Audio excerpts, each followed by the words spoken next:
Okay. Hello there. Well, now I kind of doubt that I should wait for a longer time, considering that, well, yeah, once again, just a few seconds after I started, exactly one visitor. Well, I won't hold you for too long, at least until I start here. After all,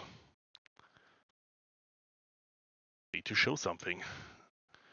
Yesterday I was tragically extremely plagued by tiredness, heavily exhausted, so, well, excuse my absolutely abysmal performance back then. Today, that is hopefully a little different.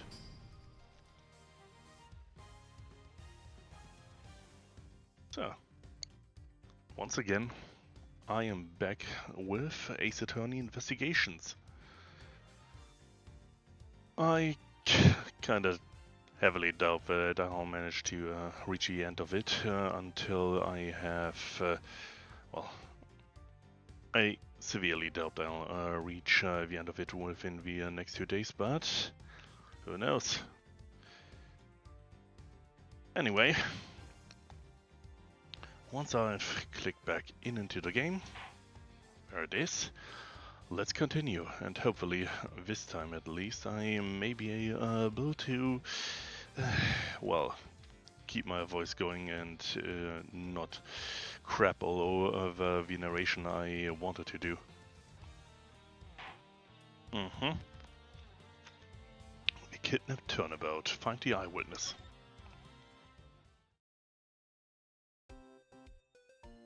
Yes.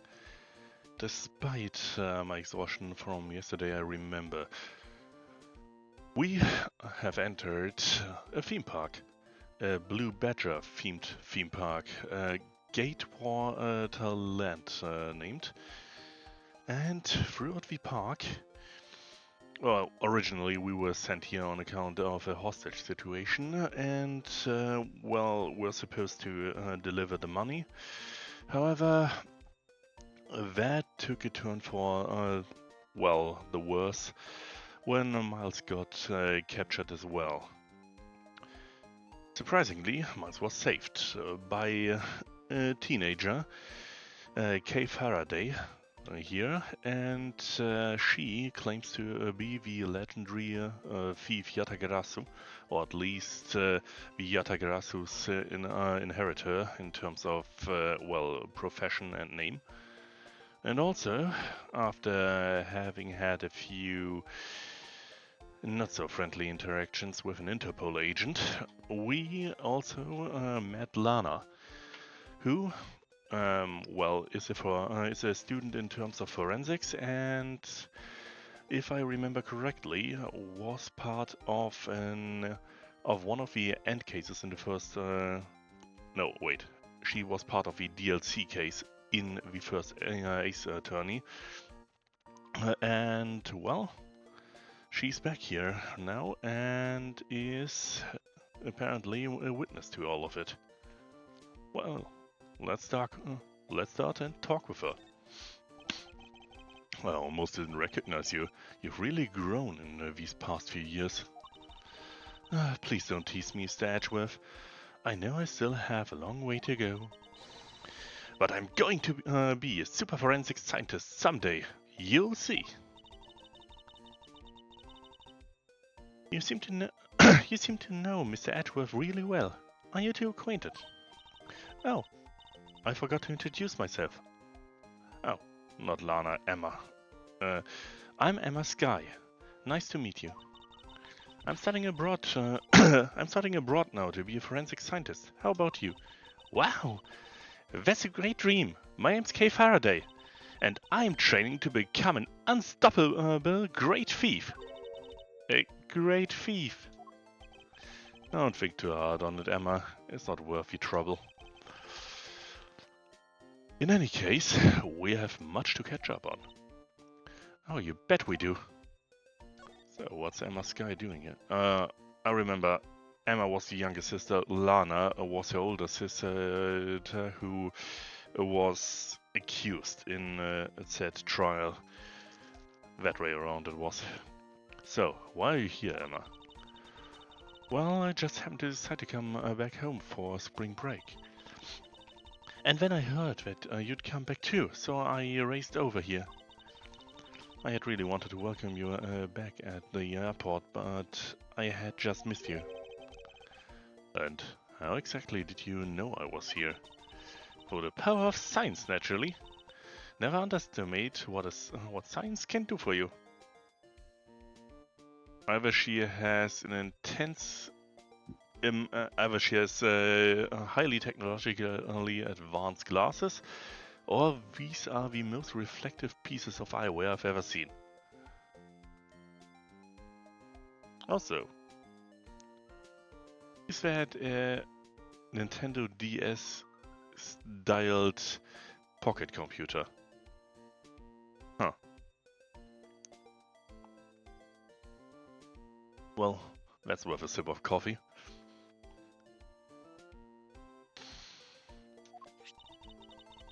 Oh yeah. I use these. I use these to track your footprints, and I follow them straight to you. This set is the greatest. It's so wonderfully scientific. You spray this chemical on the ground, and when you shine a special light on it, zing! The footprints light up like an electrified noble gas in a glass tube.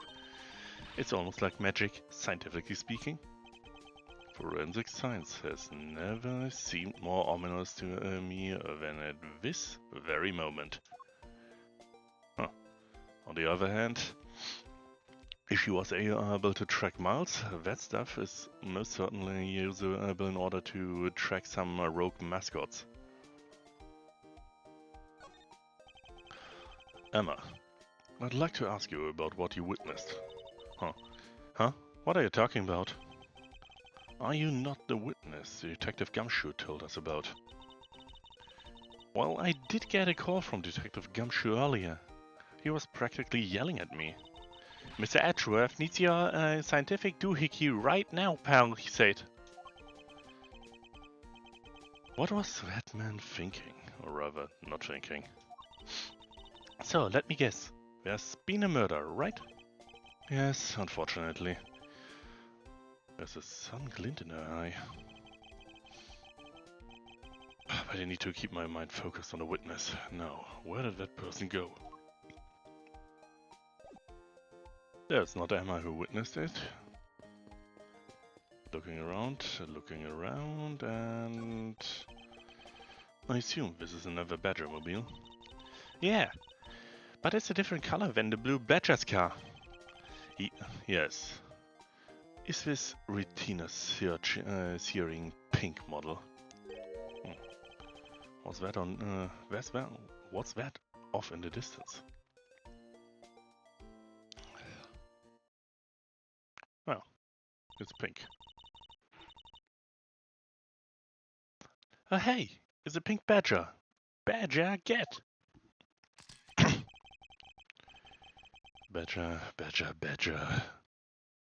Badger.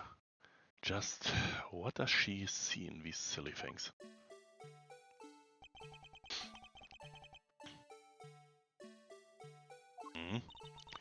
I think this badger has something to say to you, Mr. Edgeworth.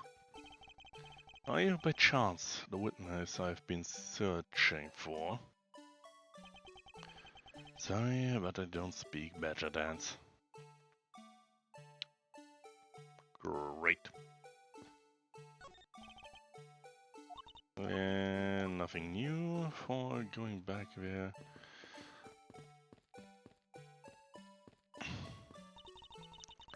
Where are you going, Mr. Edgeworth? We have to find a witness before that mean old werewolf does. You're right. The witness is supposed to be here in the stadium, but where? Alright. Pink badger.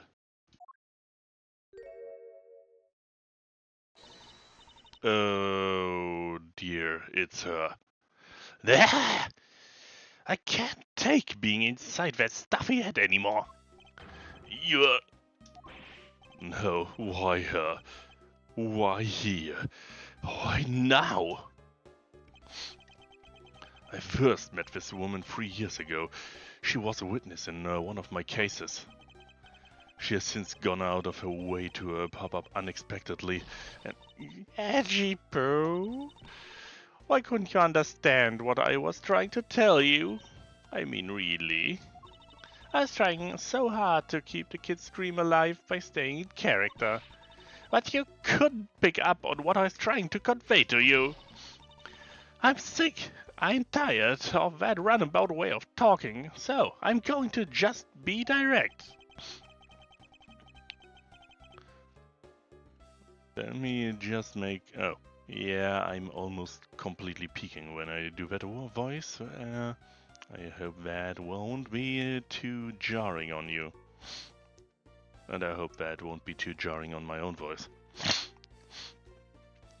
I had a bad feeling before, but this just made it official. Today's gone beyond the typical, not my day, into the realm of waking nightmare.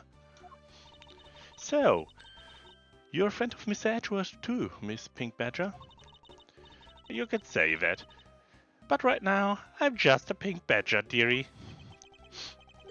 She may look the part, but I know better than to trust my eyes around this woman.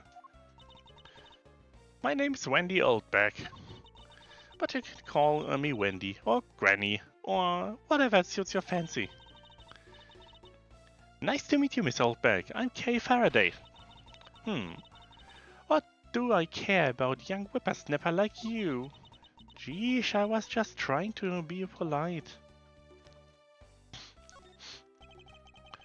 Weren't you security guard at one of at one of the Gatewater hotels last time we met? I go where I am needed. I'm very good at what I do, unlike the youth of today. I get called in all the time to fill in when there aren't enough hands. But enough about me, Edgy Pooh. I'm thoroughly dejected right now. I finally get a chance to see you again, and here you are, talking with two young girls. Men are saying that I can't on the sermon when I drank my race time. I could very well just look in the history, what she just said, but making this completely unrecognizable fits the character, so yeah. No, I won't go through the history again. You seem to attract all sorts of interesting people, Mr. Edgeworth. Okay, please, I'm begging you, by all means, do not provoke her any further. Aren't you forgetting about something, Mr. Edgeworth? This person could be the witness. Honestly, I hope she isn't. But I don't think fate is going to be so kind today. I saw what happened. I even saw the exact moment it happens. How's that? So it's true, she's a witness. I don't suppose I can afford to ignore the old bag. Yes, it was just a little while ago. I saw it happen right in front of me. The moment after murder. You mean... Voices. The voices. You mean to say that you witnessed someone being killed right before your eyes? Sounds like a pretty important piece of piece of testimony to me. What Oldback witnessed? I came to this stadium to take a short break. As I was resting, I happened to glance over and saw two men facing each other in that area. Suddenly, there was a loud gunshot, and the person who was shot fell to the ground. It was a very terrifying experience, let me tell you. Well, that is surface level at best.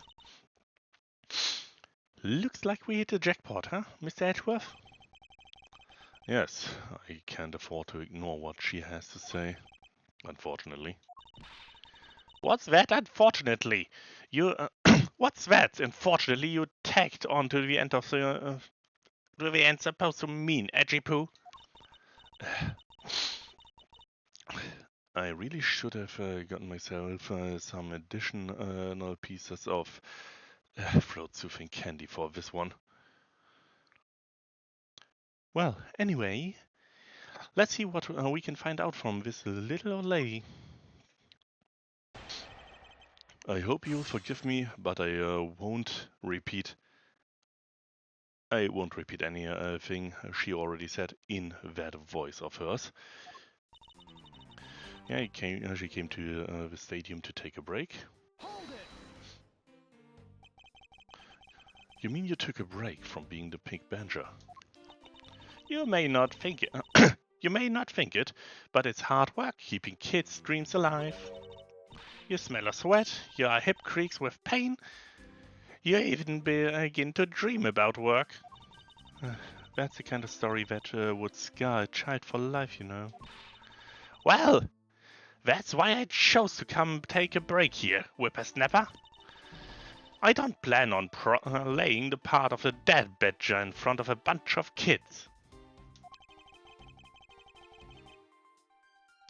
So, what did you see while you, the pink badger, were resting? Oh yes, that, well... she told us that already, saw two men in the area. Additional data, please. You saw two men. Can you describe them for me? They looked like your average Joes, completely uninteresting and not worth fawning over. I'm telling you, they were so boring that I don't even remember much beyond that. But did they have any special features? Anything you can recall would be very helpful. Oh my. Don't tell me you're jealous of those two men. Hey. Hey, she's right. You do seem pretty worked up over them, Miss Edgeworth. I'm not worked up over anyone, and I'm not jealous. It's alright, Edgy Poo. Those two were just foals compared to a stallion like you. I thought so little of them that I lost interest in an instant I laid eyes on them. Yeah, suddenly she heard a gunshot and one of them fell to the ground. You claim to have seen the exact moment in which the murder took place. Absolutely. That gun made a terrible racket when it was fired.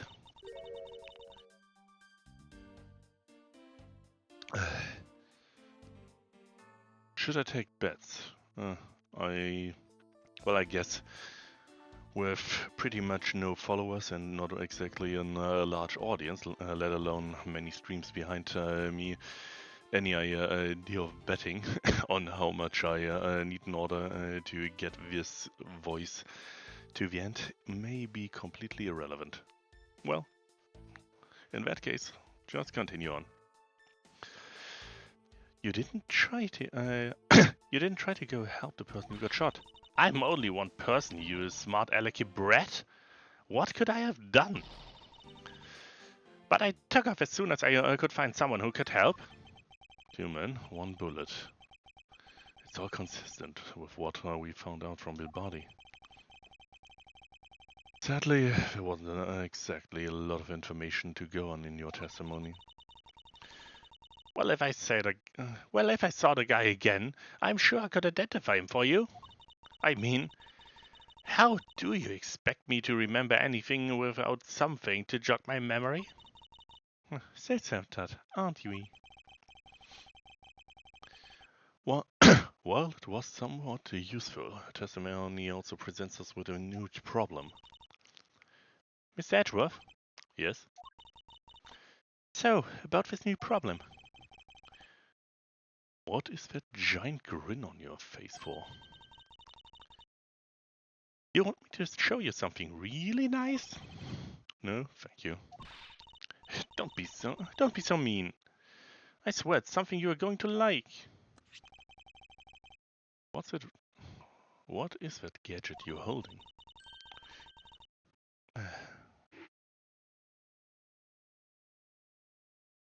Never thought trying to voice act would put such a strain on my throat. Well, I guess I certainly know that I should take a look at some tips in terms of warm-up if I want to continue games like Ace Attorney, Need for Streaming. Yeah. What you see before you is a secret weapon of a great thief. Huh, I should have known it would be worthless. Don't be like that. What do you think now? What is it doing? It's projecting something into the air. I'm going to input the necessary information to run the simulation now. Once I'm done, I'll increase the size of the projection to its maximum. Dark skies of evening, when no other bird dares to take wing, one alone remains all-seeing. Now, witness the true power of a real modern-day Robin Hood.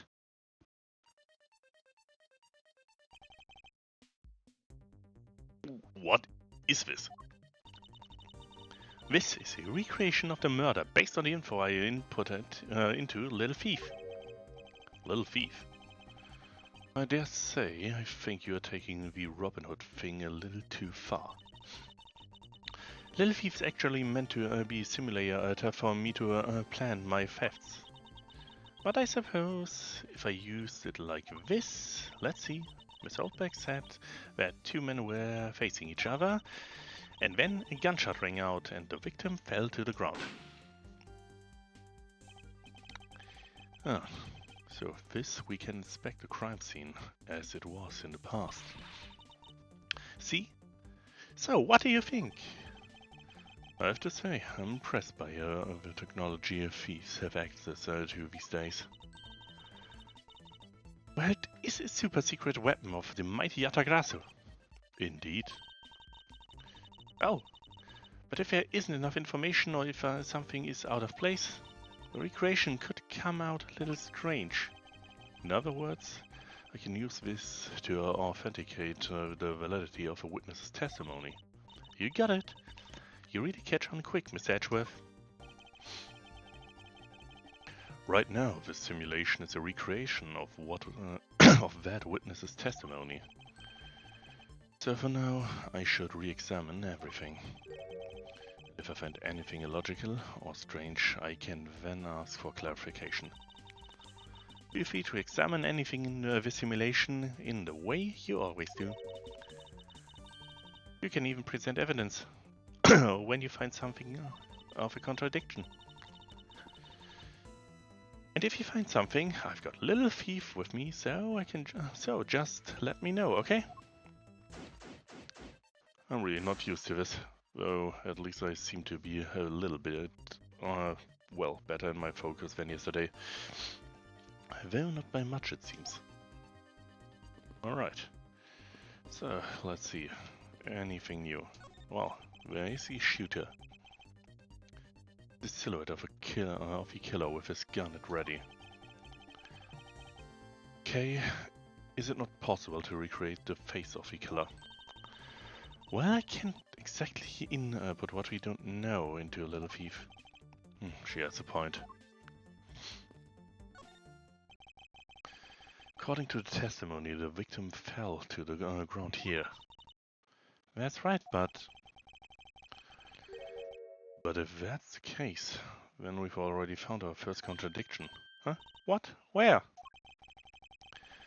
If this is the real scene of the crime, there's something missing that should be here. What piece of evidence are we missing?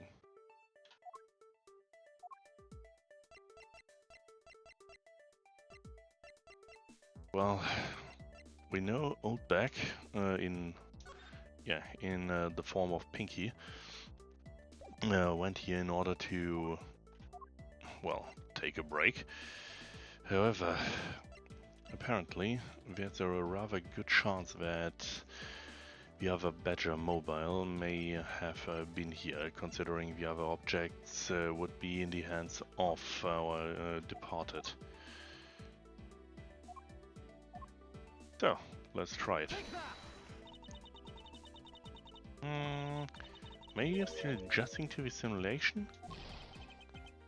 Yes, that's it. Allow me to find my bearings and I'll present to you the contradiction again. Alright, I should be reading, it seems. What piece of evidence shows what's missing here?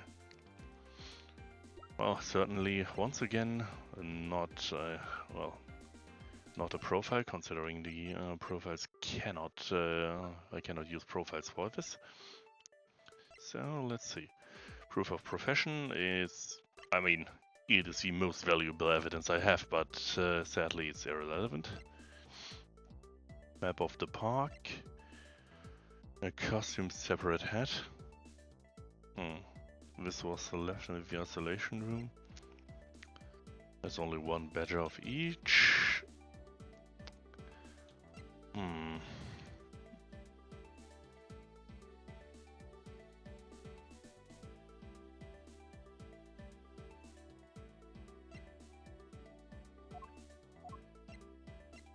Well, it could once again already be the contradiction with the bullet wound, or more precisely, the path the bullet took. So that's at the very least something. Otherwise, well, the only real option would be that the missing info is related to the costumes. I'm also rather sure if those are. Well, if they wore the costumes, then the Bad Badger would probably be damaged. Well, the second Bad Badger. But I suspect that once again it's the murder scene that holds the relevant data considering the bullet impact.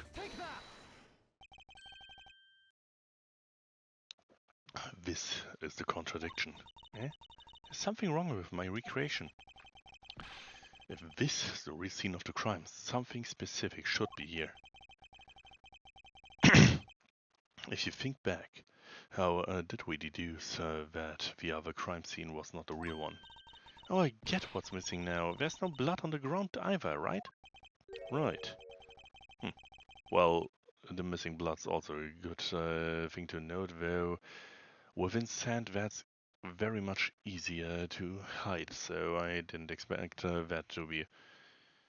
Well, there's still the thing with the bullet impact, since two people standing in front of each other would never leave an impact wound starting from the lower abdomen and exiting out through the shoulder. Well, failing into success, so to speak. Yeah, so, right. The fact that there's no blood here casts doubt on the witnesses. The fact that there's no blood here casts doubt on the witness's testimony. Achipoo, how can you doubt me like that? Are you calling me a liar? I know it. I saw the victim get shot down here. You know, I don't think she's lying, Mr. Edgeworth. To be honest, I can't think of a reason why she would lie to me. In that case, maybe there's another explanation for the distinct lack of blood. Well, I already said it. If the victim was wearing the Bad Badger costume, well, there would be a damaged Bad Badger outfit somewhere, and it would have soaked up a lot of the blood. After all, these things are rather fake. Would also explain why there was a discarded Bad Badger hat without the rest of the costume, considering, well, something like a costume without a hat would be rather obvious. Let's see. What's the victim? I guess I'll still need an additional piece of data. Nothing new here, nothing new here. It's amazing. I just feel the power of science. Can I?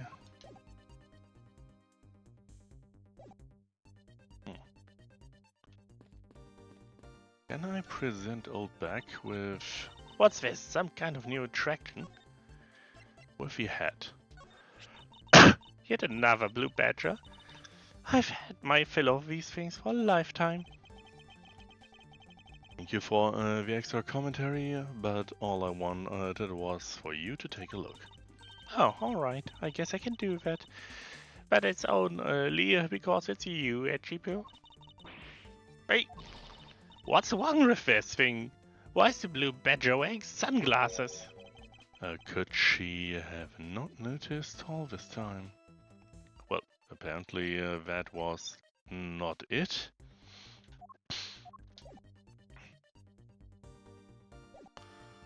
And it seems I cannot logic it yet. I'm fairly convinced that the victim was killed here, but then why is there no blood? There must be some explanation for this contradiction.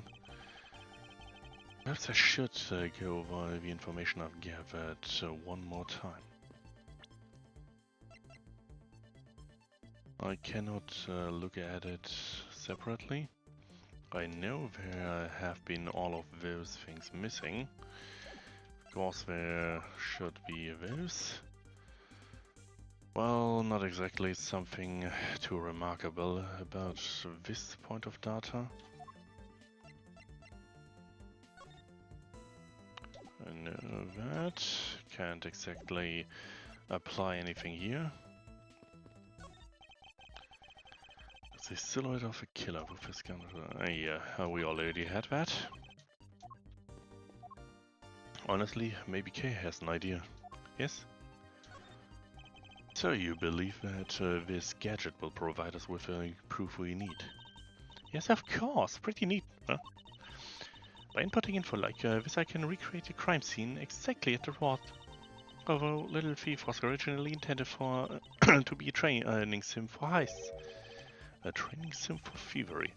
I don't believe I can turn a deaf ear to that, Kay. But it's for practice. Practice! It's not like I've actually stolen anything yet. Besides, we're in the middle of an investigation, so stop nitpicking. Even if it's just practice, I can't exactly endorse the act of stealing. Although, admittedly, this device is rather useful in an investigation. Wait, she has another thing. So, how am I supposed to use this in this to aid my investigation? Oh, that's right. I guess I should explain how to use it. Objects outlined in yellow are things that are not present in our time, but were here in the past. Things outlined in a dotted line are things that exist now, but didn't in the past. I see.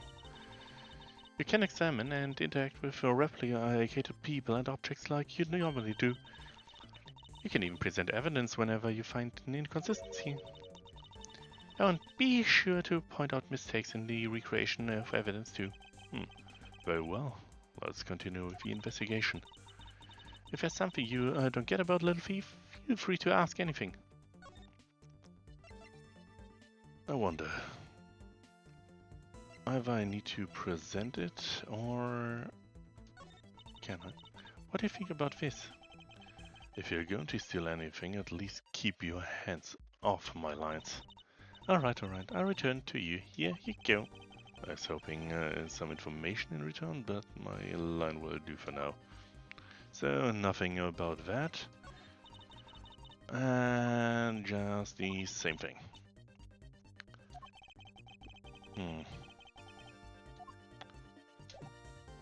Can I really not...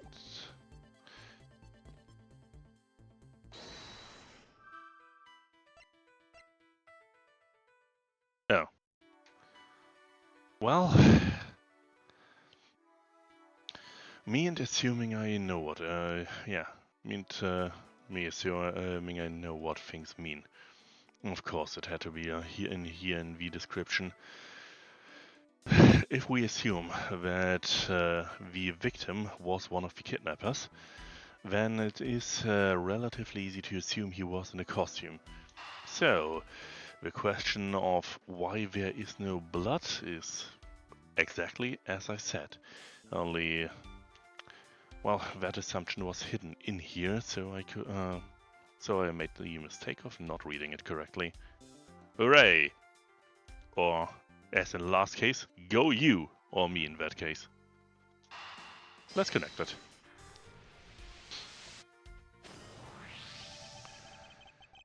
Is it not possible that the victim was wearing a costume?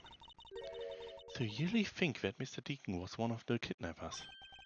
I think we can reasonably assume there is a very good chance that he was. And that if he was shot while he was inside one of those stolen costumes, then Mr. Deacon's blood would be inside the costume instead of on the ground. Precisely. Now if only we could prove that the victim was wearing a costume. You'd think it'd be pretty easy to find... you'd think it'd be pretty easy if we could find some footprints. But the problem is finding them, since there doesn't seem to be any around.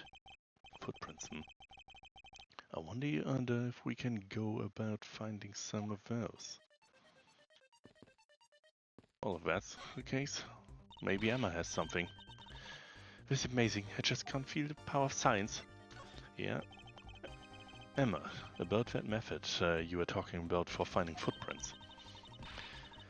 Finally, my knowledge in forensics is needed. Yes, well, can you detect and trace even partial footprints? Leave it to me, my cutting-edge detection kit can find anything. Very well. If you could please analyze the footprints in this area. Honestly, maybe I should just add amateur voice acting to the text. Let me just add that.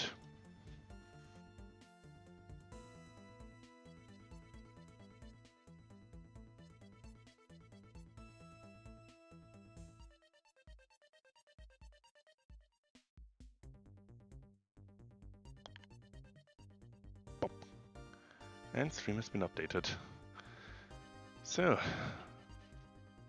could have added it previously, so now people can specifically look for me making a fool of myself in order to try and speak for all of those characters. Okay, stand back now and witness the power of science at work. And here we have an update to the simulation. Oh, well, not the simulation, but... Hey, found something. Look right here. I don't see anything. Oh, that's right. Here, put these special glasses on, Miss Allen. These footprints here were definitely left by a better costume. Judging by the way the prints are layered, those seem to be the newest. Then we can conclude that the victim was definitely wearing a costume at the time. The victim's costume data has been jotted down. Okay, in that case, I'll update little few simulation parameters. I can't wait to see what we can find out with this new info.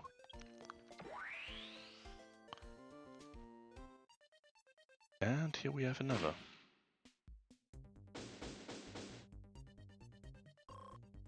Woohoo! So, the victim was wearing a costume when he died. And with that, we should be one step closer to the truth, right? I see the recreation has changed in accordance to the new information. We may be closer, but now something else has caught my attention.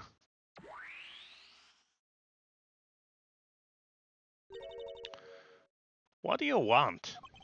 Your testimony, naturally. I'd like to hear it one more time, if you please.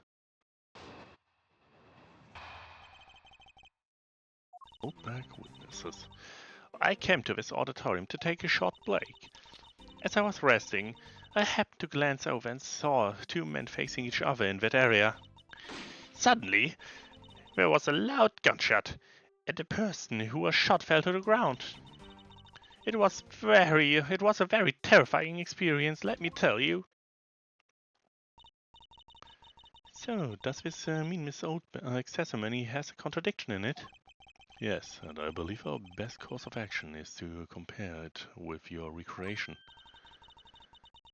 See, I just knew little thief would be of help.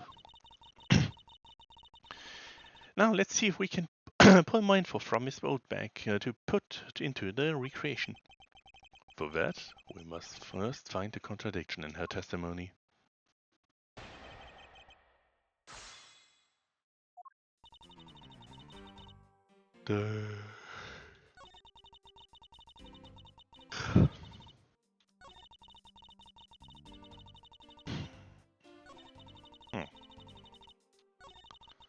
Well,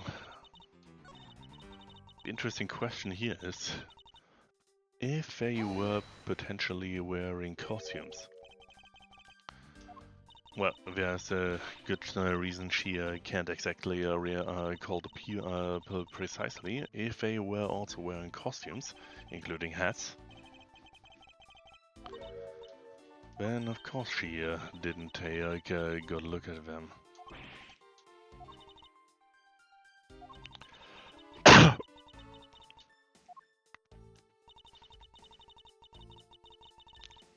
However, may I present?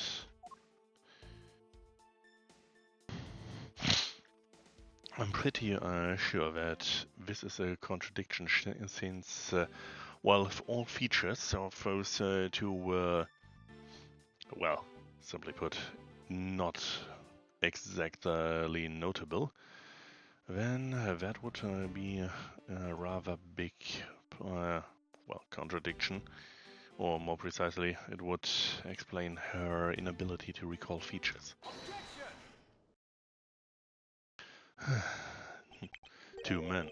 How did you know the gender of those two people involved? Seeing as how the victim was wearing a costume at the time. Yeah. Furthermore, I have another matter I'd like to inquire about. I'd very much like to know why you failed to mention the costumes in your testimony. Where? I'm beginning to doubt if you really witnessed the murder at all. But I'm telling you, I really did see it. I saw it with my very own eyes. From a seat in the second tier. Well, the second tier. Hey, didn't you say you saw it right in front of you earlier? That was, I was using a phrase in the metaphorical sense. I see. A witness still has a screw loose in the metaphorical sense. A cushy seats in the second tier reserved for the hotshot VIPs. Which is exactly why I go there now and again to take a nap. I can't see how you could have gotten it in a good look from there so high up. Just a moment, a little bit of water never hurts. Well, unless you have too much of water.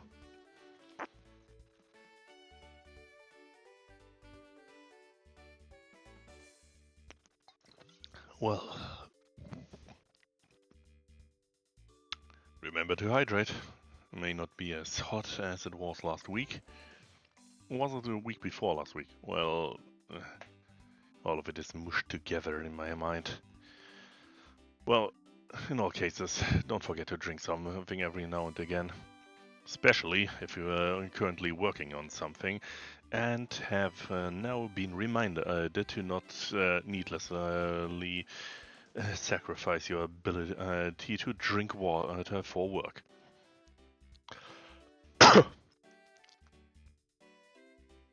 Well, back to business. Were you able to see even were you able to see even the victim's costume from way up there? Well, I know I saw two people, but I couldn't really see what they looked like because they were in the stage's shadow. My eyesight isn't what it used to be, you know. Looked like when I was a competitor and I also noticed make my move and adjustment to and we have another tyrant of her. Let's return to our investigation, shall we, Kay? You got it!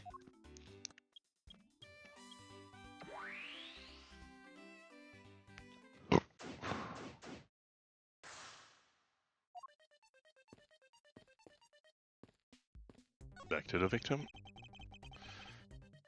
This new silhouette of the victim in a costume. The silhouettes can change depending on the silhouettes can change depending on the information I input. But Little Thief can recreate more than just people. So investigate away. We can even find more info of which to make a more accurate sim. Alright, sounds like a plan. So here are the footprints. There we have him. Apparently Emma has some additional data. Footprint analysis. Thanks to you, I'm able to proceed with my investigation once again. Thank you. It was nothing. I'm just glad that science and I could be of service. Pretty amazing how we could see the footprints. So, what's the secret behind that thing? Oh, you want to know? Here, you can read your menu. Aha, very interesting. So if I do this, I can avoid leaving footprints. She can seriously be trying to use the information to her advantage as a thief. Wait.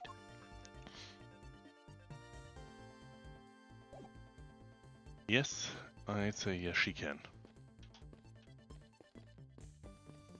Oh, here's the stage.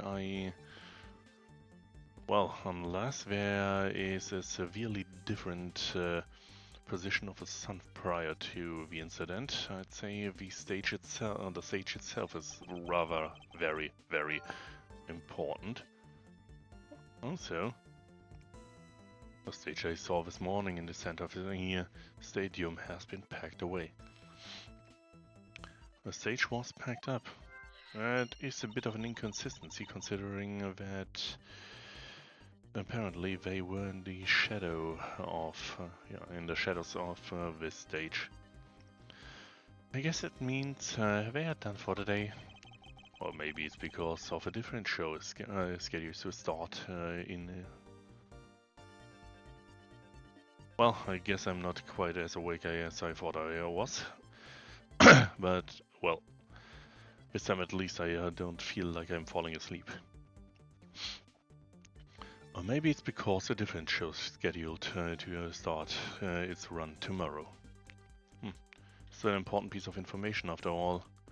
It would be a contradiction regarding it. Let's say there's some sort of attraction. Can I? No, that's a logic data.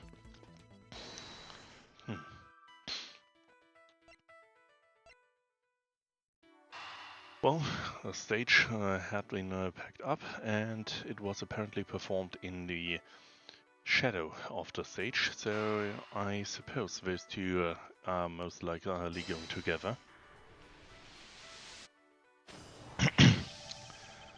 If that woman's testimony is to be believed, the murder occurred before the stage was packed up, was broken down. Do you want me to put that bit into a little thief? Yes, if you please. Okay. And updating simulation.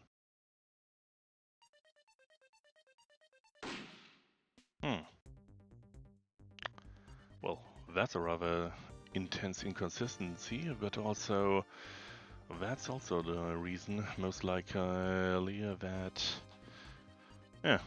with that stage in place, the gunshot wound begins to make some semblance of a sense.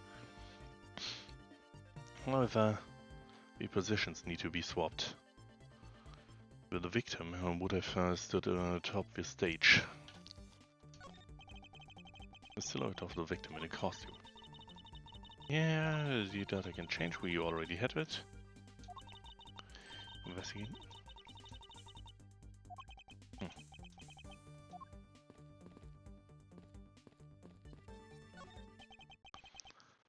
There's clearly a contradiction there.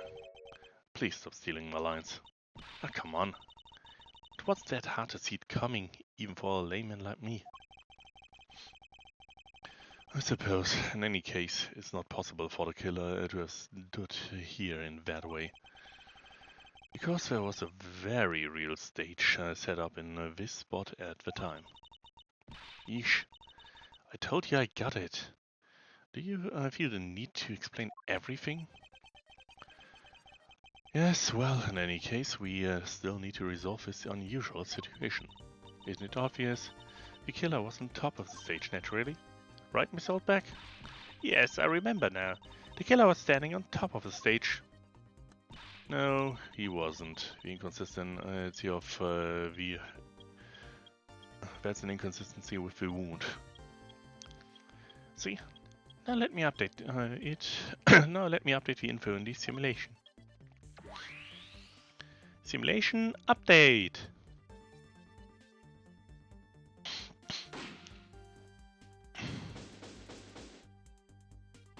Still an inconsistency.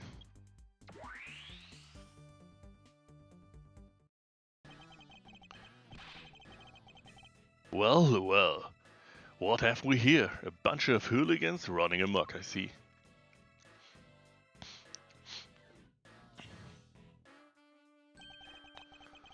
Aiden Lang, how nice of you to join us. Well, I can't have you going around messing up on my crime scenes. Aiden Lang, we've discovered the real scene of the murder is here, the stadium. I see, thanks. For what? I'm just trying to show you my appreciation for all the time you saved me. Who knew that such a strange little toy could recreate a crime scene like that? Little Thief is not a toy. You two. So, let me guess, he's about to arrest Miss Oldback.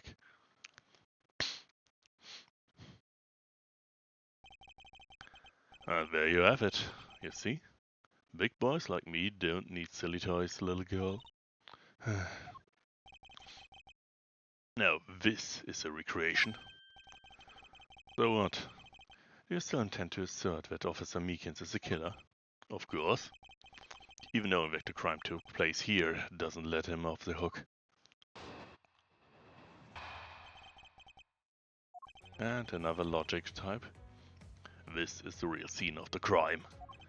Officer Meekins lay in wait for the victim on top of the stage. And when the victim finally showed up, he shot him from on high. That's the truth your little recreation showed. How far will you go to accuse Officer Meekins of the crime? He's the most likely suspect we've got, especially given the situation with his gun. Well, even if he is the killer, at least my recreation was on the mark. You see? Thank you for understanding, my little crow girl. I'm not some common crow. I'm the Yatagarasu, the Raven of Legend. Unfortunately, your conclusion has yet to be tested, so let's see how well it holds up. Time to once again completely needlessly press everything. Hold it. The real place of the crime. Looks like we found the crime scene first. Brag all you want, but we don't have all that free time. Unlike the two of you.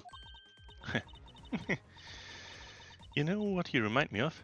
A dog licking his wounds as he whimpers home. Well, I guess I should be thankful for all the time you saved me. Kshishi. That's how you say thanks in my country. You're welcome. I hope he realizes we didn't do all of this for him. But I'm here now, so I'll be taking over. As I was saying, this is where the crime took place. Officer Meekins lay in wait for the victim on top of the stage. Oh, wait. I wanted to press this. Hold it. Lying in wait. How did Officer Meekins even know the victim was going to come here? Simple. He was investigating the kidnappers, right? And while he was doing so, he came to understand the victim, Mr. Deacon's movements. Huh. And why would a good officer want to ambush and kill a kidnapper? You mean his motive? Who knows, and who cares? You can find that out for yourself when you talk to him in jail. You have no respect for the you have no respect for the order of law. Don't get me wrong, but I need more than there's no motive to convince me otherwise. He's right. The lack of a motive is a rather weak argument by itself. So, the officer lay in wait on top of the stage. And when the victim finally showed, he shot him from up high. So you agree with how our recreation turned out? Like I said, I'm grateful that you were able to save me some time. Alright, but we still don't know why he chose to wait on top of the stage. Who cares? Maybe he wanted to become the Blue Badger. Let's just say he didn't see the stage and decided to put on a badger on the Badger stage show for his own. Or maybe there's a completely different reason. What does it matter? It still doesn't change the fact that Officer Meekins stood on top of the stage and shot a victim on the ground below. That's the truth your recreation showed. Once again, I hold it. So you honestly believe that what you're saying is what really occurred? Hey, you're the ones who came up with this scenario. Are you saying you doped yourself? Yeah, touché. Unfortunately, Agent Lang's conclusions do not contradict with our recreation. Huh. Then does that mean it all went down just as he said? No, not quite. I wonder if what we had recreated earlier was the whole truth. Well, I've already said it 2 times. Here we have something peculiar. Namely, it says that the victim was shot from up high. However, the autopsy preliminary findings, which were confirmed by Lang himself, shows that the entry point was the lower abdomen and that the bullet did overpenetrate, exiting through the right shoulder. I'd say unless the victim was having a rather interesting party and either doing a headstand or outright breakdancing on the ground, such an entry and exit wound would be impossible. So,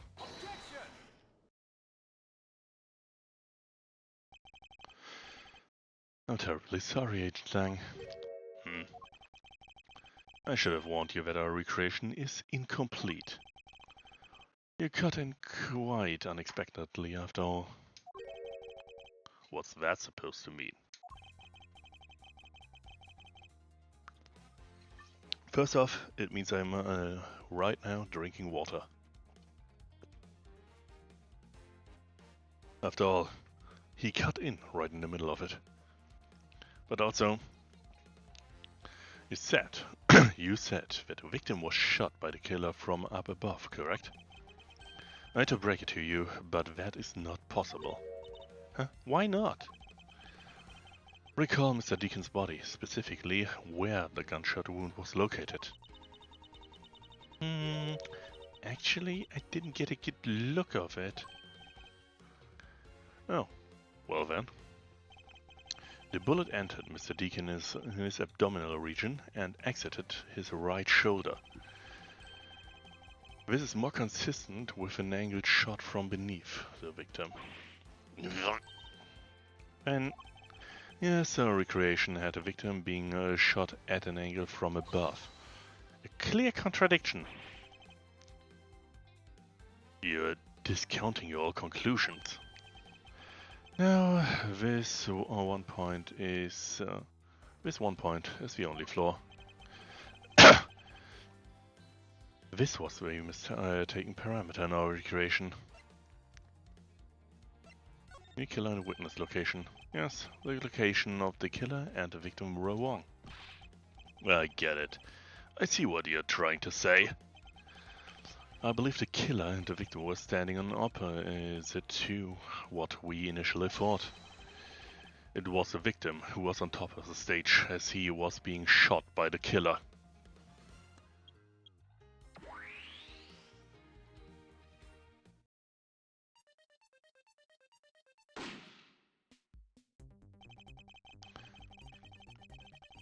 This is what happened, but it also explained the positioning of the gunshot wounds.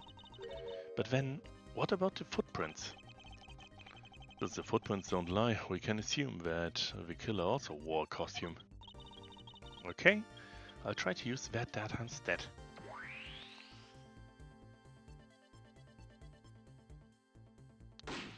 I'm surprised they managed to shoot someone with those gloves on.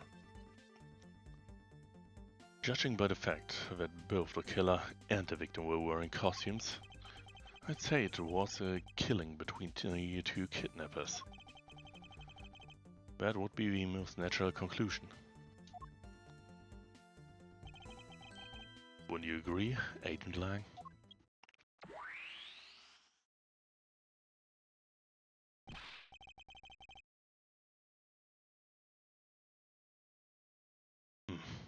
Well done, Mr. Prosecutor.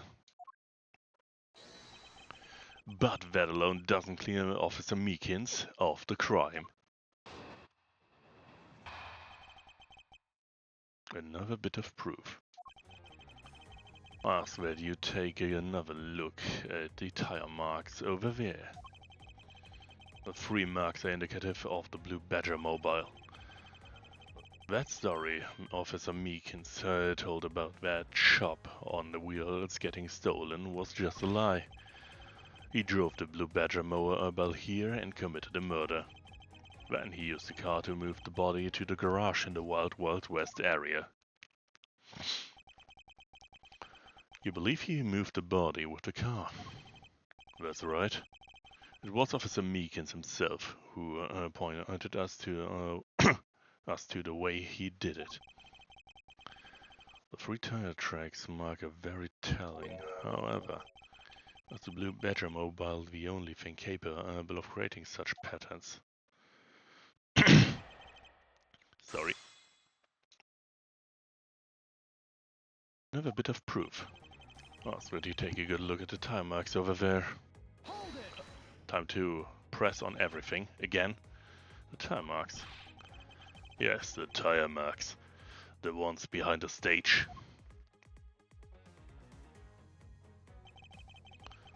They were hidden up until now by the various pieces of the stage equipment. As for when they were made, they must have been made after the rain had begun to fall, correct? Yes, probably around the time as when the killer's footprints were made. The tires on the Blue Badger mobile probably got pretty muddy because of that. I'd say the Blue Badger mobile because, well, that's pretty obvious too. The 3 marks are indicative of the Blue Badger mobile. 3 tire marks.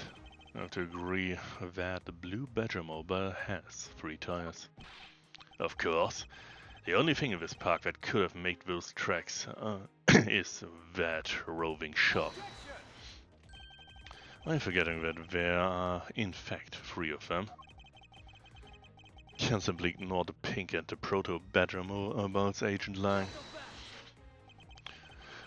Of course I didn't say it couldn't be either of the other 2. But I see no reason to drag them into this just to complicate things. That story Officer Mia Aikens told about the shop on wheels getting stolen was just a lie. Of course you have some sort of proof that it was just a lie, correct? Of course not. Well, that was blunt. But I suppose it is a lie. It would explain a lot of things, like his movements and his whereabouts. He drove the Blue Badger mobile here and committed the murder. Want the murder potentially prior to that rain falling. So, you still claim that the tire marks belong to the Blue Badger mobile. Must have arrived on the scene after the ground had become wet with rain. Officer Meekins committed a murder. Then he used the car to move the body to the garage in the Wild Wild West area. Besides the Blue Badger mobile, there are other ways the body could have been moved. Recall what the Wild Wild West area looked like. Only the Blue Badger mobile and Mr. Deacon's body were in the garage. I'd say that's proof. I suppose if one were to look at the place, that would be a logical conclusion. However, my experience tells me that the truth is usually not so easily found. It's just some sort of problem with Agent Lang's statement regarding that scene. Looks like the only thing that car was selling was death, not dreams. Only if what Agent Lang believes turns out to be true. 3 tire tracks marks are very telling, however. Is the Blue Badger mobile the only thing capable of creating such patterns?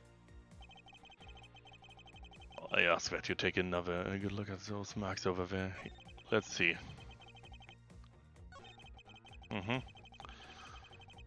Anything he says about rain.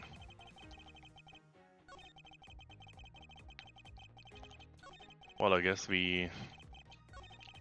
guess those tire tracks would be the important bit, since I believe we did see and we were able to confirm in a direct statement that the Blue Badger mobile tracks, well, those weren't exactly muddy in any way, so if we take that as fact, and if we expect that there was no prolonged time frame where those tires could have been cleaned, then it doesn't really make sense for them to have left those deep muddy prints without getting muddy themselves.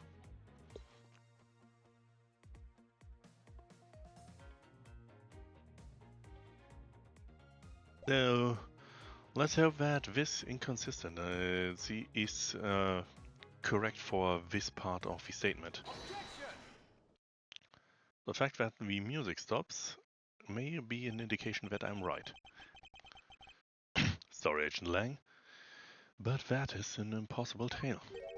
And why is that? Those tire marks could not have been left by Officer Meekins' Blue Badger mobile. One look at the car would have told you so. Well, what is the proof? I say it's the tires themselves. Take a good look at the tires. There's not a single dollop of mud to be found on it. No.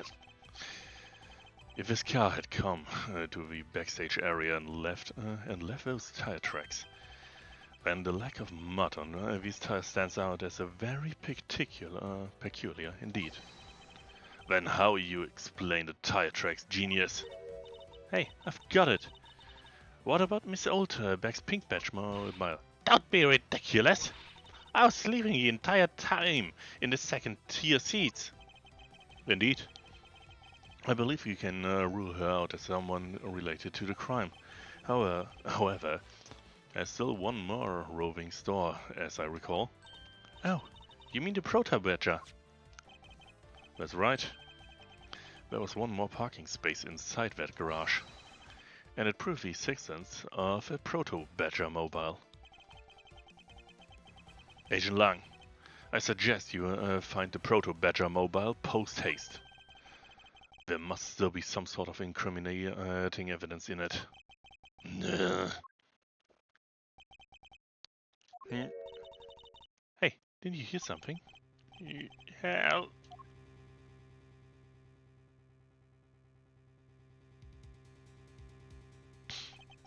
Help me. Are you alright? Well, this is something. Looks like we found our kidnapped victim. Where were you all this time? Wild West with kidnappers? He was in the room next to the one I was held in. Ran away using underground, got lost. Kidnappers? What is it? I can't understand what you're trying to say. The kidnappers escaped wearing costumes. Did you see the faces of your kidnappers? No, I didn't see their faces. One was a woman. A woman? Quite an important piece of testimony. Hey, what are you guys doing? Stop standing there and get your cops on this already. Oh, yeah. So that's how those glasses are. I'll even let you guys have what the kid said just now. Consider it a gift. Now, are you going to get out of my crime scene, or am I going to have to get rough? Again. You're nothing but a big bully. Come on, Miss Edgeworth, let's go. Oh, no, not you. You're a very important witness for my case. I'm not about to let you get away that easily. Don't count on me to testify, because I won't. Not for you. That's right. I won't either. You hear me, you young whippersnappers? Hey, calm down. There's no need for all of this hostility. I just want to take a statement from each of you. I'm not going to rough either of you up. I'll give you my word. Come on, fair maidens. What do you say? Will you cooperate? Fair maidens? My dear little rascal, you sure know how. You sure know your way into a woman's heart. Langsy says, the passage of time is but a fleeting moment, and the lady is young forever. Trying to outdo my edgy with your fancy schmancy sayings. Let's get this over with. So, we're clear. I'm only interested in giving you my statement. Sure. Just as soon as Mr. Prosecutor leaves us be. Mr. Edgeworth?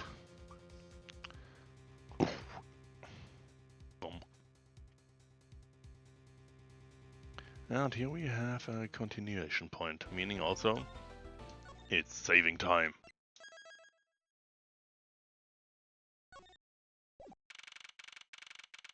Back to it. March 13, 2:34 p.m. Wild Wild West area.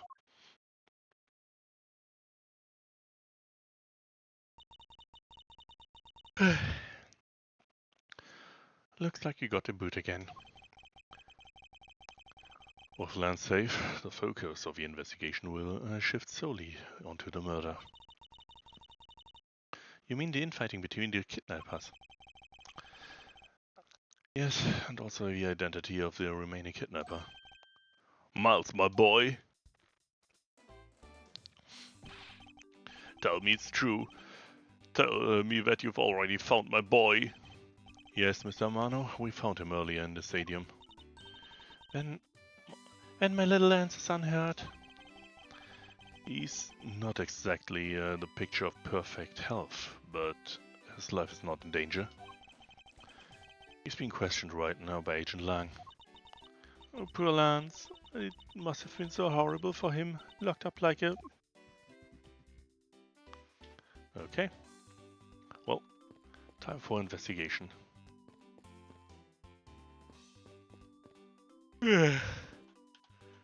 Well, there's the exhaustion speaking Walsh again. Hey, oh yeah. Clearly. It's considered a completely new crime scene, even though this is exactly the same as prior.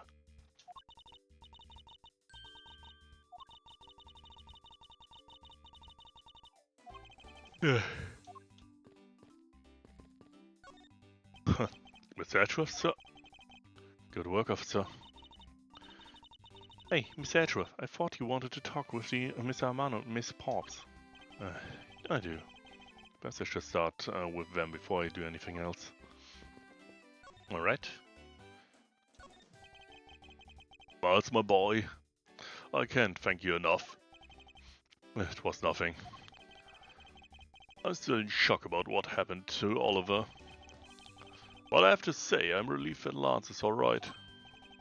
That's right. I mustn't forget to pass this on to Lance as soon as the police are finished with him.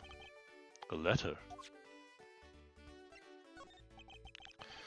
The way... the way Lance is being chased after by a woman reminds me of someone I know. I almost can't believe he received yet another love letter, you know. Here, take a look for yourself. Isn't this breach of confidentiality?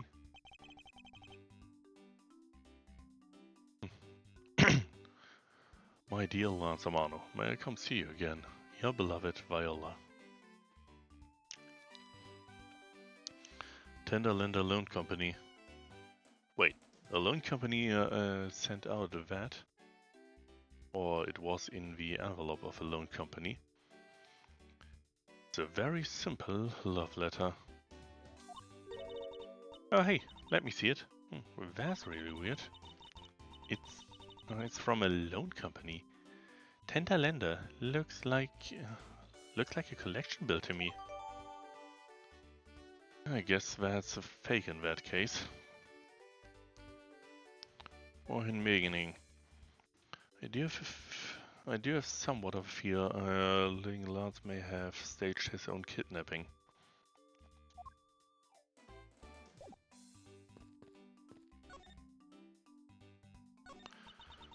Oh, about Lance? Oh, he loves me not, he loves me not. Oh, that's the 12th one. No, you can give up, Lauren. Just one more try. Excuse me.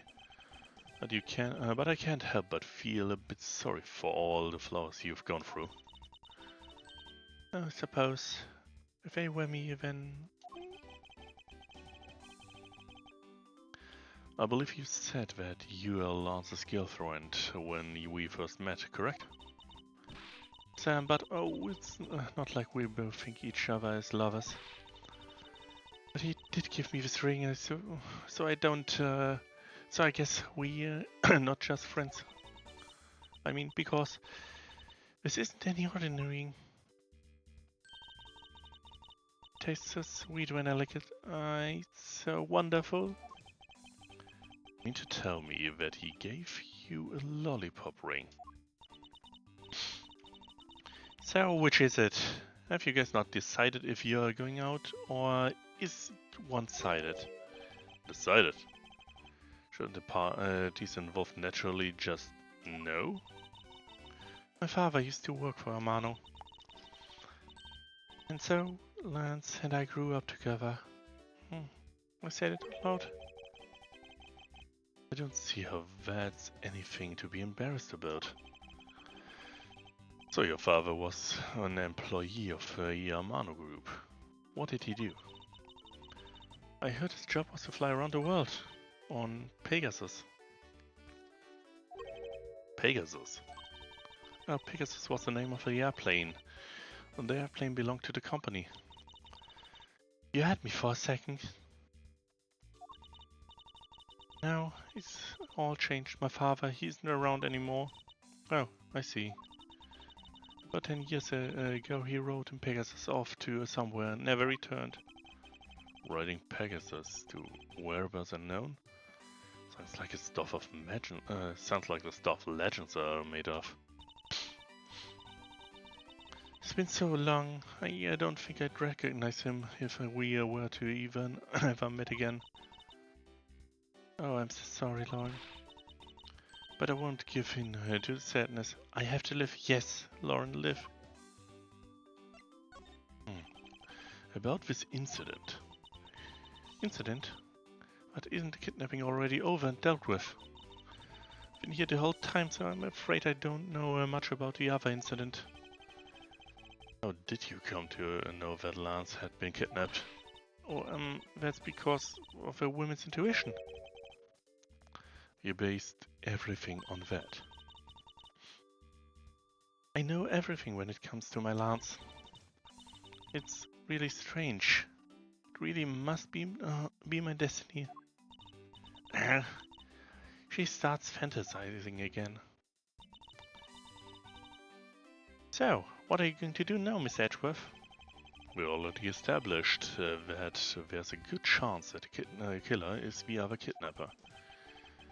My duty to figure out who this other person is. I believe there's one location that might hold a clue or two.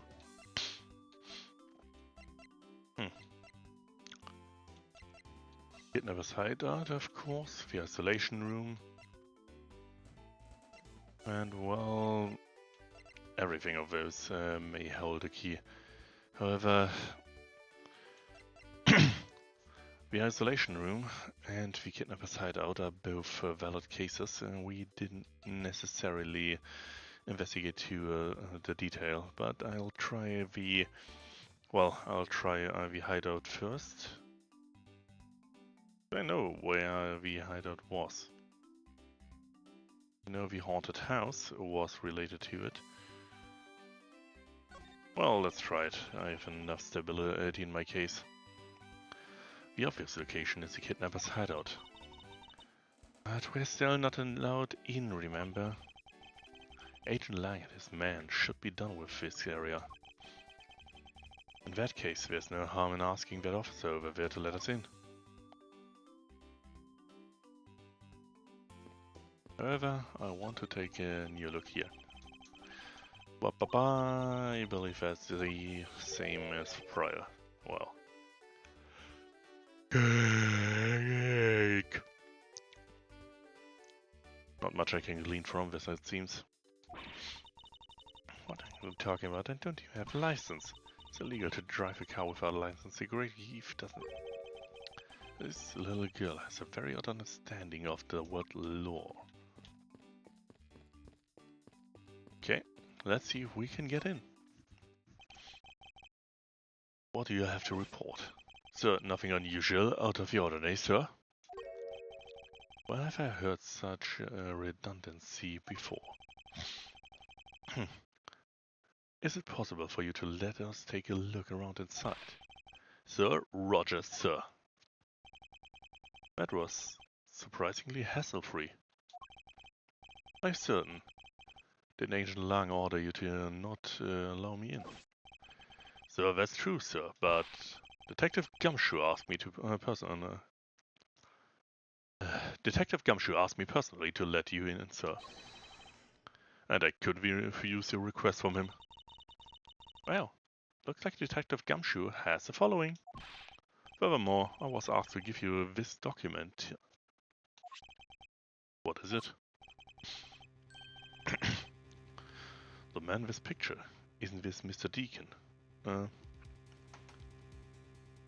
Give me a moment.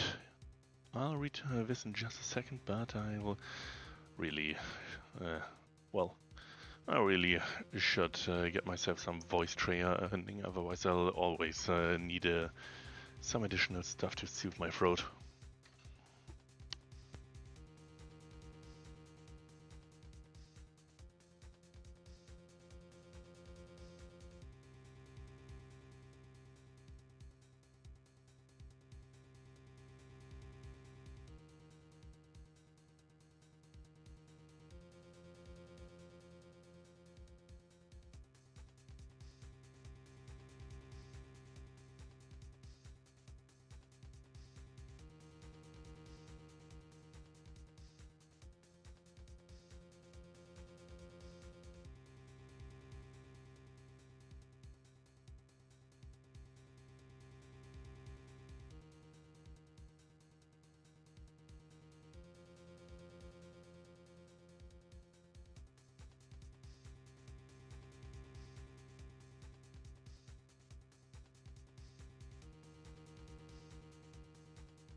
Well, sorry for the hold-up, but at the very least, I'll be capable of making a list now with things I shouldn't forget to have at my desk when I start streaming. Okay, so.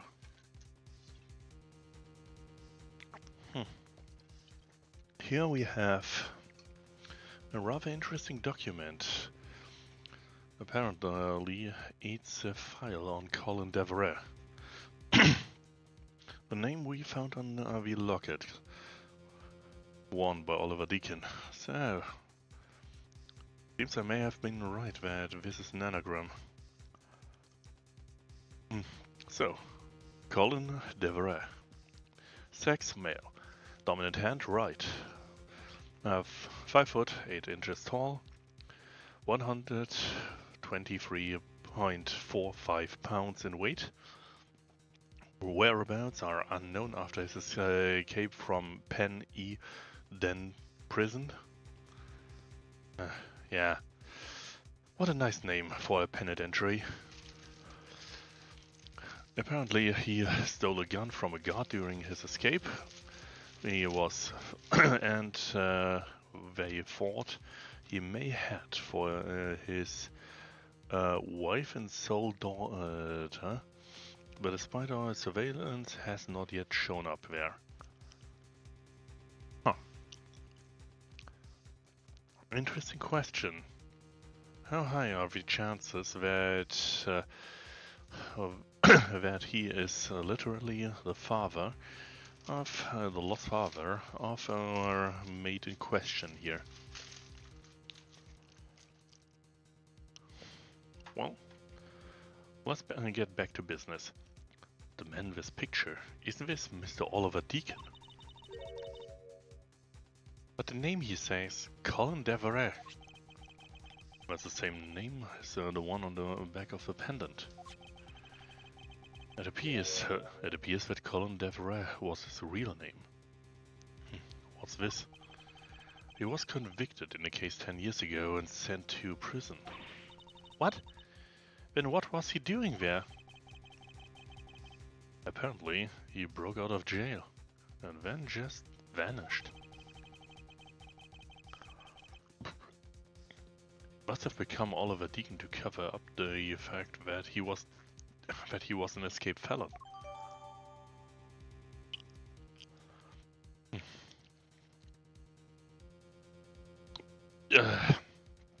Dossier has been jotted down.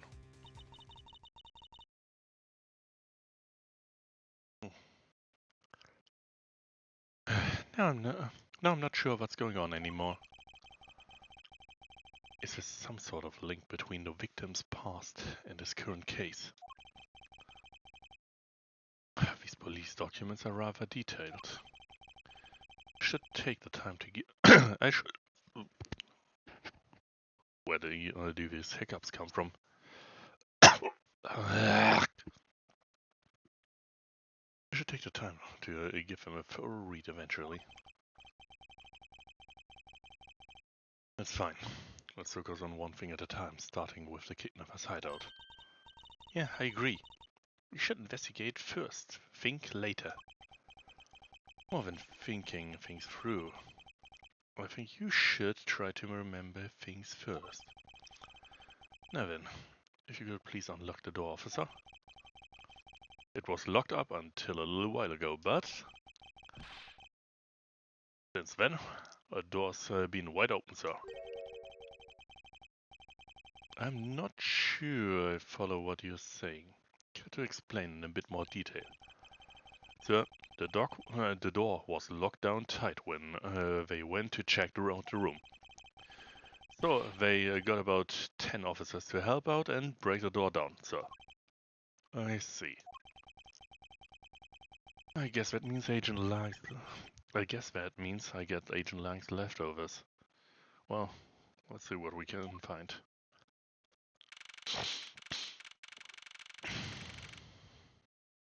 Well, March 13th, 2:55 p.m. Kidnapper's hideout.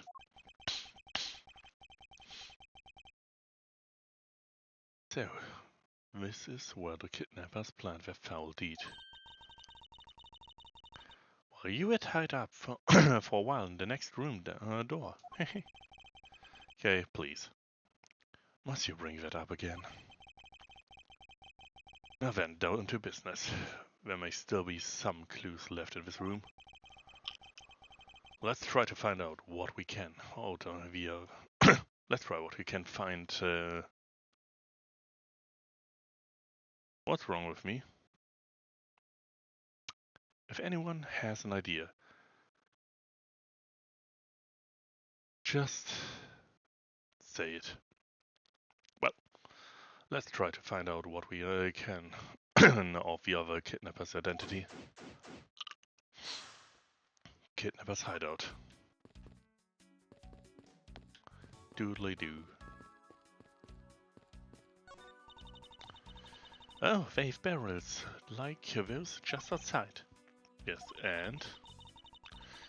Well, I know I already asked you when we were out there, but if these were real, what would you put in them? An expectant gleam in her eye that I'm about to dash. This must be where they dispose of old and worn costumes. That's so sad. It would seem that they throw the costumes away in pieces.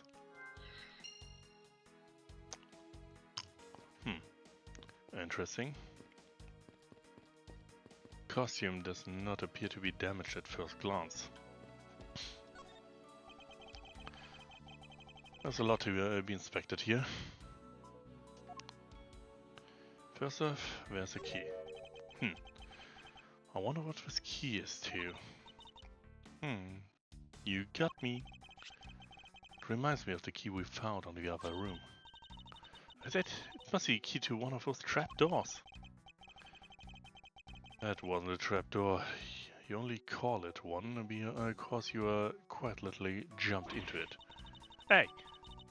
But isn't that what you're supposed to do when you see one? I'm not having this conversation with you. Interesting thing. 3 cups still filled with liquid. Cheap styrofoam cups. Looks like only 3 cups were used.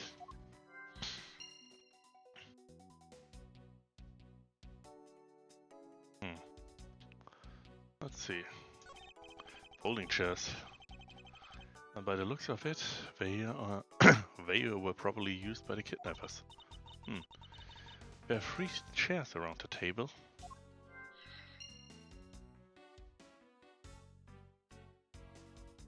Yeah, so either way, they were a lot more friendly towards Lance than he makes out to be, or he may have been in on it. Well, that's worth a cookie. Oh.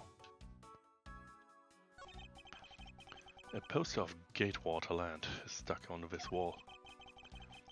Intrigue, fun, prestige. Gatewater Land has it all and is waiting for you. Not especially catchy, is it?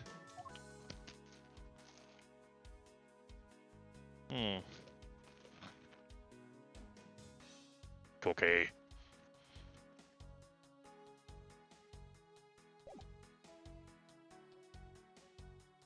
I guess that's it for the table. Watch out, Mr. Edgeworth! It's a broken mirror.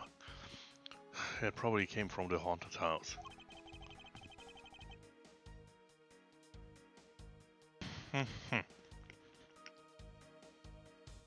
Why is this here? Are they planning to repair it?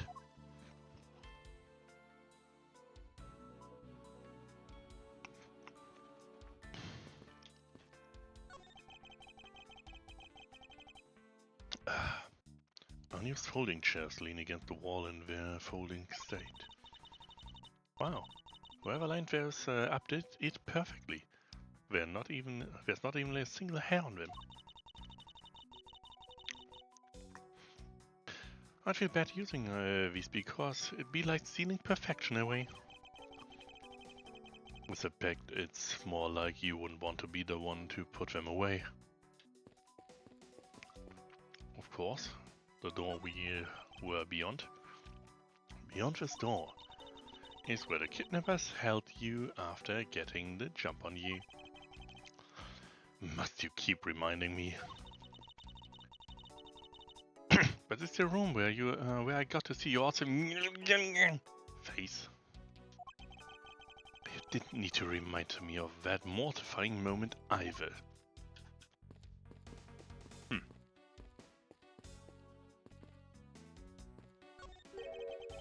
What have we here? Looks like a sword. A broken sword. Strange. Why would it be broken like that? Swords don't usually break on their own. That's true. Alright then, let's think about it that way. Maybe it broke when someone was trying to use it for, or on something. Hypotheticals aren't going to get us anywhere. Perhaps we should think more on this later. Huh, honestly, I didn't even see that behind the options sign. This door is thoroughly broken thanks to the police force. Well, I somehow managed to be correct and incorrect at the same time. Thanks to the police who forced it open. And if it appears I can attain some additional info. Huh. I see, I could have inspected this sword from this angle as well. The panel that hid the entrance to the underground is propped up and wide open. Be careful of where you step, Kay. I only fell into the other opening once, you know. See. That doorknob handle thingy is looking pretty beat up. Suppose that's what happens when 10 officers break their way in with brute force. Hey, that's odd. The lock on this is completely fine. Look, not a single dent. But how's that possible?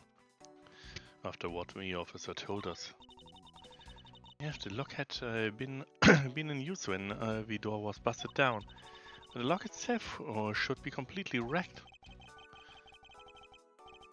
So, the lock on the door leading to the outside is undamaged. How can that be?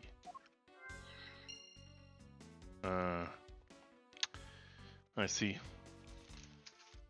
Most likely, it's rather likely that, in this case at least, the door was not locked.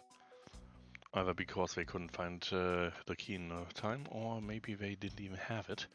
So, when they escaped through the underground tunnels, they used that sword in order to block the door, by wedging it in the handle.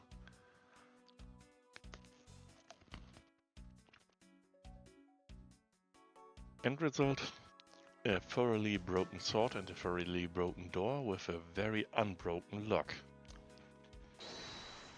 Honestly, can I logic that already?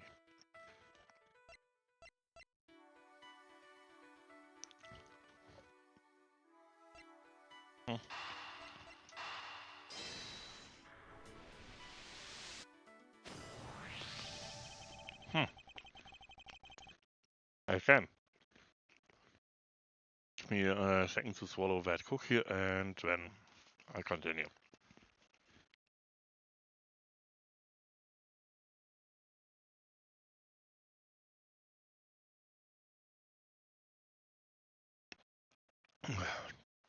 It's a bit strange that the police had to force their way into an unlocked room. One lock is the pristine door lock, and anyone can see that it was not in use at the time.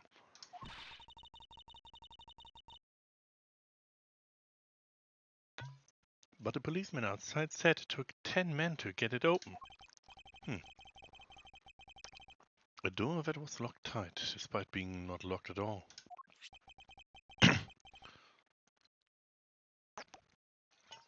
Can only really be because of this? Oh, you mean? Yes, it was used to jam the door. Here, take a look at the door handle. Do you see how the handle is completely destroyed? So that's how the sword broke. And that's a new bit of data. So, well, we have a 3 of cups and a 3 of chairs. I'd say that is a rather interesting combination and rather consistent. The common denominator between the cups and the folding chairs is the number 3. Speaking of which, the number of missing costumes is also 3. Wait, but I thought there were only 2 kidnappers. Indeed, something isn't adding up, literally. Is it possible there's a 3rd kidnapper that Lars didn't see? I thought that we may uncover the true identity of the kidnappers, but instead we've only uncovered more questions that need to be answered. Eh? What is it? Well, Miss Edgeworth, am I correct? What are you doing suddenly popping out of the secret entrance like that? This is an underground passage used by staff members, sir. We badgers also make use of it in our duties. Look, why don't you get out of here first and then we talk? Beg your pardon, miss. Proto-badger, get! Alright, only one more to go. What are you getting all excited about? Did you forget? The photo rally, duh. See, look. Now all I have to do is get a picture of the bad badger and I'm done. Yes, I vaguely recall a contest or something of that sort. What? It's gone! Where did it go? What happened? What's wrong? A bad badger costume is missing, sir. Oh, is that all? It's missing because the kidnapper stole it. I heard about about how they were stolen, but they said that only 3 of the costumes had been taken. What? Is he saying there's more than 3 of them are gone? Mr. Proto-Badger, please tell me a little more about these costumes you use. Also, can I? Yeah,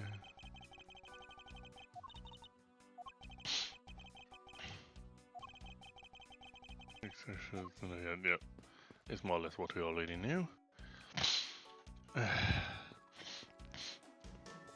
Sniff.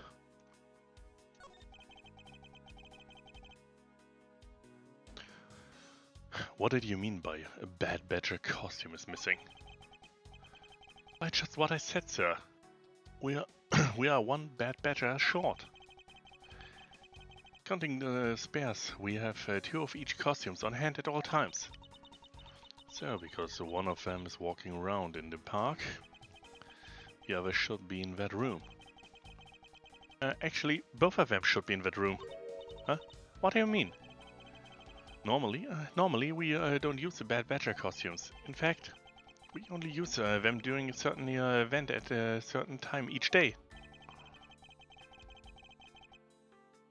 It's a stage show where the bad badger wreaks havoc around the park. And the other badgers must work together to apprehend him, sir. I'm speechless that such a show exists. Well, sir, I was just trying to explain to you how... I was just trying to explain to you the only time we use that costume. And doesn't that make it near impossible to take a picture of the bad badger? Personally, I can't believe that it's this close to showtime and there's no costume. Oh dear, What am I to do, sir? All this basically means that all that basically means is that the kidnappers stole 4 costumes in total. Are you saying that there are 4 kidnappers? No, I don't think that's very likely. Ow. Recall the costume for a moment. The stolen ones, you mean? What proves that 4 kidnappers do not exist? Oh, the only thing we can certainly know is we take it into account that the last one has not been taken. It's the only real thing I can see here. If you had 4 people and you had and you had wanted to steal a 4th costume, wouldn't you naturally go for the full set and steal a pink badger costume as well? Yeah, that makes sense. And yet the kidnappers decided to steal another bad badger. I believe the culprits needed 2 bad badger costumes, but the question is, why?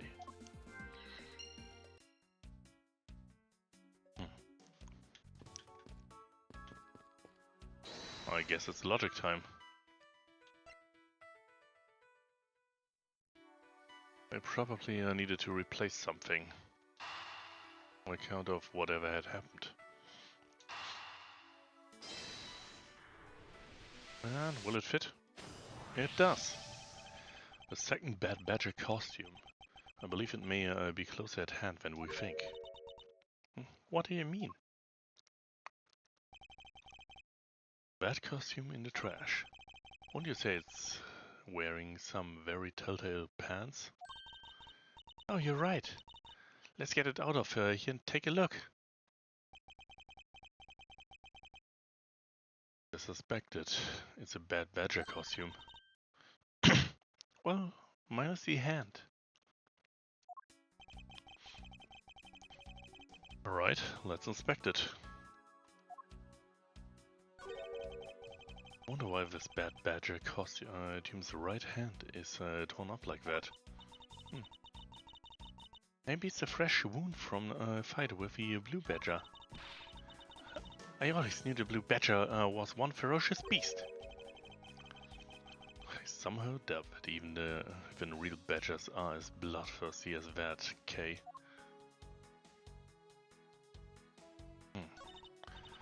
Look, its hand is hurt.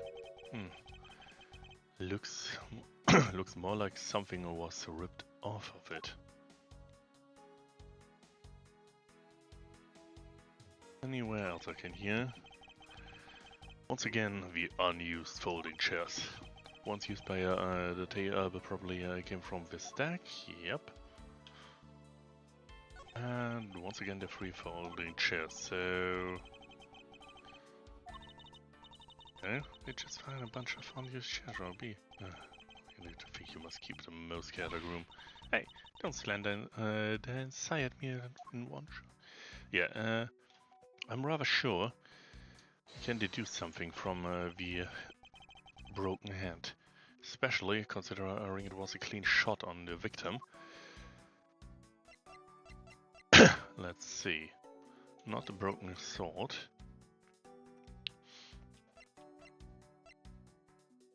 The love letter, of course. I wonder if... I suspect it's once again the murder notes, considering the shot, because if it would explain potentially why the victim didn't react in time, or did react to a gun at all, if the gun was inside the costume. And apparently it isn't. Well, fuck me, I guess. That's a real contradiction, right? Or it might not be. Do you really just tell me it's a contradiction or not? My apologies.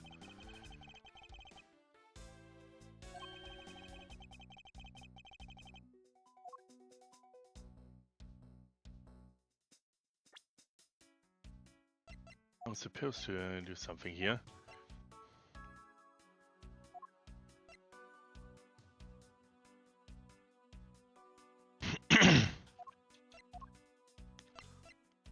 Seriously? Will it be the victims? Will it be the victim's own costume?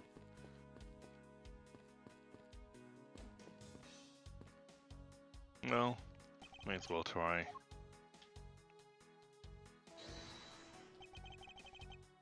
Oh, the ripped hand and the victim's costume. No, it's not. Oh, yeah. Oh, wait.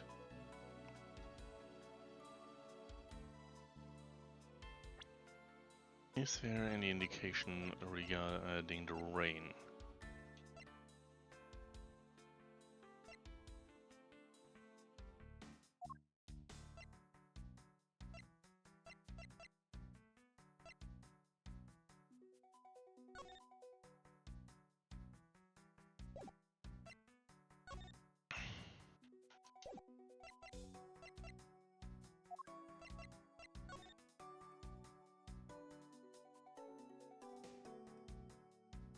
Weird.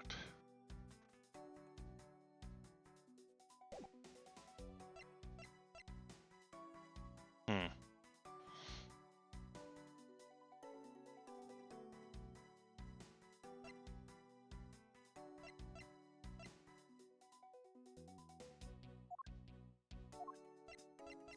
I know that it's been moved in pieces.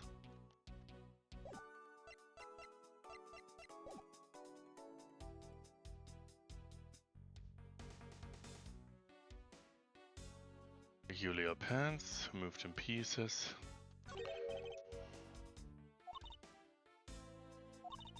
Hmm.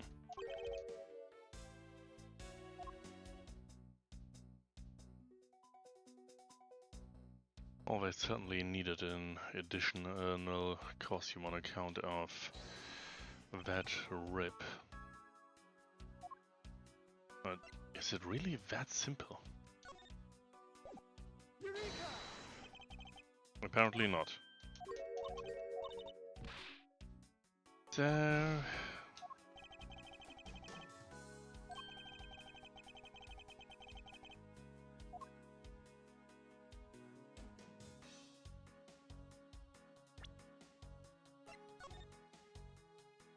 Or is it literally the fact that the Bad Badger has a gun?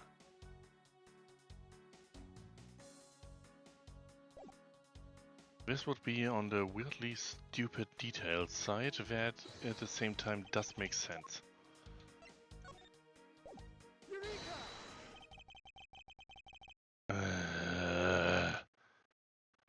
I really need to stop thinking to do something clever here with those games.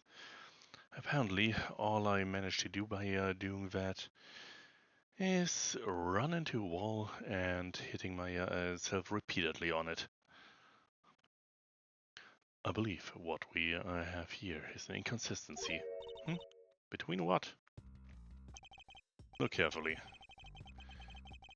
A costume is not holding something in its right hand that it should be. Oh, the gun! Precisely. The Bad Badger was designed to always hold the gun in his right hand. However... You there. Did you remove the gun from this Bad Badger's right hand? No, I did not, sir. The gun is supposed to be securely attached to the costume. As I thought. The rip itself confirms my hypothesis that the gun was forcibly removed. Mr. Proto-Badger, the gun is, of course, not a functioning weapon, correct? Absolutely not, sir. It's just a model gun. However, it can fire blanks. You need to use them for the stage show. It seems our kidnappers also had a need for the model gun. My dear costume friend. Missing model gun data.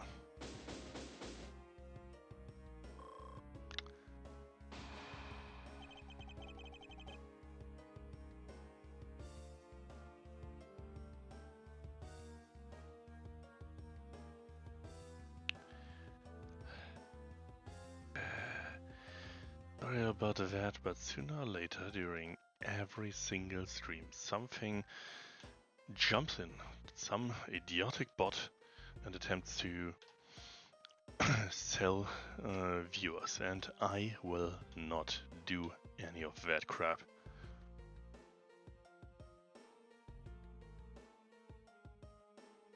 So, once again, another bot banished. Sadly, it will only be about a day or so at maximum until the next one joins here. And that is another ban. I really need to get some moderators as soon as my following starts rising. If it ever rises, that is. Well, I think we're about done with this room. So, what's next? Well, we found a few answers.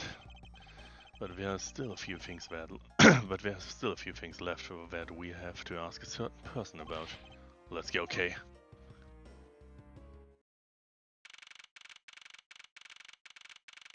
And back in the Wild West area. Mr. Edgeworth, sir. You've got to hurry, sir. Come on.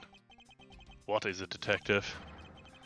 I found a blue badger costume down in front of the main gate, sir. What? Isn't that what one of the kidnappers was wearing? Bingo. That's why you've got to come to the main gate with me right now. If we hurry, we might be able to get there before the wolf boy does. Alright, let's make haste to the main gate.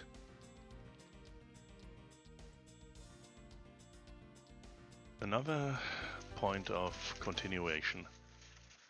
It is rather worth a cookie. So I wonder, why do I have a craving for cookies? Well, whatever the case, I have them here.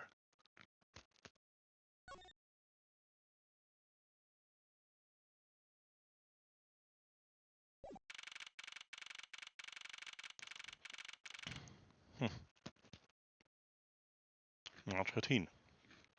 3:45 PM. Gate Waterland, main gate.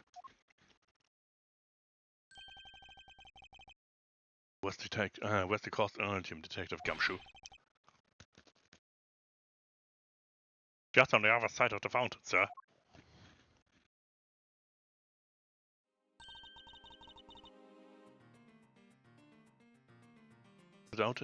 Was it out here in the open all along?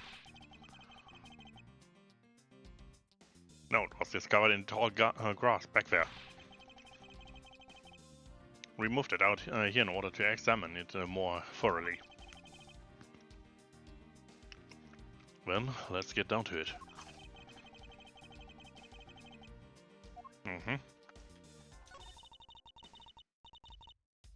It's the Blue Badger's body section. Oh, what a waste. It's the Blue Badger's body section. What a waste. Oh, so?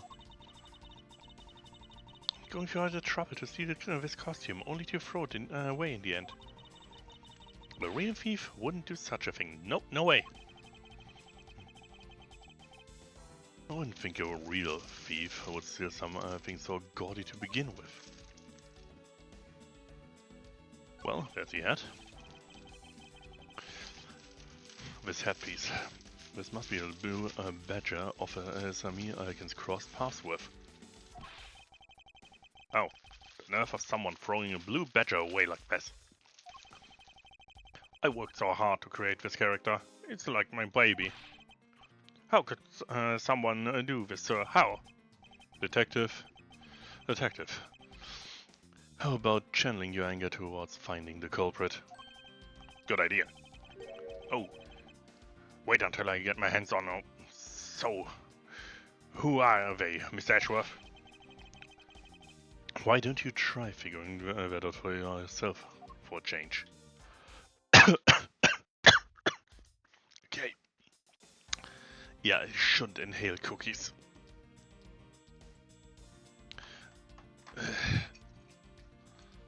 Sorry.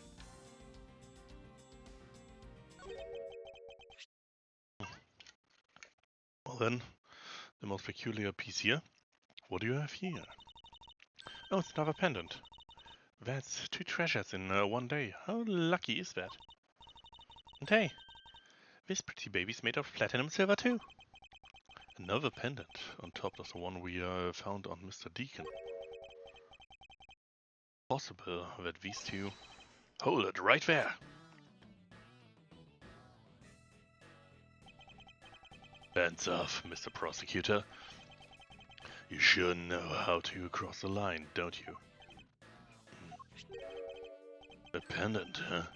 This is a very decisive piece of evidence. How can you tell? Look here and read off what you see.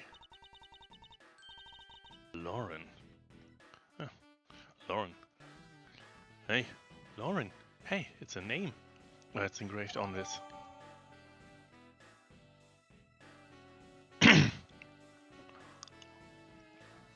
Apparently, a pendant, most likely belonging to Lauren Pouts. Though, yeah, it only says Lauren D. Aha! We have you now, Miss Kidnapper. No, you don't understand, Lolly. I can't believe you were one of my kidnappers. Lance! You're kidding. Miss Pops was one of the kidnappers. Yes. It was me. I held Lance hostage. So, Miss Pops is one of the kidnappers. But even knowing that, I can't call over the case solved or over. Hey guys, case closed. Got a car ready, and I mean the special one for this young lady. Again, Mr. Prosecutor, what is this time? Are you proposing that Miss Pops is also the culprit in the murder case? What happened? I thought Officer Meekins was your suspect. We found it. Found what? That officer's gun. He literally dropped it in the middle of a thick patch of grass. Your country's police is a shame. Just look at how careless they are. Who are you calling? Who are you calling a sham? The officer's gun didn't show any signs of having been fired, so it can't be the murder weapon. Now, Officer Meekins has been cleared of all charges, I see. And that's when a brand new suspect comes walking onto the scene. The murder only happened because the kidnappers started fighting among themselves. As I recall, it was you who said it, right? Miss Pops, did you really kill Mr. Deacon? Yes, I killed him. Can't believe it. Thanks for the confession. Aiden Lang, it is much too early to declare this case closed. Look at you, so sure of yourself. We've got a culprit's own confession and some very incriminating evidence. What more could you ask for? Miss Lauren Pops? Yes? I want to hear it from you. Tell me your side of all that happened today, from the kidnapping to the murder. Why? I'm a kidnapper and a killer. Isn't that enough? That's fine if you're the one behind everything, but only if that is the truth. Now then, will you tell us the truth? There's just some reason you can't.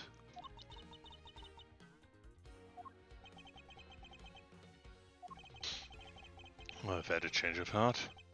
I think I'd enjoy seeing you sulk away as a losing mutt. Alright, you heard me. Let's hear all about the evil deeds you committed today. Miss Pops' confession. One who came up with the kidnapping plan was the butler, Mr. Deacon. You know you couldn't. We could get rich by holding Lance's hostage. Mr. Amano would pay anything to get his son back, after all. Everything was going according to plan, but as soon as we got the money, Mr. Deacon turned on me and tried to kill me. There, are you satisfied? She just confessed to her crimes a second time. At least you have the guts to admit what you've done. I can at least respect that much. Miss Pops, is what you said really the truth? Yes, it is. That is the truth. Certainly isn't the whole truth. Because there's something that seems a bit too improbable in her confession. Well, time for pressing on once again.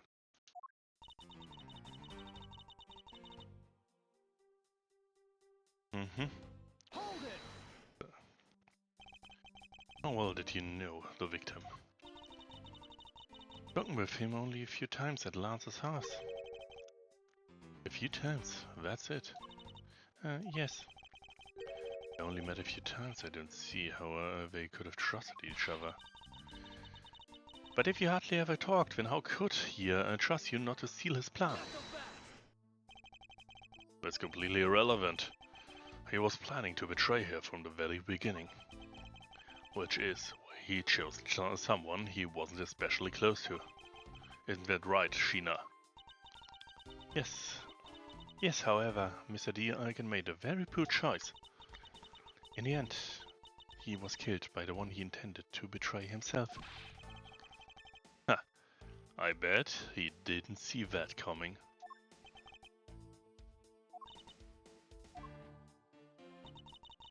I knew it. You could get rich by holding Lance hostage. Give me more details. You knew? How did you know something like that? Oh no. What should I do? Okay, what's wrong with her now? Ah, come on, isn't it obvious? You're making your scary face again, that's why. Why don't you try asking her in a nicer, more gentle way? Stop it, Lauren. You always like this. You always fall for the stone-looking ones. That's why you'll always be unhappy. Or maybe that's it. She's been bewitched by your icy glare. Mind your own business, Kay. Now then, Miss Pops, let's continue your testimony.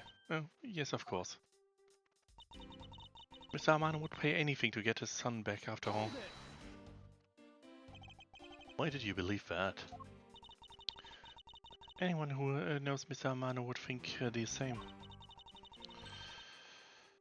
I bet Lance is that old man's greatest treasure. I suppose he would be. To a doting father like Mr. Amano. I always figured that too. And I was always envious of Lance for that. Oh, because you're dad's. I got this pendant from my father. And I believe that as long as I have this, I'll find my father once again. He'll welcome me back into his arms, riding on the back of Pegasus. That pendant. She must truly believe it to be the wings of Pegasus. Everything was going according to plan, but as soon as we got the money... Would you mind telling us a little about the plan itself? Well, first we captured Lance. Oh! How did you do that? Well, Mr. Deacon did that on his own, so I don't quite know. I thought you knew how to steal people away. I shudder to think what she would do with such knowledge. Sorry, I really don't know, but somehow Mr. Deacon was able to contain him. All he had to do after that was wait for the ransom to be paid, but Mr. Deacon turned on me and tried to kill me. Why Why do you think he did? I have no idea. But may you be here planned on doing so from the very beginning, Miss Pops. Wait. Mr. Deacon planned to kill Miss Pops from the very beginning. Was that ever really likely to happen? What should I do? Should I raise an objection?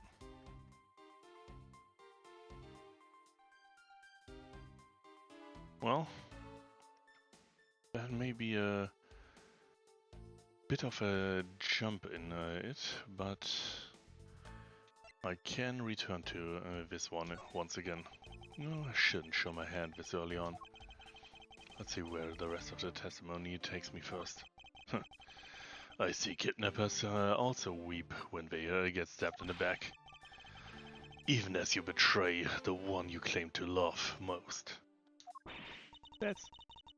No, you don't understand. What's there to understand? What's wrong, Kay? I can't believe she was betrayed. I kind of feel sorry for her.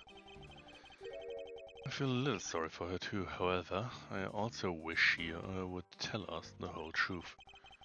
Because there's something that seems a bit too improbable in her confession. I give another careful listen and see. Okay.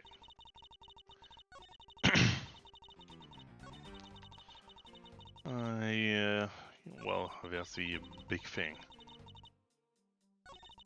Either it's this one, with an objection regarding the horse amulet, because, well, both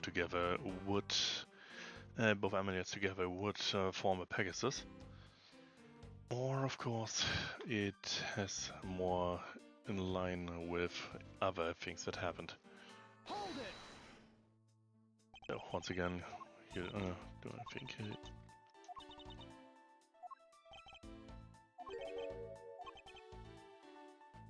Raising your objection here. I'm sorry, but I don't think what you just claimed is all that likely. Huh? I don't think Mr. Deacon would have ever been capable of killing you. But why? We are total strangers. It's not common for people to kill each other. Miss Pops, you're really clueless, aren't you? What do you mean? You never knew what your role in the kidnapping was, nor do you know who you really are. But I do, and I can show you this piece of evidence. This proves Mr. Deacon wouldn't have been able to bring himself to kill Miss Pops. Well, it's either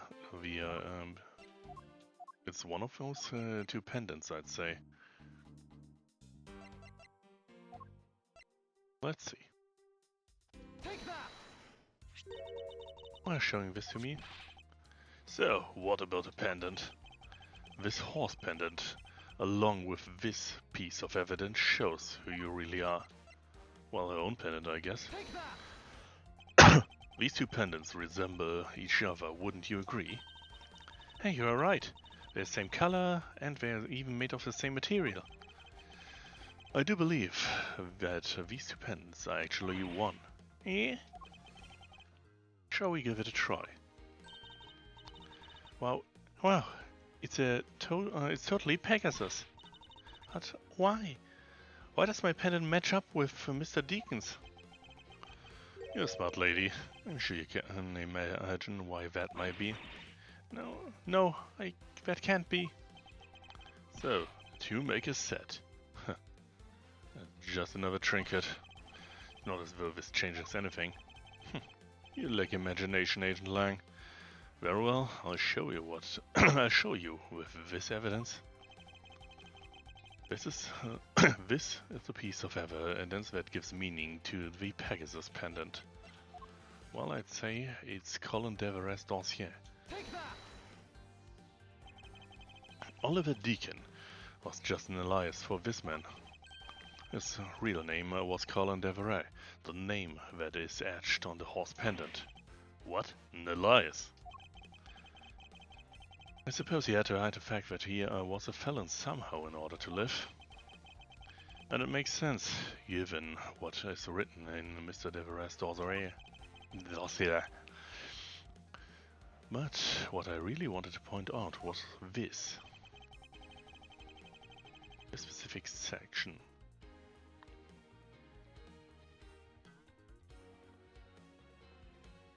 Take that! Mr. Devereux had one daughter, and her name is Lauren Pops. That's a lie. That person was not my father. He couldn't come out and tell you that he was your father because he was in hiding. However, I believe he was trying to secretly watch over you. I still believe that a man like that could kill the daughter he was separated from, or even that such a man would allow his daughter to get involved in a kidnapping plot. And what's so funny, Maiden Lang? You're good at making things up in your head and deciding it's the truth, aren't you? What are you trying to say? Your thinking is much too innocent. After all, I've thought of another possibility. Is that so? Well, let's hear it. Another possibility. I'll grant you that the two of them are father and daughter. But isn't it possible that they both knew that fact? It was no coincidence that a reunited pair became involved in the house of Amano. And the two of them made good use of their mere things to plan this little kidnapping. Wouldn't you say my scenario is perfectly probable as well? Yeah, this is his version of how things may have done. You don't have any proof that they didn't know of their true relationship, right? And you're saying that the two of them committed the kidnapping together? That's right. As one really rotten family. Is that really what happened? I'd better take a long, hard look at the evidence.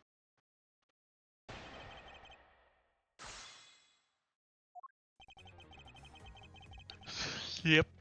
Once again, time to press into the hard stuff. Hold it! Precisely. And what father would ever willingly kill his own daughter? I've seen a lot of things in my travels. And I can tell you that being related by blood is sometimes proof of nothing. Isn't it possible they both knew that fact? I think they knew. Yes, I don't think only the victim knew. I think the girl realized it as well. They both knew who the other person was, but they had to pretend that they didn't. Because he was on the lam. You got it? The victim couldn't exactly go around flaunting who he was. Furthermore, it was no coincidence that the reunited pair became involved in the house of Amano. One is the butler, and one has the friend of the son. You mean? They probably thought that was the best shot. That's what you honestly believe, of course. And the two of them made a good use of their mere things to plan this little kidnapping. You mean they plotted to commit this crime as blood relatives? Can you think of a better partner? They are certainly a clever pair. The butler and the girlfriend. No one would ever suspect that they were, in fact, family. Yes, from the very beginning, they painstakingly practiced those rules well. Would you say my scenario is perfectly probable as well? Hold it! Let's see. I believe you're being a bit too overconfident for someone with no evidence. Am I? Because I don't see you presenting any evidence to the contrary. Without evidence, we're stuck in a stalemate. Agent Lang isn't wrong. Listener is certainly a probable one. You'd better hurry and do something, or Lauren's gonna wind up looking really bad. I know. But first things first, is Agent Lang's line of logic factually correct? Was the crime really committed by the two of them? By this father-daughter pair? Da da da.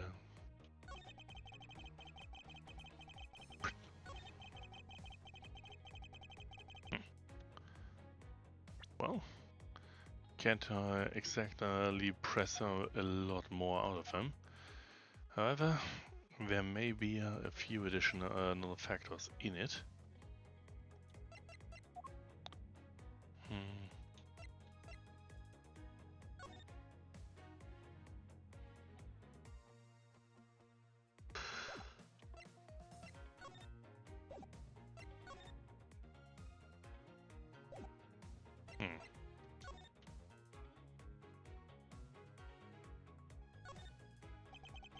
Lauren D. Graphed independent.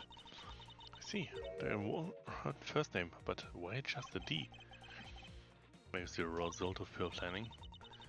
I guess. Well, at least if I had to shorten my name, I could make it K. Faraday.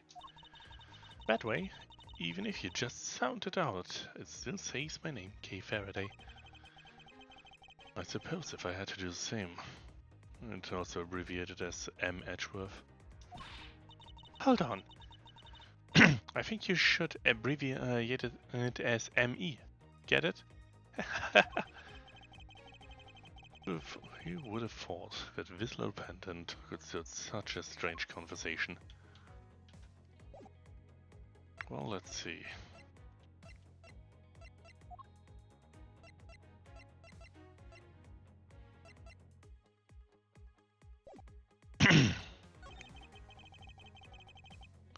Well, the probability is certainly there. Those two may planning. Da -da -da.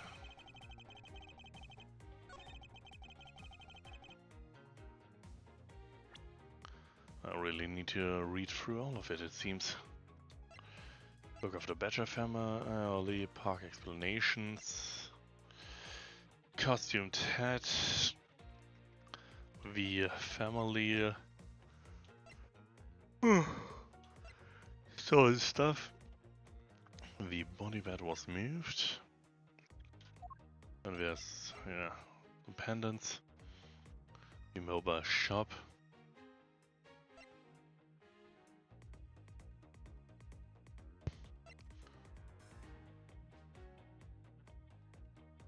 Well,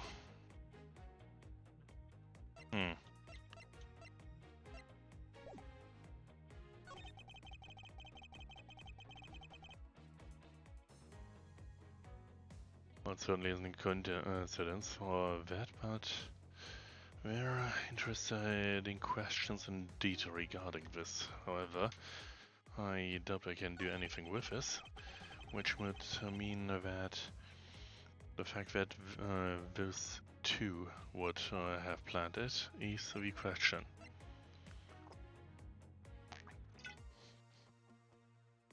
I wonder if it will, at this time, allow for the leap of logic that collections agency for debt may being involved with lands may be a very important part when it comes to the kidnapping money.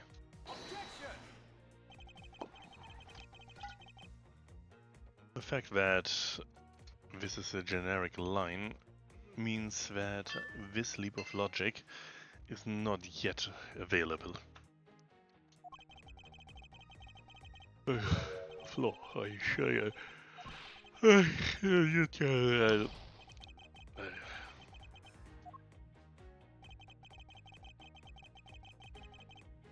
Let's see. It not being a coincidence? Well...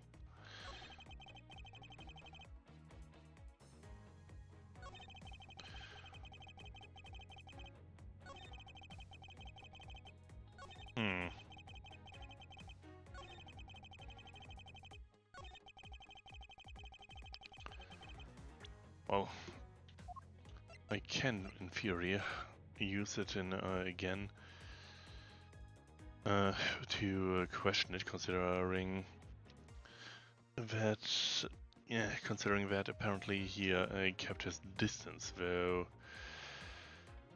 there's also leaving logic here, and it is once again the wrong lead of logic.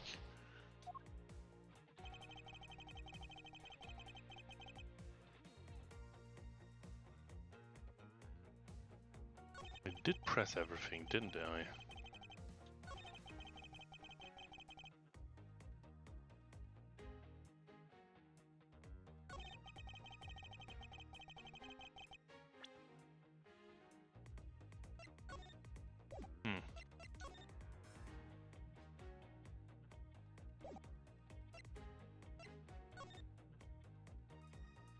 For the shoulder.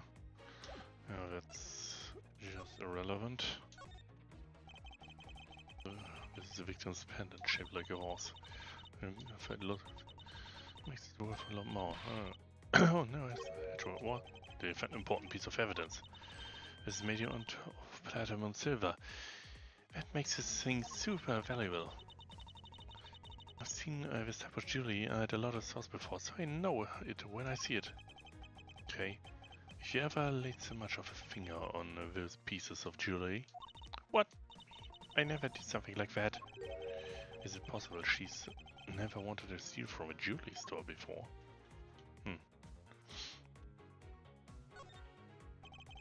Name Colin Deverace, engraved here. I really admire people. They'll carve our names in a pendant. Oh, and why would that be? You have no imagination, Mr. Edgeworth.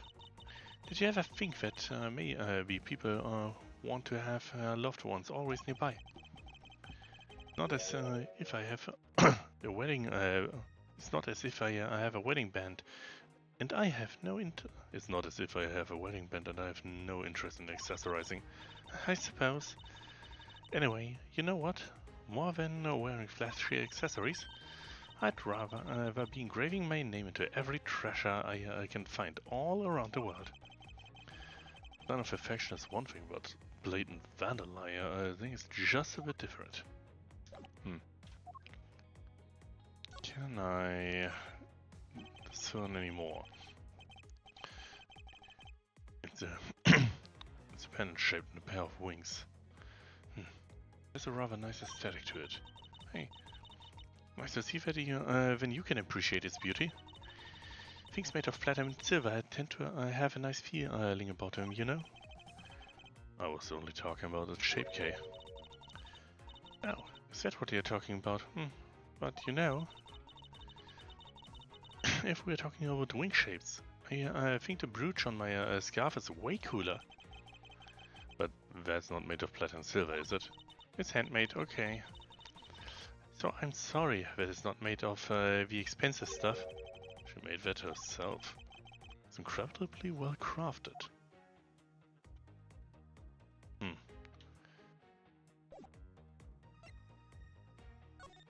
A letter from a loan company. There's the... well... that's the fact that apparently he wasn't known for to have it. That is exactly not what I wanted to click.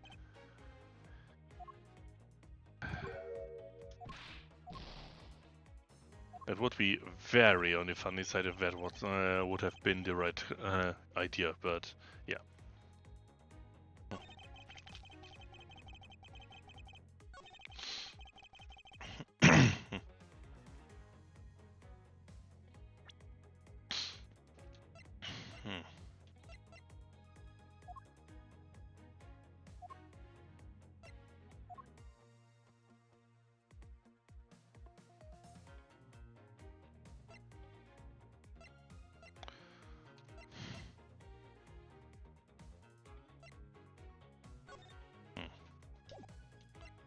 Well, I wonder.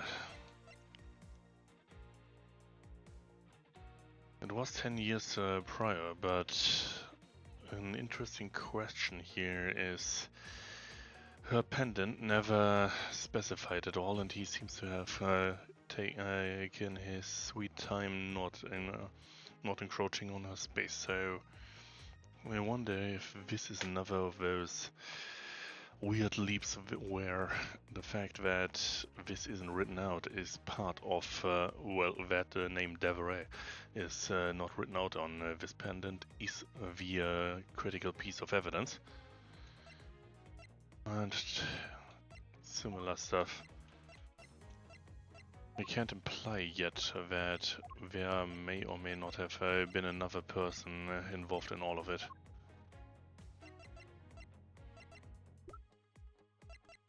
So that's the closest two options I have. Objection! Yeah, that's definitely not. Wait, is it?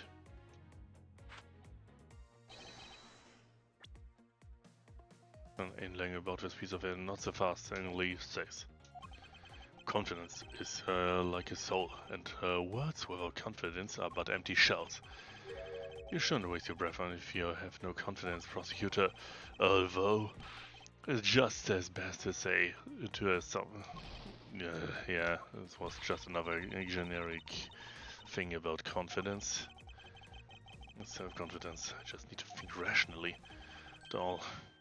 Only to be confident in the facts.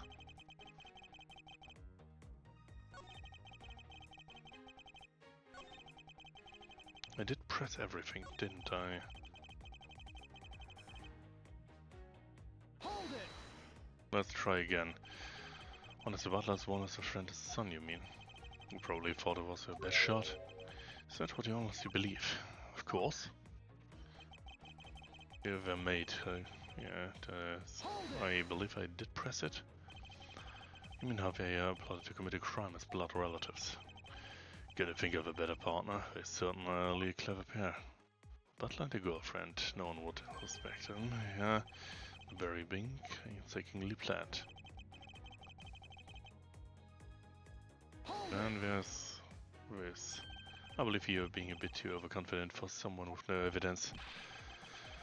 Am I? Because I don't see you presenting evidence. Yeah, without evidence, anything is wrong. Scenario is certainly a probable one. But I heard something that lines really bad.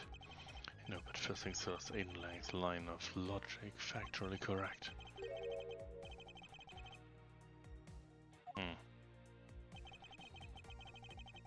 Ugh.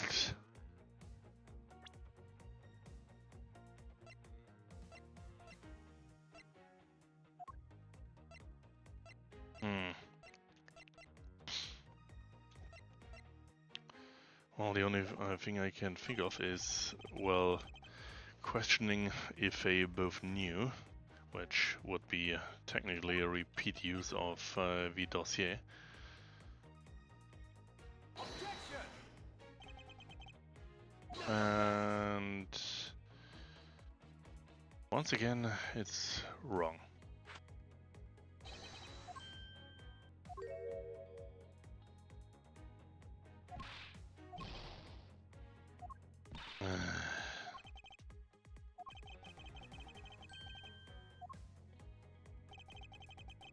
Something that is an absolute fact.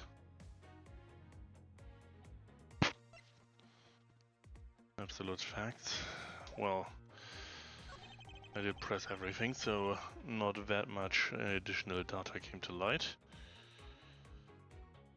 Yeah, he just confirms that.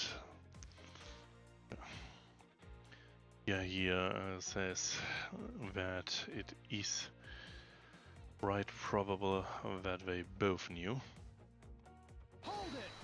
Once again, pressing that. I think they knew. I don't think I don't think only the victim knew. I think the girl realized that as well. They both knew who the other person was, but they had to pretend they didn't, because he was on the lam. You got it. A victim couldn't go exactly on flaunting who he was. Furthermore,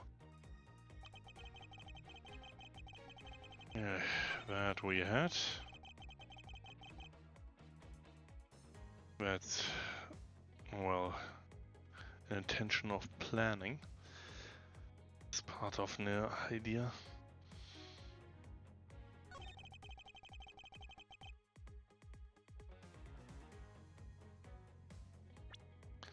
I'm absolutely certain the letter from the loan company is of extreme low relevance. However,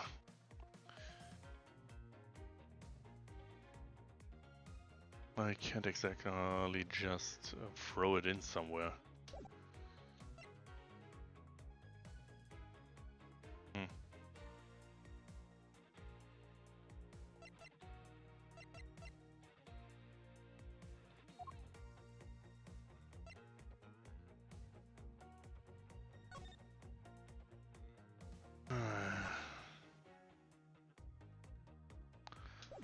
This is not exactly by confidence.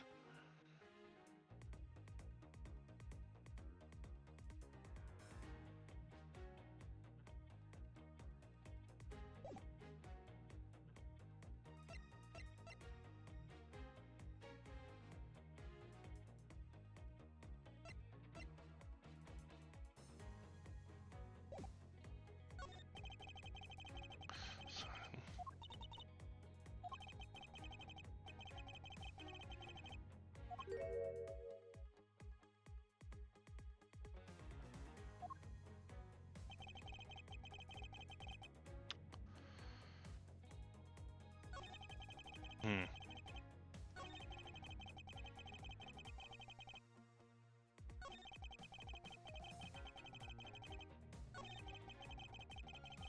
The only thing I would think about that could also be of relevance would be the fact that 3 costumes were stolen, so there had to be a third, but really, Objection! please let that finally.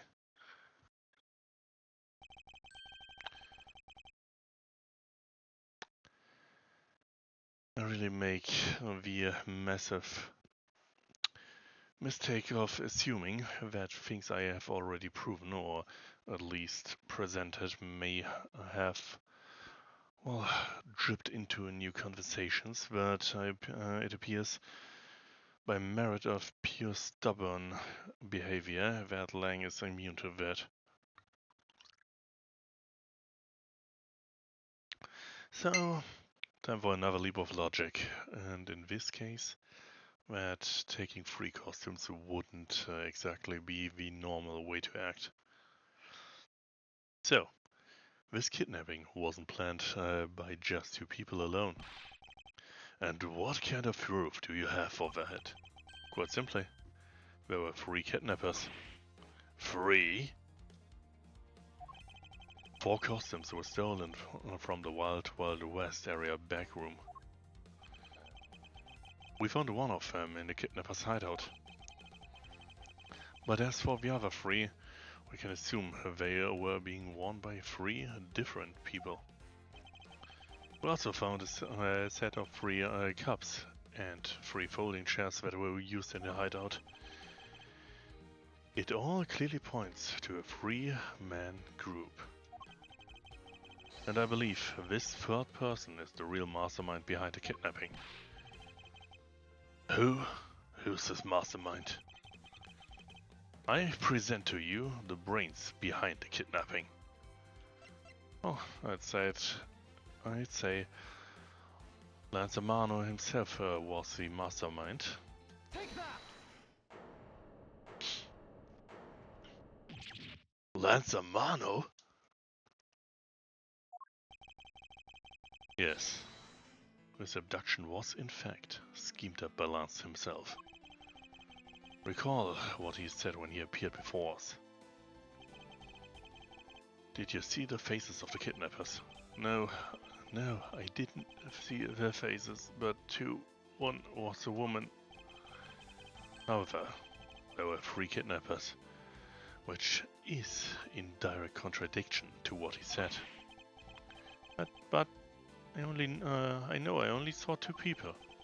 This guy was being held hostage, It's possible he couldn't see all three of them.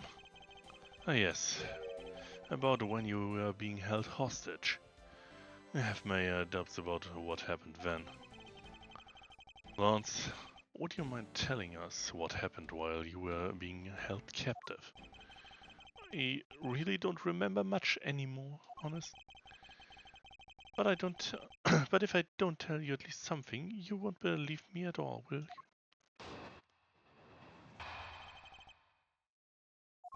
Lance's testimony. I was kidnapped yesterday morning.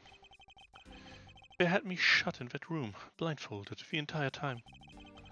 But the kidnapper suddenly disappeared around the time I heard rain falling outside. My hands were cuffed, but but it was a stroke of luck that they left me alone. I made my escape and ran and ran away from that room fast as I could. Through the underground passageway, I presume. Are you okay? Sorry, I really didn't want to recall all of that horrible ordeal, but now you believe me, right? No, not quite yet. Ah, how can you not? Why? Why do you look at me with icy daggers in your eyes? Because he's a prosecutor and because they're all like that. If you know Agent Lang, a prosecutor's eyes are for discerning the truth. And should they be interpreted to be cruel at times, then so be it. The sticking point in Lance's testimony. Let's see what he offers up when I push a little. Lance's testimony. I was kidnapped yesterday morning. Hold it! Can you tell us about when you were abducted in a little more detail? It was a strange morning. I felt like I was right in the middle of a great calm. And where were you when you experienced this calm? Our family garden, of course. Where else could it have been? Excuse me for asking. This child is more a princess than prince. I was out taking a walk to shake off the morning blah. Then, out of the blue, someone from behind clamps a hand over my mouth. You didn't see your attacker? They must have used some kind of drug to knock me out. Because before I knew it, I was off in La La Land again. When I woke up, I was in the kidnapper's hideout already, all tied up. They had me shut in that room, blindfolded the entire time. Hold it! Well then, how did you know? By that room, you mean a room in the kidnapper's hideout, correct? Yes, but I was blindfolded the whole time, so I didn't know that until I made my escape. And you were in the same room as your kidnappers. They spoke in hushed tones, but I could catch bits of their conversation. It was definitely two people, and one of them was definitely a woman. I was so scared. I could tell they were nearby, so I didn't dare make a move. But the kidnappers suddenly disappeared around the time I heard rain falling outside. Hold it! The kidnappers disappeared. The room fell into sudden silence. I had been left behind like an unwanted mutt. And what do you mean by unwanted mutt? What a pointless question. It's not like he's going to tell you anything new, you know. It's a poetic smile. You should learn how to use them, you too. You want to look refined on the outside. But it's no good if you're not refined on the inside as well. My hands were cuffed, but it was a stroke of luck that they left me alone. Hold it! And those cuffs on your wrists, I suppose, are they still... I suppose you are still cuffed in that case. I'm well aware of how I am chained to reality.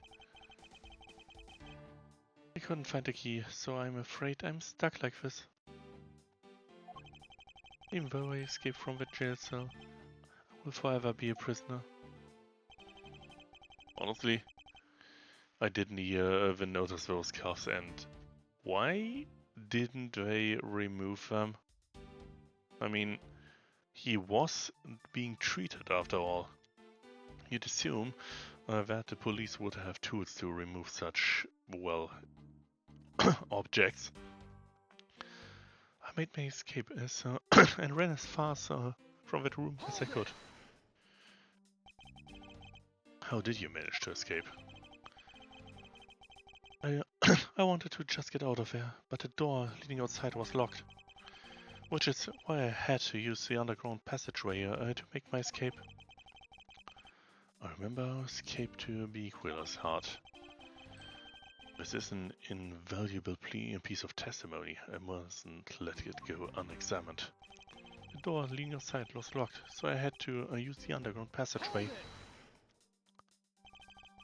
By underground passageway, you mean the one the staff uses to travel unnoticed? I suppose that's what it's for. But I didn't run into any staff members on my way out. And once I was up top, I was busy trying to find a member of the police. And that's when you found us congregated at the stadium, I suppose. Let me ask you then, how did you get a hold of the key to the underground door? That was easy. It was hanging right there in the room, on the wall. Do you recall a key hanging on the wall? I do recall a key hanging on the wall right beside the table. Boy, does it bring back memories of our situation and how we made our escape. Indeed.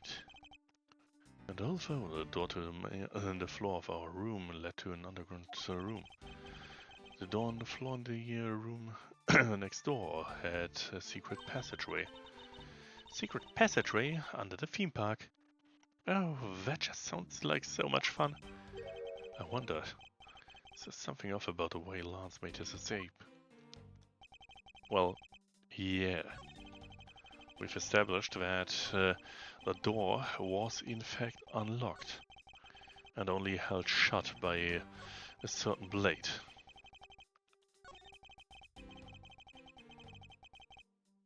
Hold it! No, wrong button.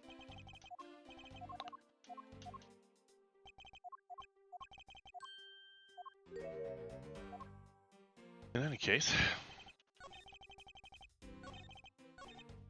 Lance really wanted to get out of there. The lock on the door was not in any form damaged by, well, the brute force attempt to enter the room. So, unless the police did crack the lock and then after that only tried to pry it open, I'd say it's rather very much likely that a certain Lance would have been able to get free by just taking a certain sword outside from the handle. However, he says here that the door was locked, so either he has the worst type of perception I've ever seen, or, well, or that is the evidence required. You say that the door leading out was locked, but was it really?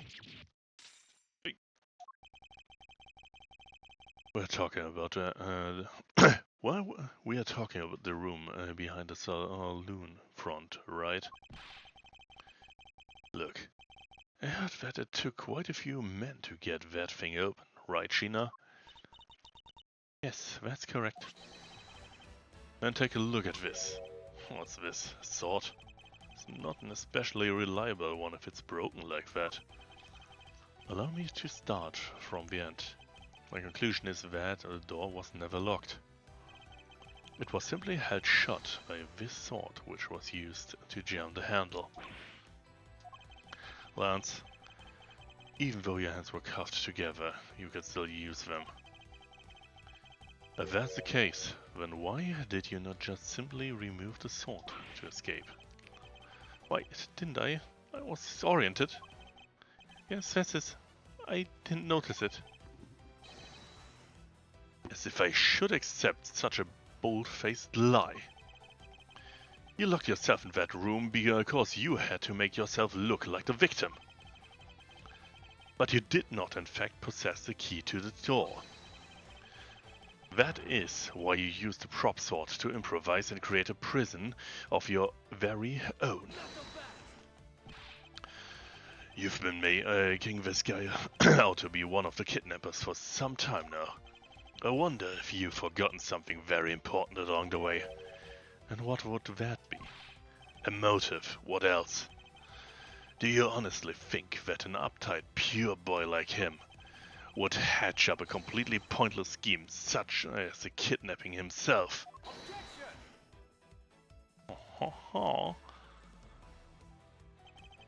This proves that Lance did indeed have a motive to commit this crime. Well, rather straightforward. I am rather certain that this piece of paper has been rewritten. It's not, in fact, some form of love letter. It's most likely an invoice sent by the Tender Lender Loan Company. And, as one may imagine, depending on the sum in total, that would be a reason. To put it simply, Lance has a very urgent need for money. This is hardly your typical love letter. It is in fact a collection bill. It appears our upstanding boy has accumulated quite a debt. Isn't that right, Lance? Yeah. Looks like it's hard being the son of a rich man too. Must be rough and you have to resort to stealing from your own old man, huh? Alright, I give up. I abducted myself. Lance. It's over, Lolly. In this life, we really are bound to our fates after all. All I wanted was to go with you to a new town, somewhere where no one would know us. I wanted us to be well off with that 1 million, but now that dream is over. Oh, Lance. Then you are giving yourself up? Yes, I plan to run away from this world with my Lolly. Oliver even helped us with the plan, but then he had to go and stab us in the back. He turned on you. Maybe he didn't want to split the ransom money. That is my guess. It happened almost right after you made the drop-off. When we were alone, he attacked me all of a sudden. After a brief struggle, I was able to contain him and keep him under control. We left him inside that room, as Lolly and I made our escape. We wore different costumes and split up. Lolly left first in the blue badger costume. That would mean that the person Officer Meakin saw was Miss Porps. But right then, the old man just had to wake up. I was careless, and he tackled me pretty hard from behind. Then Oliver put up a bad badger costume, took the suitcase with $1 million and ran. I contacted Lolly right away and warned her that he had a gun. I had no choice. They had no idea that they were related, so I thought that it could only end badly. I still don't believe it. That person was not my father. Because if he was, I just killed my own father. Only then it really was you. Chain of events. That man was not my father, I mean, because at the stadium there was a bad badger pulling the suitcase with a 1 million in it. But that badger pointed a gun at me, aiming to shoot me dead. That's why I I used the gun I got from Lance. There was a gunshot. The other person crumpled to the ground. I ran, scared for my life.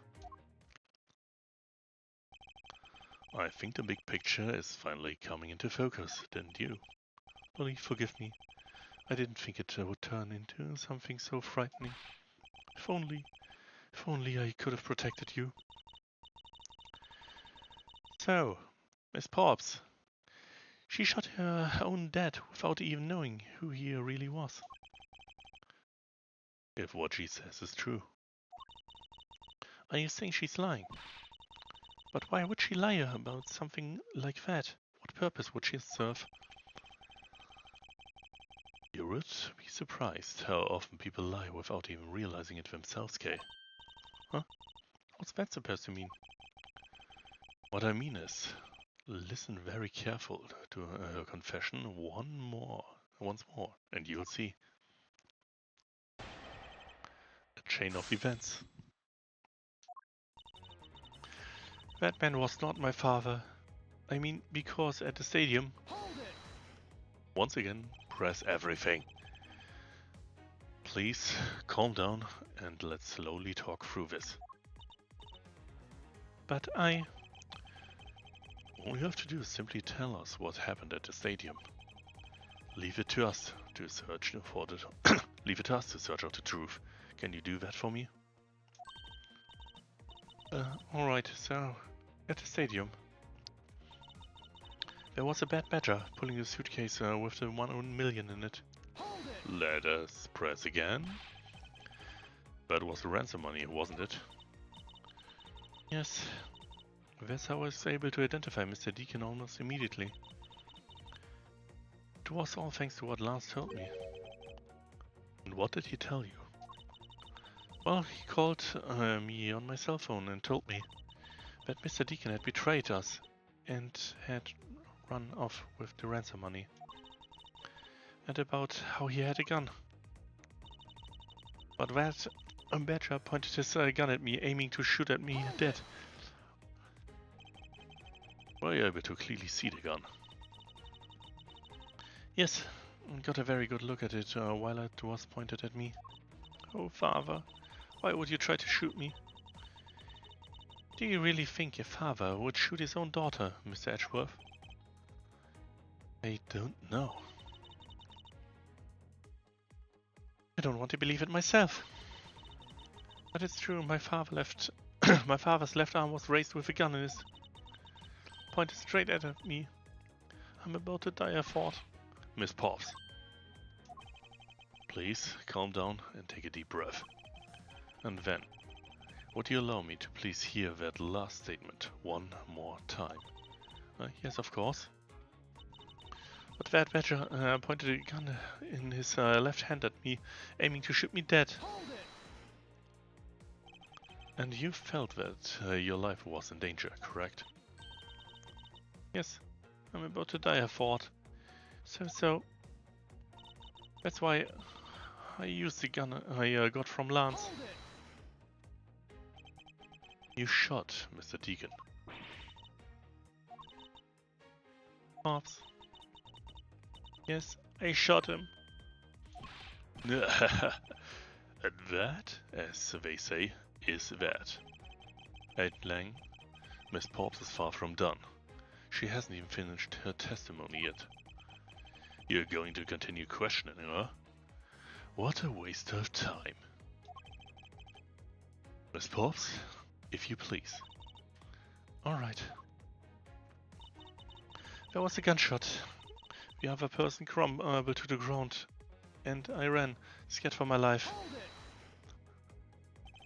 Did you take off immediately following the gunshot?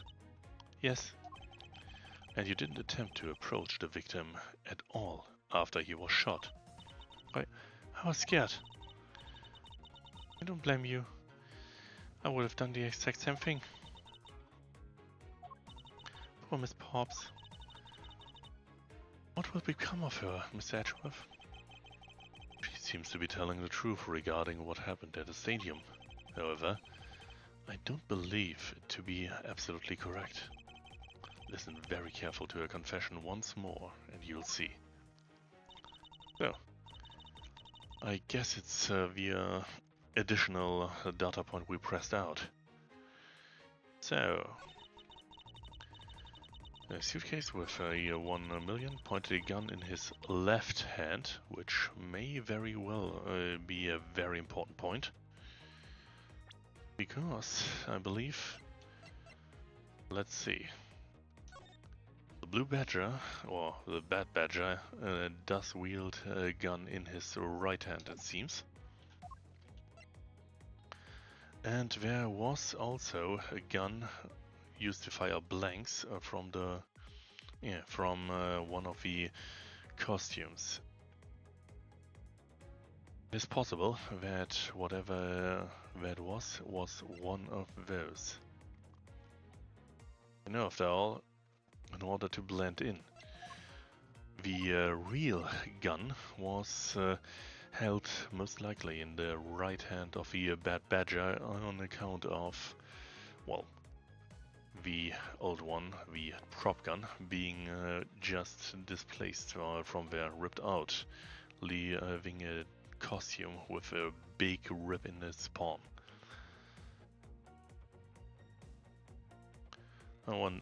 If that is true, this could very well mean that the gun held by that badger was not a real gun. A little bit on the nose, but it could be a leap of logic worth pursuing. And it's not. That was, I don't think you pulled the right points of evidence. Wonderful, so oh dear, that you got there so willing to point out his boss's mistakes.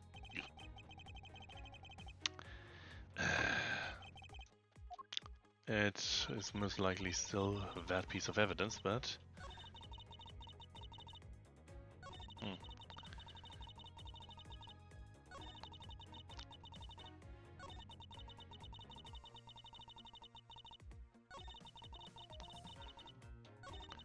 yeah, it's most likely that piece of evidence, but there's the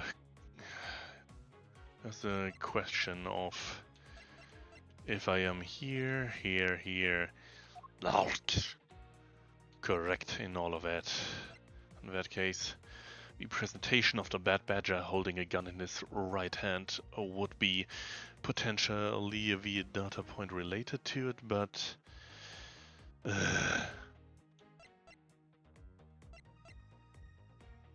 unless, of course, it's once again some weird connection regarding the costumes.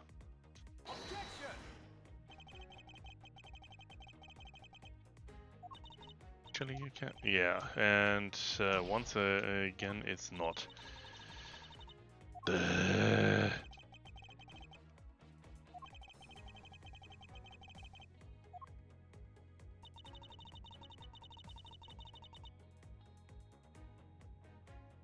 At that point, why was she having a gun at all? Well, shit, I absolutely did not want to present that. Well, it's not possible to give yourself less goals, Mr. Prosecutor, until you have something significant to add. Great. So... I've just accidentally cut down on my focus here, and I've cut down on my points. Yay!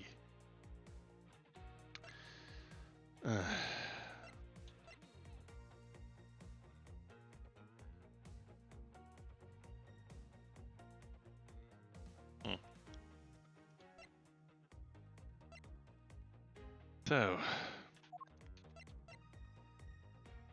problem is, we have absolutely no idea if she was up or down when it on the stage. We only know she saw a bad badger at, well, somewhere at the stadium. We know a bad badger costume had been, well, demolished. Where is... a very good question if this is the right thing, or if this is the right thing. Hold it. There's a good chance in this case it's not the pressed one, but if Lance did in fact give her a gun, that he didn't entrust her with a real gun, but with the prop gun stolen from the costume. You shot Mr. Dean. Miss Pops? Yes, I shot him. In line with here. Guess I gotta have, well.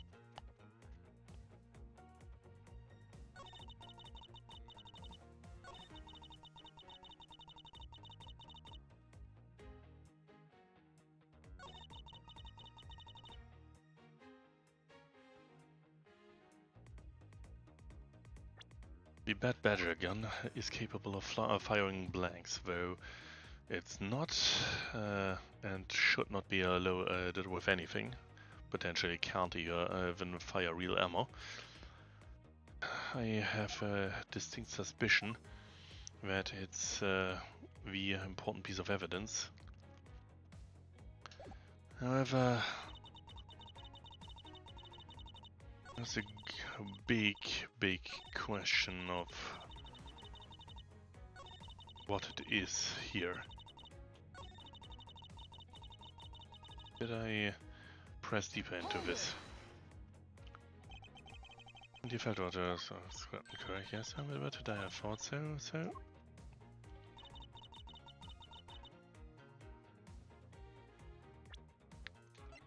Well, let's hope she recognizes this gun. Take a good look at this. What about it? Yep, and it's wrong.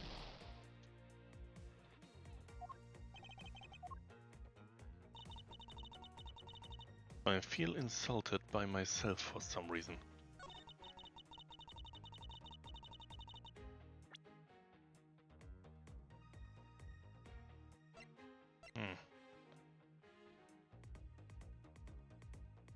Well, there's a stray hat, but...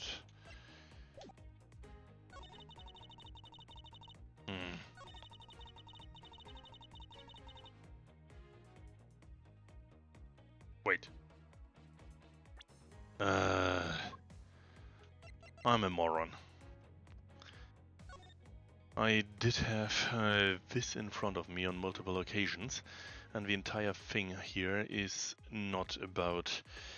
It's not about if she really shot a real gun right now, it's about who the other person was.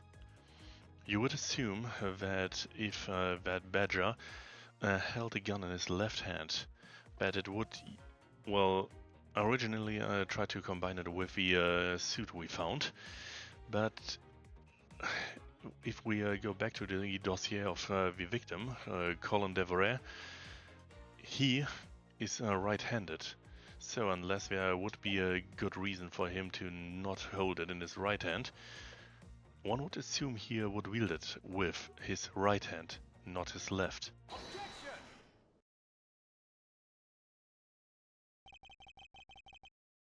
I have here a dossier on your father. And according to this, your father was right-handed.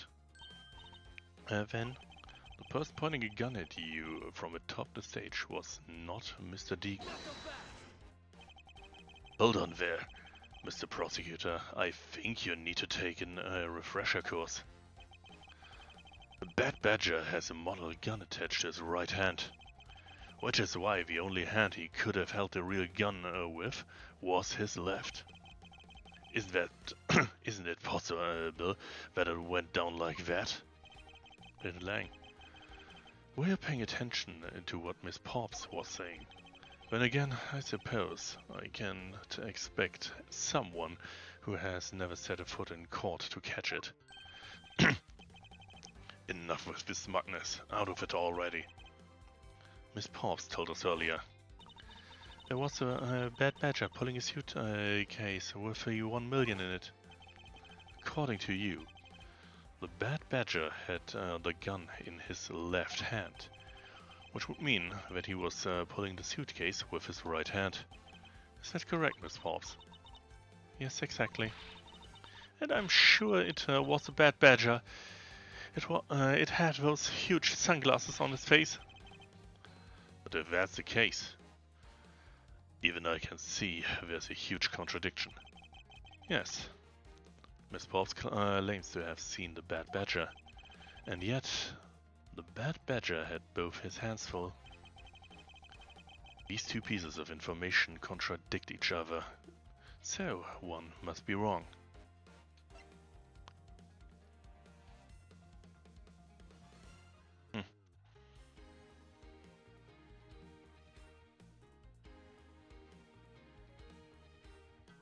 Honestly, more than one, multiple costumes were stolen, so there are multiple ways it could have very well gone down.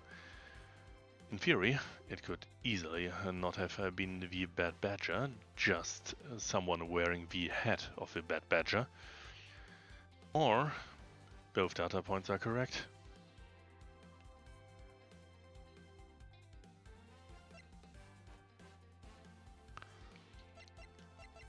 Well, considering this is the last set of data, I may I may need to repeat this abomination of a run.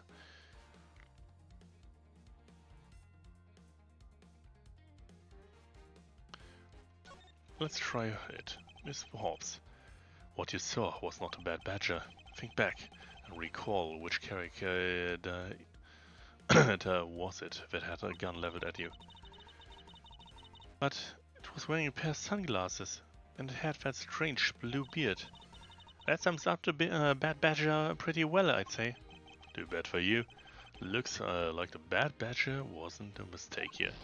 And yep, it was. Both are correct because it was a combined suit. I think your half-baked logic needs some more time in the oven, Mr. Prosecutor. You guys, what are you waiting for? An engraved invitation? Take this young lady away. Wait, we still don't know the truth behind what happened. It's alright. I need to pay the price for what I've done. And by that merit, the truth was lost for all eternity. And by that merit of weird shit, I have managed to waste everything here. Yeah, I need to think carefully before the facts here. Well, at least in this version, I'm not exactly thrown back far, though I'm annoyed that I had to rely on it, especially considering I did the right logic on multiple points with the wrong evidence on account of, well, things about one word indifference. Well, both are correct. They're both correct. Impossible. Impossible. That just leaves us with an irresolvable contradiction. Miss Paul's entire statement rests on the fact that she saw his sunglasses and beard. But what if that bad badger wasn't wearing pants on his lower half? This proves that there was a way for the bad badger to freely use both of his hands. Well, either it was the gun ripped away, or simply the fact that the body is separated into two pieces.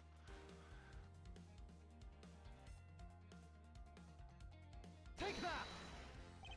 The costumes have two parts to them, a hat and a body. Oh, I get it now. The hat leads Miss Pops. The hat Miss Pops saw was probably really the head of the bad badger. However, it is not possible that the body was that of the... However, is it not possible that the body was that of an entirely different badger? A different badger. Yes, or to put it more bluntly, I believe it was the lower half of this badger. Body of the badger, where truly was it? I'd say it was Proto. Take that! What the heck is that? It's a Proto badger. Yes, and it's a simple matter of process of elimination. Miss Pops was wearing the blue badger costume, so we can eliminate that one. And the pink badger is, is of the wrong color, so it would have been incredibly obvious. All that's left is the Proto Badger costume. Miss Pops. Who was the one who wore the Proto Badger costume? That would be Lance. Yeah. Not so fast! Are you saying what I think you're saying? That Lance Amano donned the bad badger hat and pretended to be Mr. Deacon. On top of which, he plotted to shoot Miss Pops while wearing that hideous thing.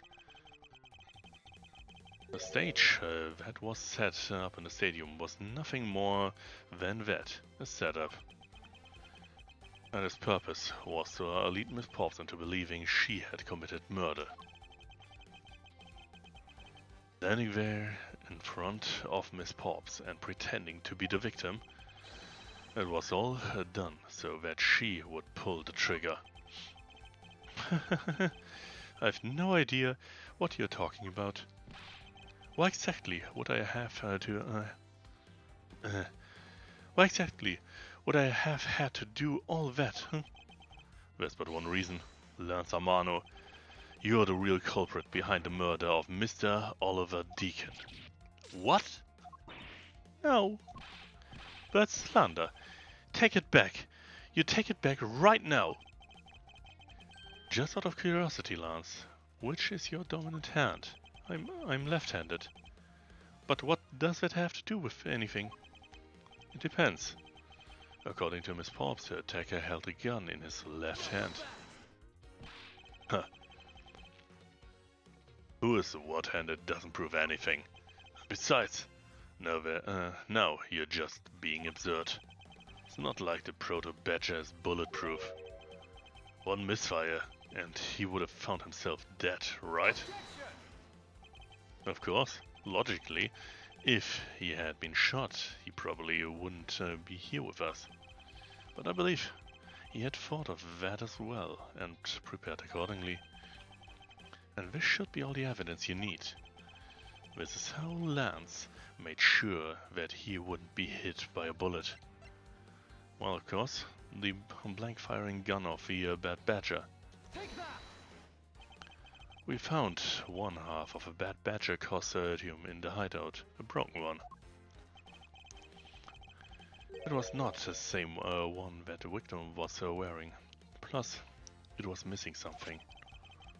And that something is the model gun the Bad Badger carries, which can fire blanks. What? Miss Pops, where's the gun you used now? I threw it away into the sea. That makes it a bit tough to verify what it was. Although, I believe that... although, I believe that we can safely assume that it was the model gun in question. I've heard enough. All you've been spouting so far is pure conjecture. I admit that as long as the model gun is lost to us, I can't prove I'm right. However, I can say that the probability that I am right is very high. Okay, let's pretend that you're right, and that the murder at the stadium was a fabrication. In that case, where do you think the murder really took place with the prosecutor? I don't know yet. I knew you were full of it. However, I do believe that the murder took place during an earlier time frame. Please, wait a second. It's simply not possible. Because I saw Mr. Deacon after he was restrained by Lance. She saw the victim in the state of being restrained. What she saw. I came back to the hideout long after the other two.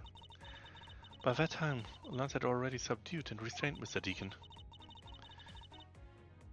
He had tied Mr. Deacon securely to the beam in the next room door. After that, the two of us put on our costumes and made our escape. So, Mr. Deacon must have escaped after the two of you left, right? We thought that it attracted too much attention if we left together, so I left first. We planned to meet up again at the stage in the stadium, but then, as I was walking through the park, I got a call from Lance on my cell phone. Oliver managed to escape. It looked like he was waiting until I was alone. He also stole a gun from me after that time. And then the murder happened. Mr. Deacon must have overheard their plans to meet in the stadium. Well, Mr. Prosecutor, Miss Pop saw the victim with her own eyes. Big gulp of water.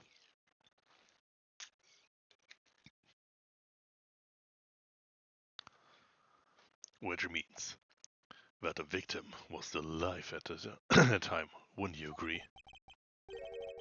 Why does that sound wrong to me? There must be something amiss about his account. Let's see what happens when I examine it in more detail. What Miss Pop saw. I came back to the hideout long after the other two. Hold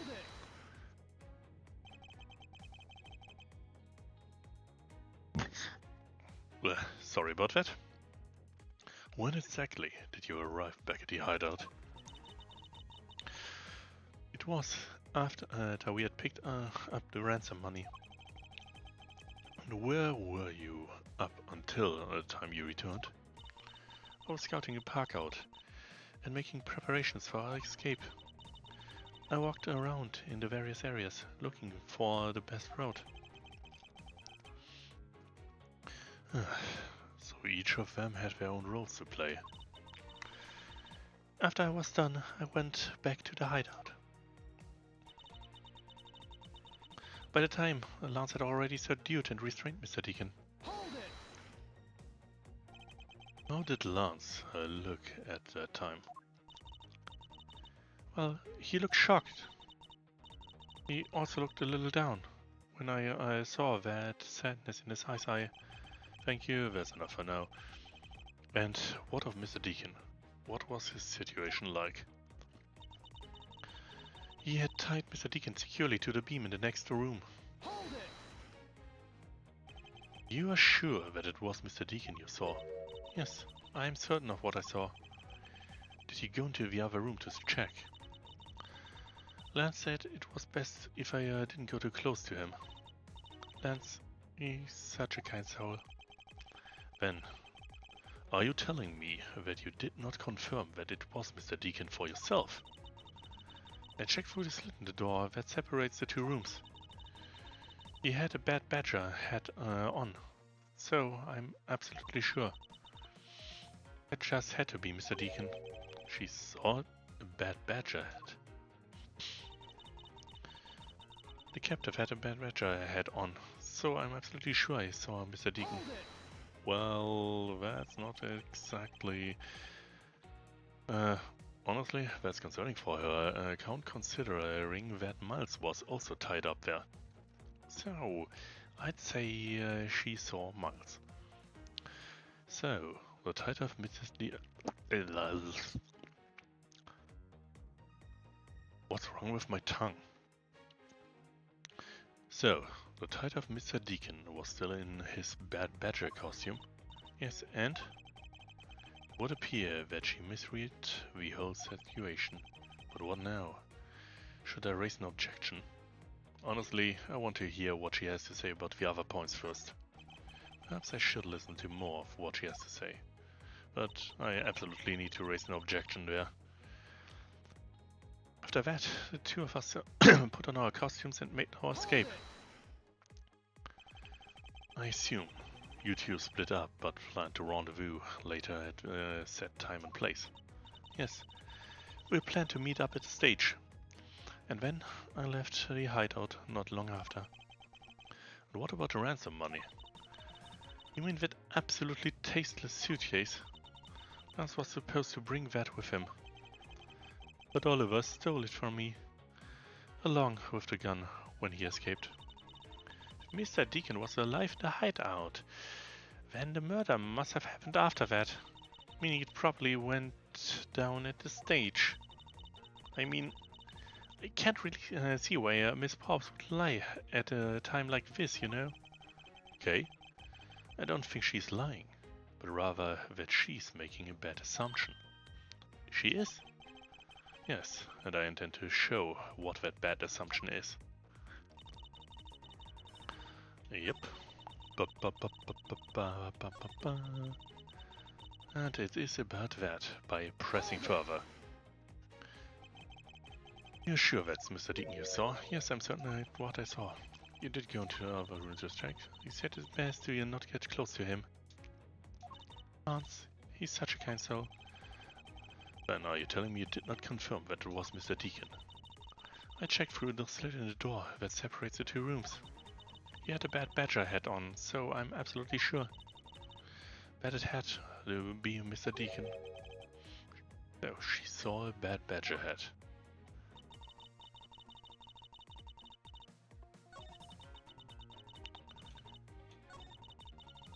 Huh. Captive hat? Bad. Okay, it was this one. I seem to have accidentally ignored it. So that of Mr. Deacon was still wearing the bad badger hat. Yes, and it would appear she misread the whole situation. Oh, yes, I want to raise an objection. The person you saw was not a victim. What? What? Why not? I'll tell you. I will tell you why not with this. This, Mr. Pops, shows us the person you saw was not the victim.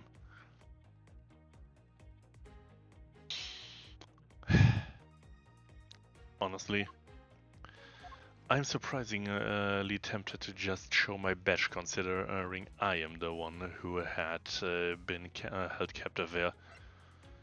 But yeah,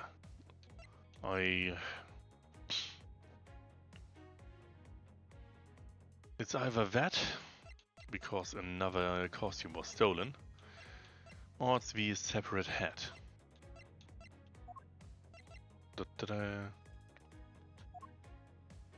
Let's try the additional stolen costume.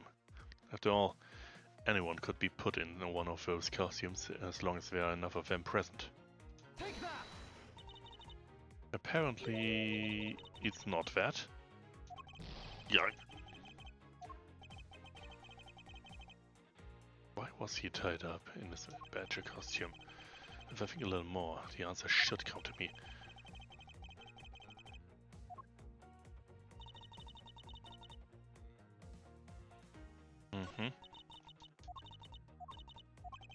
Well, I'm sure I have all the data I need, but...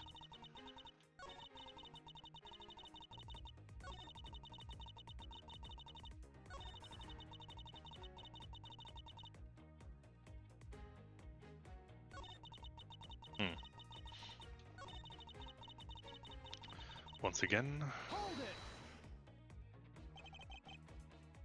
it. This is comparatively convoluted.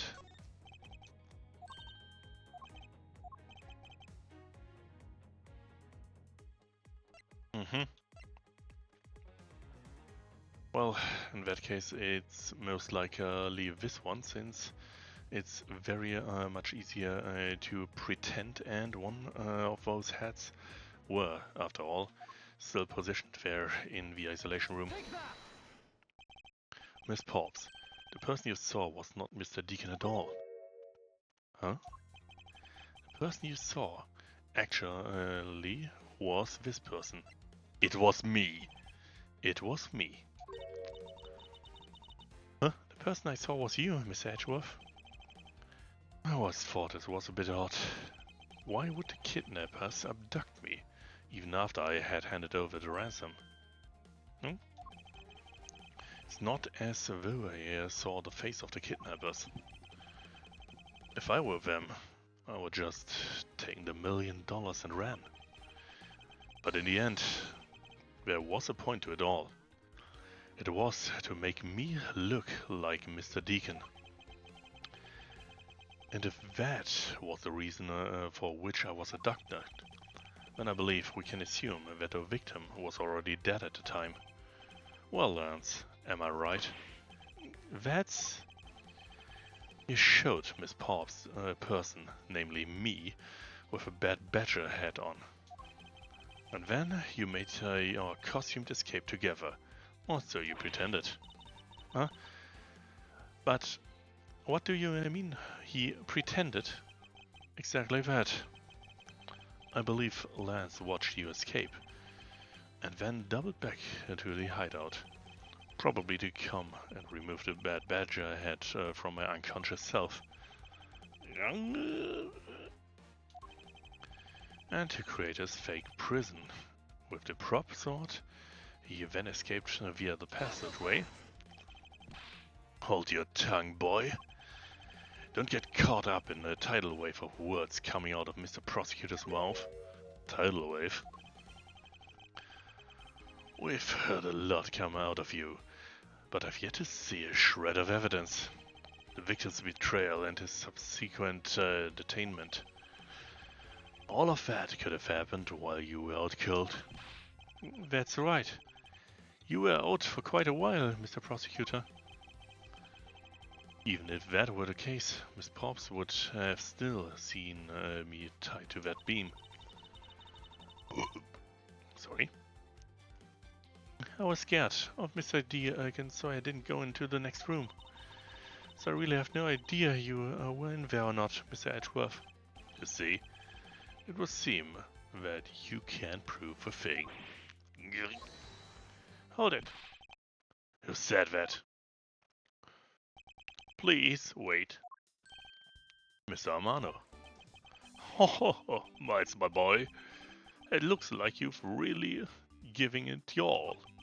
And Lance, it's not good to cause trouble for others. Dad? Let's see.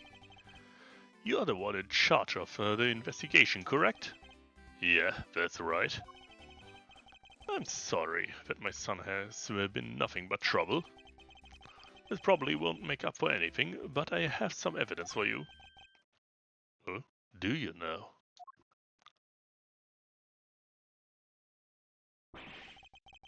Is that what I think it is? It's a bad badger costume the victim was wearing, and a gun. I couldn't wait around for the police, so I went and found these myself. It appears that you were disposed of in the sea. No. Is there no one in this country who actually obeys the law? There. Now, Agent Lang, please calm down. Huh? What the heck is this scrap of paper? This appears to be a letter from the Chief of Police. Please allow Mr. Amano complete freedom to do as he sees fit, it says. What? The Chief of Police? What the? Just who does he think he is? The person who is the highest authority in this area.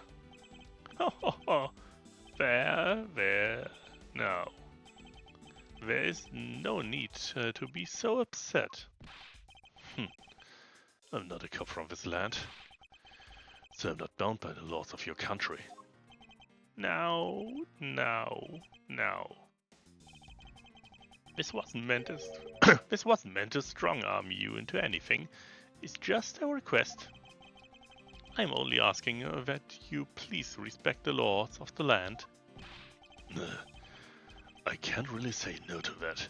However, returning to the topic at hand, it doesn't matter who found the evidence, its value remains unchanged. Alright now, let's take a look at this new evidence. I've already got the results back. I had a special forensics research lab that I'm on good terms with conducted tests. They verified that the blood on this costume belonged to Oliver. As for the gun, the only fingerprints they could find were yours, Lauren. What?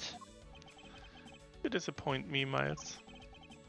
I can't believe that you would cause my son such stress and heartache. Thank goodness I was able to find the final piece of evidence. With this, you'll have no reason left to push my poor boy around. That's it. These are case-making pieces of evidence. I'll be the judge of that. And it's inspection time.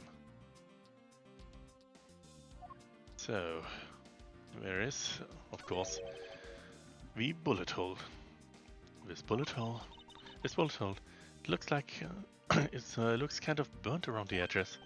Wait, those burn marks were left by gunpowder. This is the most important fact. Why is that? Because this is proof that the victim was shot at point-blank range. The victim's costume data has been jotted down. Yep. Getting a gun more or less directly pointed at it, so it's within the range of the initial flame. Could this gun be the actual murder weapon? A revolver has been jotted down. Well, interesting part. This costume still has the prop gun attached to his right hand, so at the very least, it's not a costume that had been seen. And of course, there's glass. What's this? Looks like there's something inside the costume's head. Hey, they sparkle. I bet they're really valuable. Sorry, but they're just pieces of a mirror. But why are they in there? Mirror fragments have been jotted down. Well, are these not the most definitive pieces of evidence you've ever seen? Thank you, Dad. Should be enough to convince Mr. Edgeworth over there. Not quite. Decisive evidence? Make no mistake, there are fingerprints on that murderer's gun, and they prove that it was Lolly who killed Oliver. But Oliver was also after Lolly's life, so Miss Edgeworth, even you must see that Lolly was only acting in self-defense. The fingerprints on the weapon, Oh no, this isn't helpful at all. Look, Miss Edgeworth, I find all I want to do is save Lolly. But in the end, all I can do is watch on as she takes the punishment for her crimes. That may be all you can do, however. I still have a case to solve and a job to do. The job of unraveling your insidious lie. You won't me.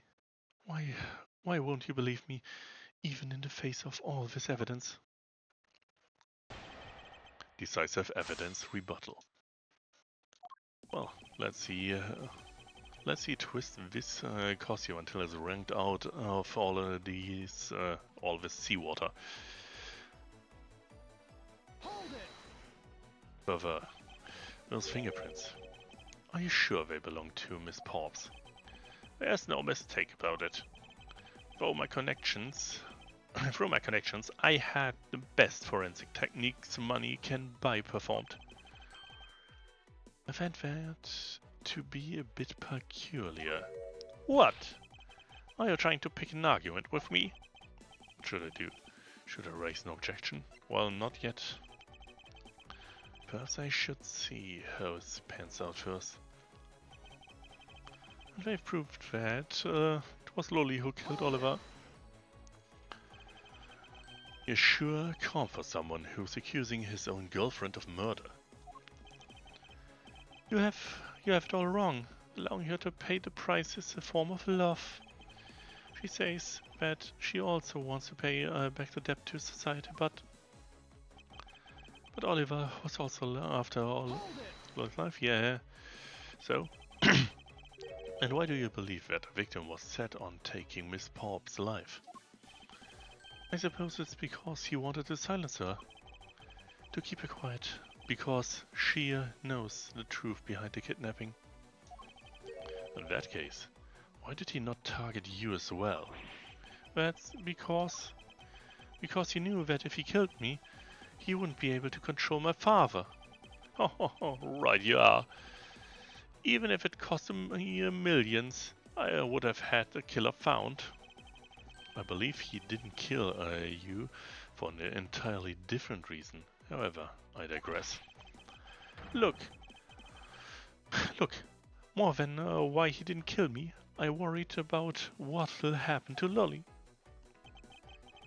So, Miss Edgeworth, even you must see that Lolly was only acting in self-defense. Hold it, please. Justified self-defense. I suppose that is a possibility given the circumstances. Really? Oh, thank goodness. However, self-defense was not necessary in this case. What do you mean? Miss Pops is innocent. She didn't do anything. So why would she need to defend herself from nothing? You still don't believe a word I say, do you? The entire argument hinges on the fact that her fingerprints are on the gun. However, the truth does not lie here. It lies in wherever he is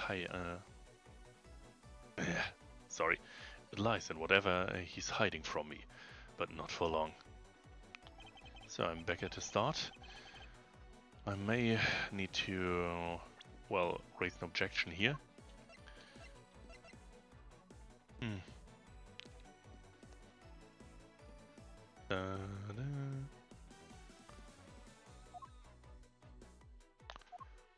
Well, I can press an objection.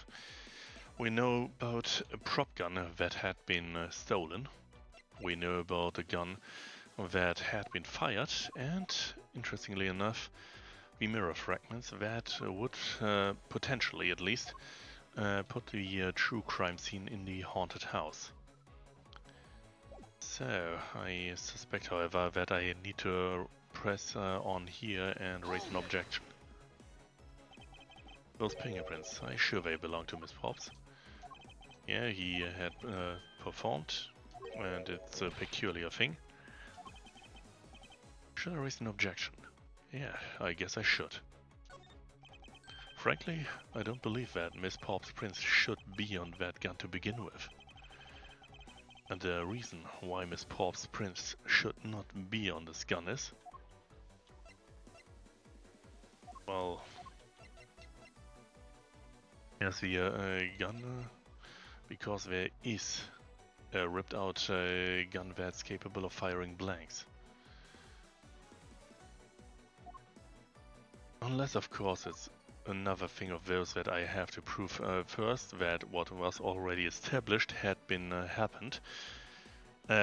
forced to happen, and therefore it is linked to this. Let's see. Take that. With this piece of evidence, there's no reason for her to have left prints at all. Which piece is that?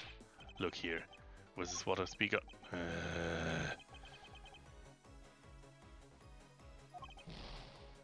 Once again, wrong.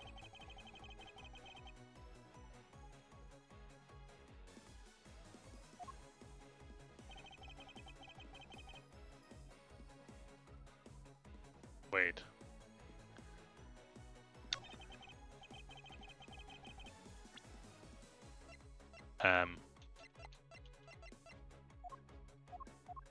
If she held the gun in the costume's hand, the Blue Badger costume was not damaged, apparently. it didn't have a hole in its hands, so unless of course she handled the gun prior to that, she couldn't have left her prints on it. After all, what type of oversized costume glove has a print on it? Hold it. Yeah, I need to get to the objecting part.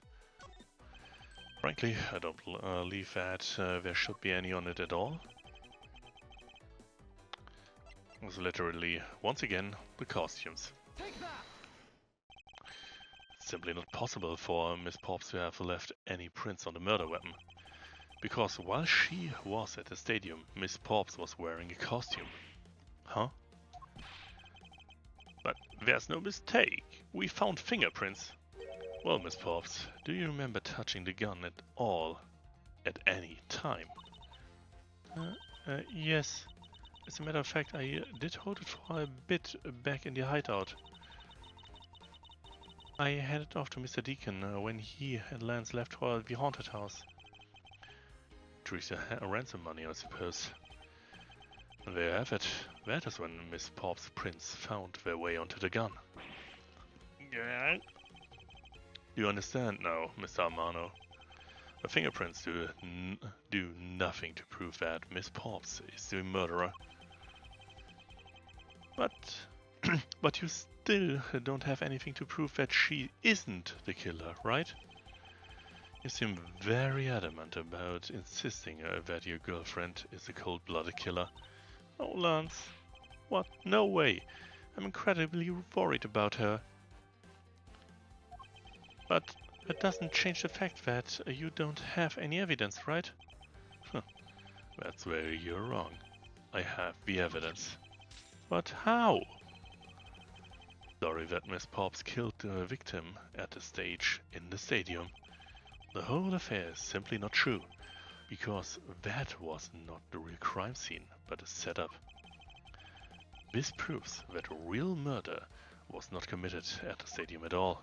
Well, I sincerely hope that the mirror fragments will be worthwhile, at least here. Take that. Those pieces of evidence prove the real crime scene was not in fact the stadium. Mr. Prosecutor, I'd have to rate that piece. What?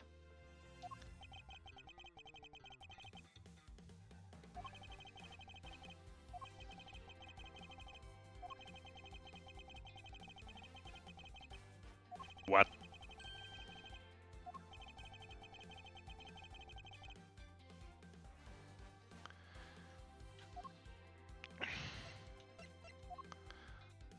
The mirror fragments are something that has found its way inside the victim's costume.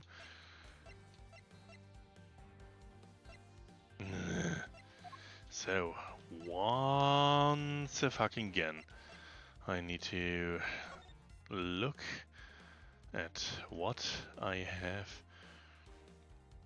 And once again, I need to read everything in absolute detail in order to even have the slightest chance of finding this leap of logic.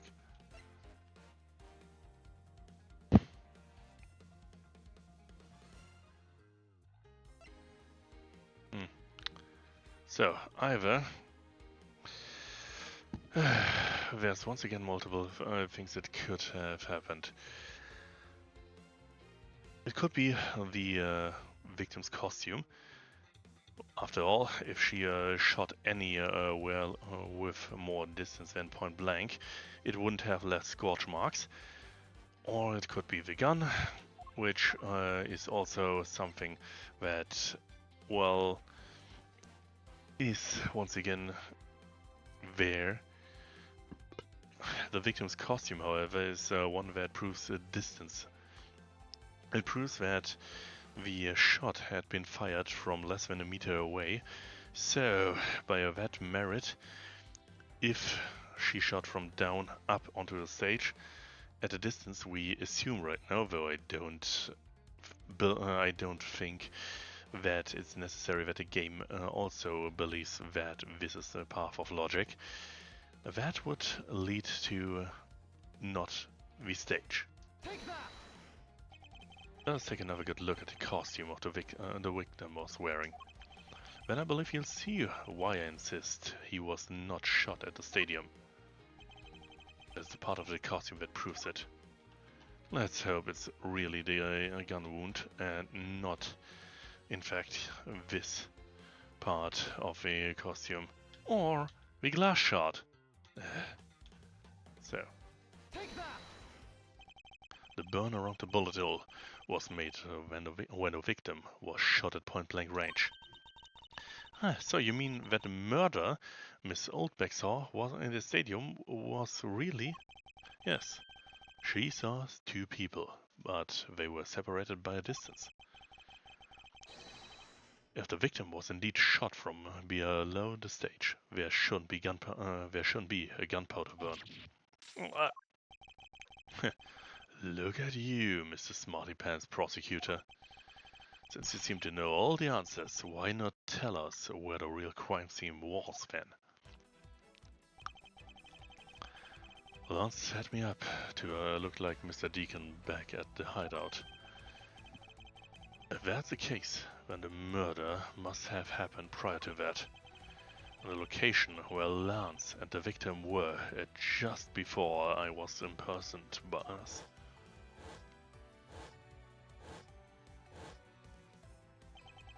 Got it.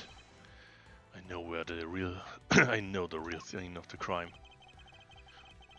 The real location at which Mr. Deacon was killed is here, right in the haunted house. Take that! I think it's not unreasonable to assume the murder took place in the haunted house. The haunted house? Yes. And I have proof that it's highly likely that the victim was killed there.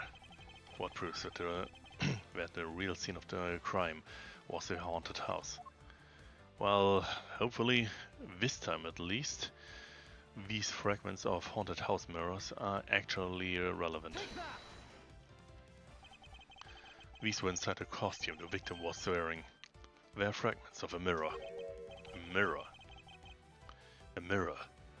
And what does that have to do with anything? Indeed. You don't exactly expect to find pieces of a mirror inside a costume. Yeah, that's actually pretty dangerous. However, there's one place I can think of where there's a plethora of mirror fragments. And that's the haunted house. Lance Armano, I propose that you killed Mr. Deacon with the revolver in the haunted house. Heh, playing clue here.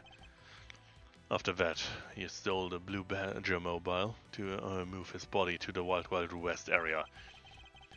The timing of when the Blue Badger mobile was stolen confirms this as fact. Miles, my boy, say no more. I'm sorry, Mr. Amano, but I cannot do that. Be quiet. Yes, please do something. Stop that boy from speaking any more nonsense. Ernest Amano, correct? I meant you. Now be quiet, Cramps. How dare you! I don't need words.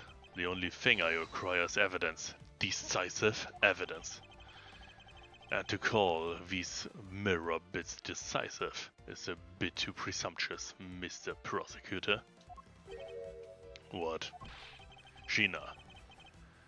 Wasn't there a mirror in the kidnapper's hideout? Yes, there was a mirror there. A mirror?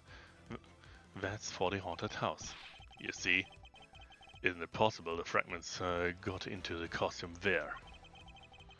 But Agent Lang, there were no fragments on the floor, so the probability is very low. Probability?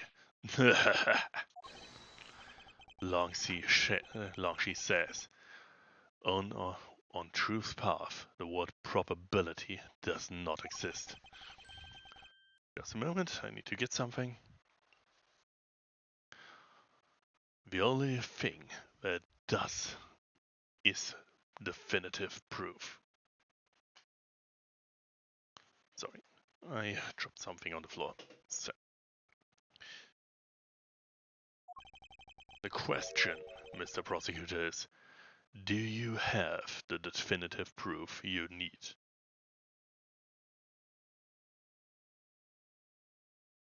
Well, let's see if I have it, shall we? Well, Mr. Edgeworth, do you? Do I have solid evidence that proves the murder took place at the haunted house? The answer is no. See? So, since you don't have any, shut up. Don't have the evidence yet, but I'm certain the murder occurred around the time I turned the ransom over.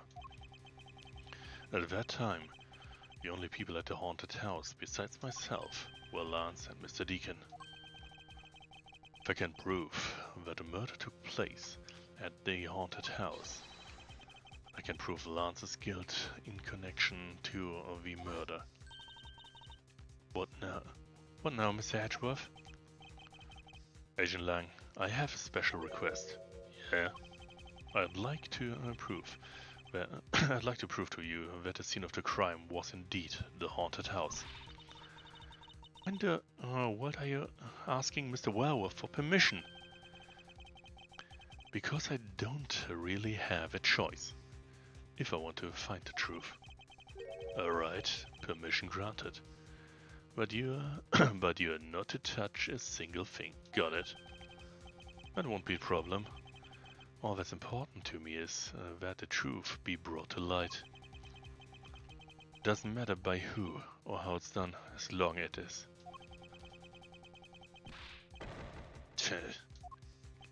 Sheena, I'm here. Put in the paperwork for the authorization immediately. Understood. I'll go to I'll go get the Gatewater Group's approval. Hold it. Who was that? Now. Let's hold on for a second. There's no need to obtain approval, Mr. Mano. Agent Lang, if you would please take a look at this. What is this? Sheena? It's the deed to the haunted house. The deed? Read it out. Read it out loud. Gatewater Land Incorporated hereby bequeaths the property known as the haunted house to Mr. Amano for the lump sum of 1 million paid in full in cash. What? As you can see, I am now the legal owner of the haunted house. Are you kidding? When did you? I ran into the owner of the park earlier and we made the deal almost immediately. How quickly things move when you can prepare $1 million in the blink of an eye.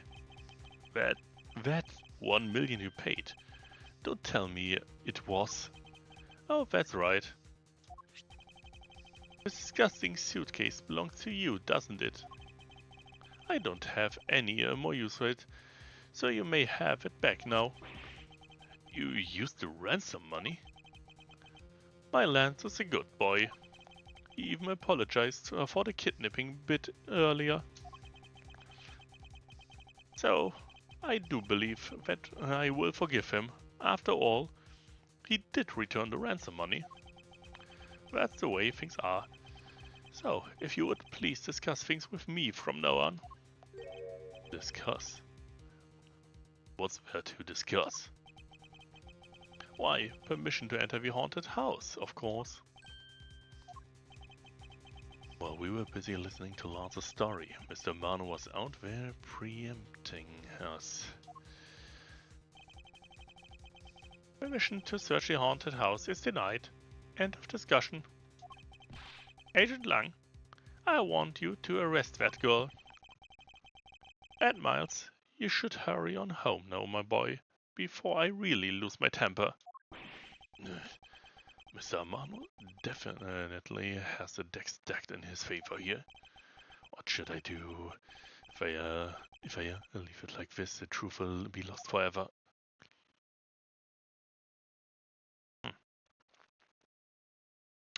Well, save progress? Yes, I guess I will do.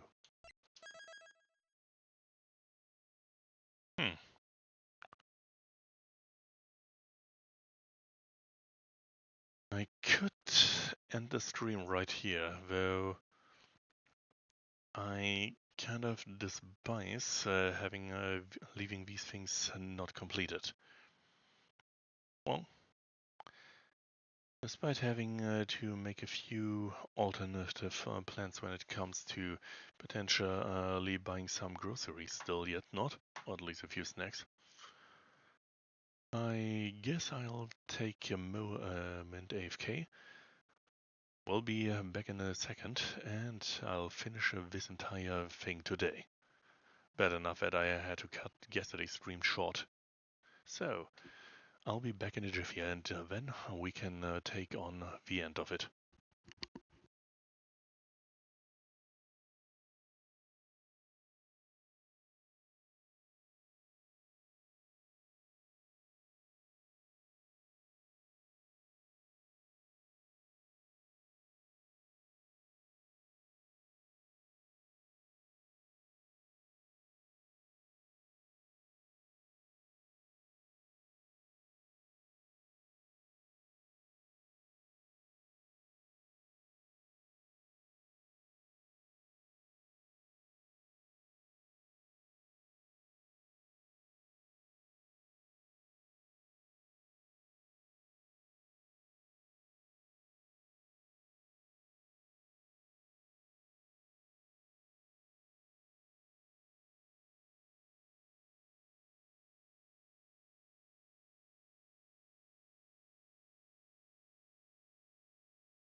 Alright. Back I am. Just one thing to check. Yeah. That's all completely okay, so... Alright. Let's turn about this over. Come on.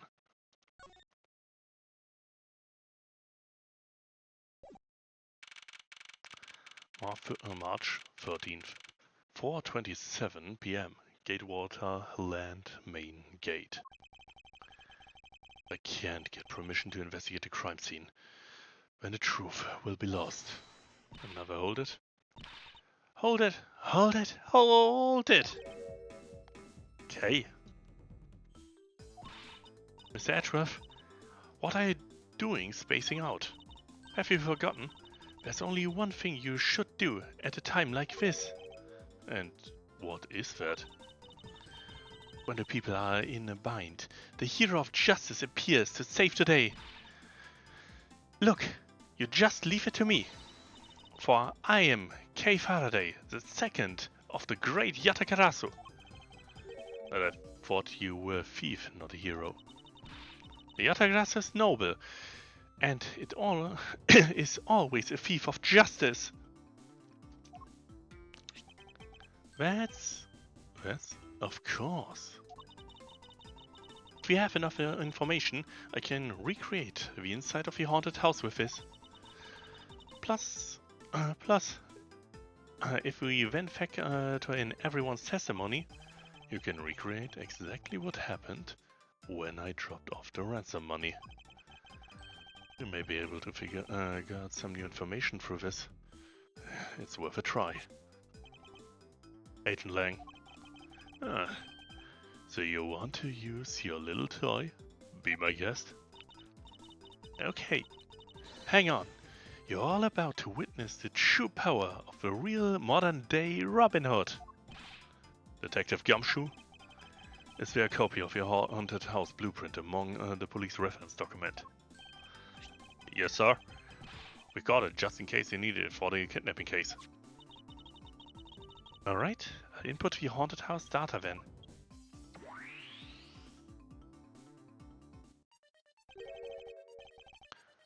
What is this? Where are we? It's like we're inside the haunted house. Even if we can't inspect the real location, the path to the truth slumbers here. If I can successfully navigate my way using logic, I'll ultimately arrive at the truth. Now then, I believe I'm ready to investigate the crime scene. Okay, what should I recreate first? You haven't figured that out yet. Maybe I have, maybe I haven't, but I'm going to make you do all the hard work. Very well. I'd like to inspect the moment in which I was ambushed by my abductor. The two of them were definitely in this place at the time. If I can verify that, it may provide me with a new lead. I just come out of the hallway after leaving the money inside the dining room. At that time, I saw badgers lumped over on the floor at the end of the hall. Eh? What was a badger doing all the way down there? I also thought it strange. However, I thought that maybe it was simply a mannequin that was set up here for atmosphere. Do you know which badger it was? No, it was too dark to tell. All I saw was its silhouette. In that case, I guess I'll just program a badger silhouette in for now. Okay, programming complete.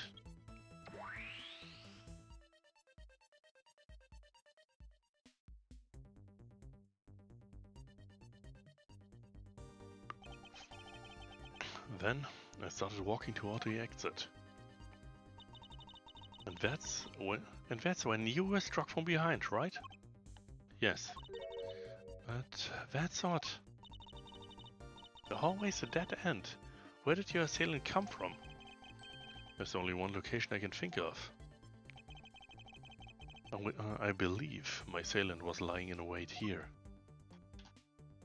At the badger. That doll I saw wasn't really a doll, it was in fact a costumed kidnapper. Oh, so you used the costume as a perfect camouflage to blend in with the rest of the house. Precisely. He waited until I had made the drop-off and then was about to leave. Then, just as he saw me taking his steps toward the exit, he stood and launched his attack. I can think of no better hiding place than this. Hey, not bad. I'm beginning to think I should steal this tactic for myself. Just don't use it to do anything criminal, okay?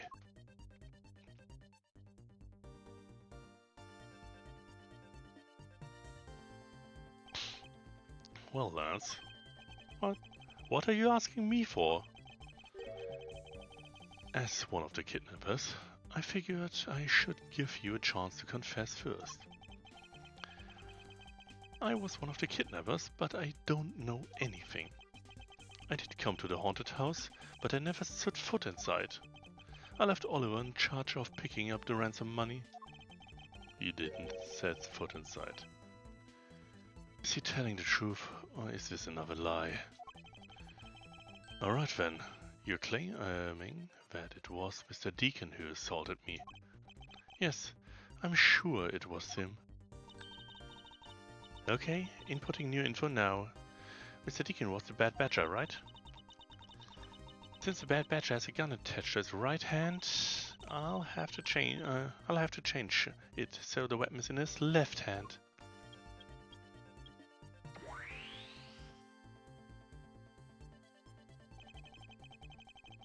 Now to verify the facts of the recreation. Alright. The haunted house. Inspect everything.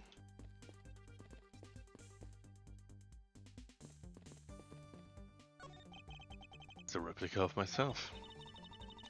You are totally oblivious to what was behind you, huh?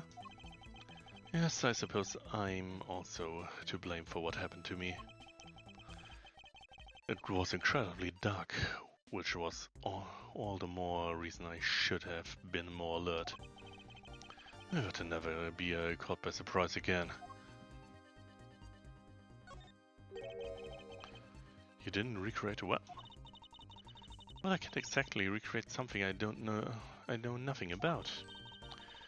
So tell me, what were you hit with? The attack came from behind, so I've no idea. But I doubt it was someone's bare hands. Okay. Then where were you hit? I was hit on the right side of my head, just above my temple. There was a bit of blood, but it wasn't anything serious. Ow, it sounds painful. Why are you smirking like that when I say it? It's just your imagination, just let's see. Wonder if there's anything in the hallway that could have been used as a weapon. Looking for something the culprit could have used to looking for something could have used to hit you with. Well, if it has to be something in my inventory, and I already have it, then I'd say this is sword.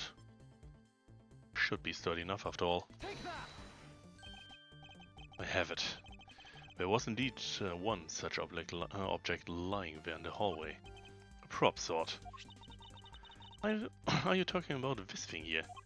Yes. Although we did find it at the kidnapper's hideout. Wait, yes. It's possible that the culprit took it with him after using it on me. To leave no evidence behind, right? Correct. Maybe worth more. It may be worth a more thorough examination yet. Okay, so what do we want to run on this sword? Well, the culprit was wearing a costume at this time, so fingerprint analysis is useless. Let's run a luminol test.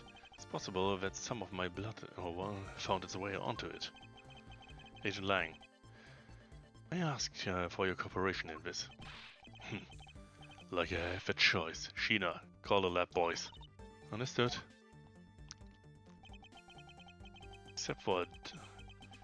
Except for a dab on the left side, it would appear that the blade is spotless. It must have been on the left side of the prop sword that you were hit with. Okay. Okay, I'll update the recreation with this new piece of info.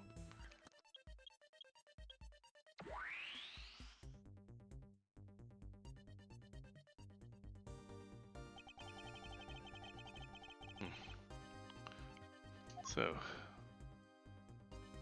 time to inspect everything once again. It's me. I have to say, it's rather embarrassing to see myself like this. Oh, so what were you thinking about at the time? I don't recall, but I would guess that I was thinking about the kidnapping. Really? Because I don't think so at all. Your face practically says I'm about to be conked over the head. If I'd known that at the time, do you think I would have let myself be hit? You know, the Bad Badger's pretty bad looking when you see him up close. Well, what did you expect from a character named the Bad Badger? And those sunglasses, wearing them in the dark makes him seem extra bad. Now I'm lost. Which meaning of bad does she really mean? Well, let's see the sword. And, and in the next instant, the Badger will swing his left arm, complete with a weapon in hand. Yes, to club me to the left side with a prop sword. I shall recreate a moment of impact. Want to see the painted expression on your face? Just find the way it is. Wait, maybe not. Is it just my imagination, or is something not quite right? Yeah. Is somehow connected to the evidence I hold. Yeah.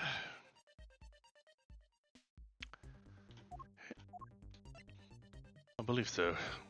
After all, if it was held like that, the blood we found, the small but notable traces, should have been on the other side of the blade. Unless the blade would have been held extremely awkwardly. Finally! I found a clear contradiction of facts about this sword. Except for a bit of blood on the left side, this prop sword is absolutely spotless. However, if the culprit had used his left hand, the blood would have been on the opposite side. The opposite side, huh? If the culprit held the sword in his left hand, then the sword's right side would hit. I see, but the blood's on the left side of the sword, right? Which means he used his right hand to hit you. Exactly. This prop sword has a large handguard attached to the hilt. It would be impossible to hold with two hands while wearing a costume with such big hands. Therefore, if it couldn't be the left hand or both hands, it must have been the right. I changed the data to reflect the right-handed swing. Not yet, Kay. There's no sense in changing anything yet. If you change your parameters to the right hand, it only creates a new contradiction. Well, it would conflict with the Badger's costume, of course. Take that! Badger already holds a gun in his right hand, so he can't hold a sword in addition. Hey, that's right. Then what now? If it wasn't his left hand or his right hand, it means that the one who struck me could not have been the Bad Badger. Are you paying attention, Lance? Mr. Deacon. Mr. Deacon could not have been the one who struck me. Which leaves only you as our primary suspect. Fine. It was me, I hit you. It appears that you lied to me yet again. Let's see how quickly they catch up to you, Lance. Wait, isn't Lance left-handed? Well, yes, but that's what makes this deception all the more interesting.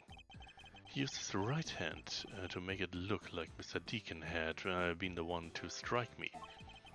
For you see, firing a gun with one's non-dominant hand is difficult. But that level of dexterity isn't required to swing a prop sword. Yeah. Okay, please input this new data. The one who hit me from behind was Lance. Or should I say, the Proto-Badger. I got it. Let's go.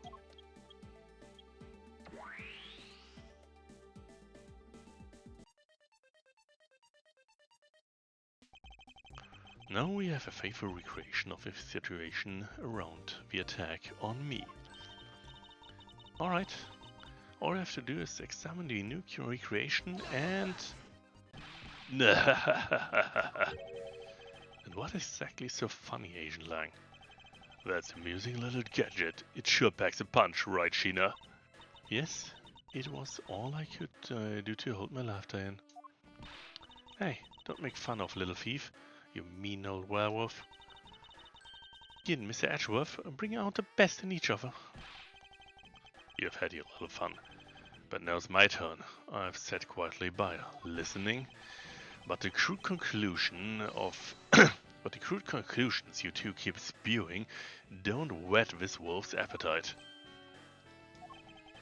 There's no guarantee that your toy will always show the real situation at any given time.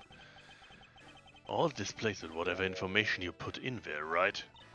Well, when you put it that way, your superstitions aren't wrong.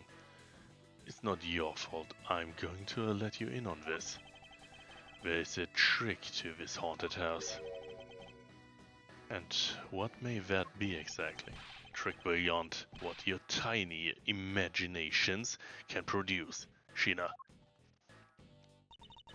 Here you are. Now then, what you missed, girlie, is written right in this pamphlet. The 7 wonders of the haunted house. The 7 wonders of your haunted house. The disappearing badger. Gatewater Land is full of mystery. See if you can find and experience them all. The 7 wonders of the haunted house. The disappearing badger. What is this? I'd say that someone around here is fond of theatrics.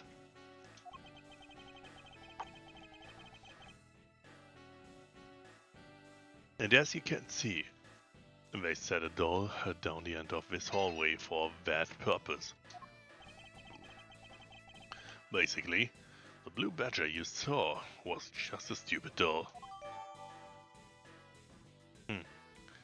Well, maybe I can use that again sometime. Yeah, how can this be?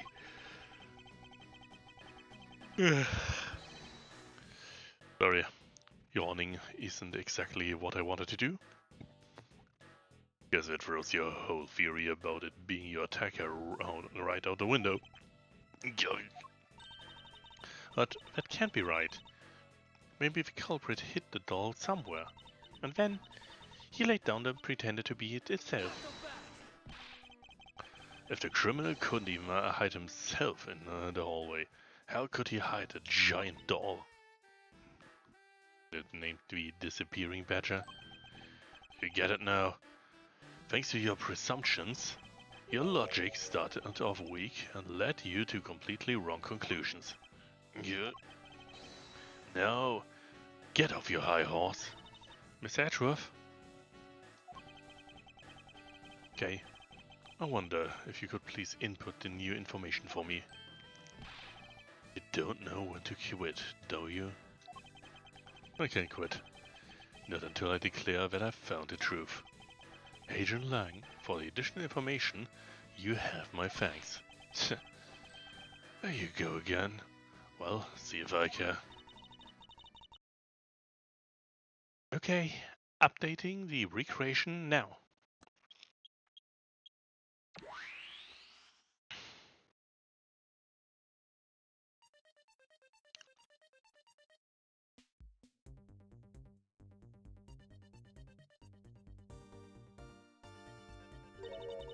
That looks really weird. Look at how it changes from the blue badger into the proto badger all of a sudden. If the slumped over badger was just a doll, where was my attacker hiding? Well, that's what we are going to find out, right? So, come on, Miss Edgeworth, let's go! Yeah, let's. This recreation can't be right. Which means there must be contradictions somewhere.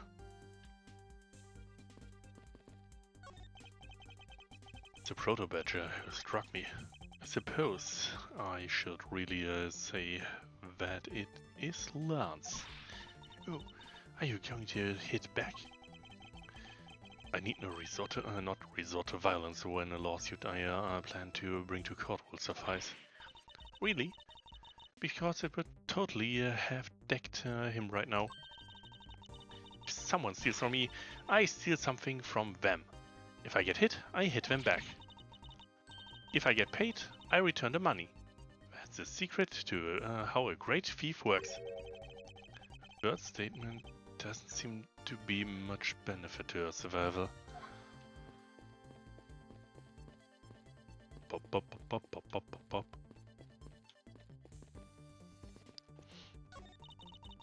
You take a look around. When you take a look around, it almost feels more like a house of mirrors. Indeed. Indeed, who has ever heard of this many mirrors inside a haunted house before? Well, at least we know this is a real crime scene, thanks to these mirror shards.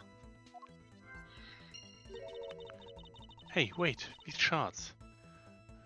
There's something different. Oh? The ones we found earlier are thicker than the shards from these mirrors on the wall.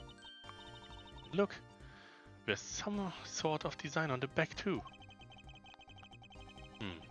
The pieces from the costume are certainly different from the ones from the other mirrors. What does this mean? Could it be that our pieces are not pieces of these mirrors?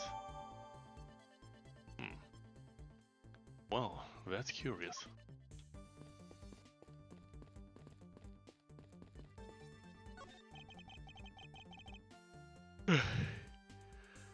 Pieces of a set of armor are in a pile here. Why do you think they almost always have sets of armor in haunted houses? Suppose this sort of interior design is meant to bring out a sense of the abnormality. Why do all your explanations have to be so hard to understand, Miss Edgeworth? Now try explaining it again, but this time so that even a thief like me can get it. That may prove to be the most difficult task. So well, the proto-badger showed up in our recreation. Yes, now the question is, where did he come from? Yeah, but there's no place to hide in our current model. There must be some inconsistency somewhere. What about this wall?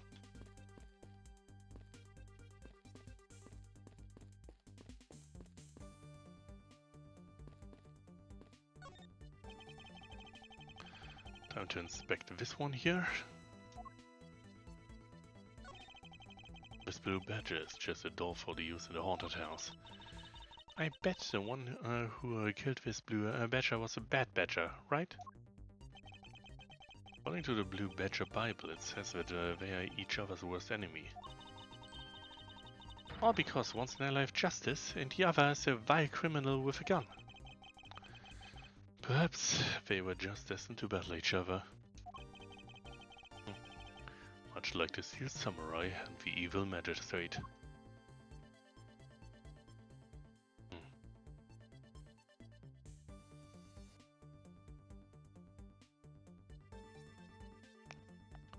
Well, in general, it could still have been that position from which they came.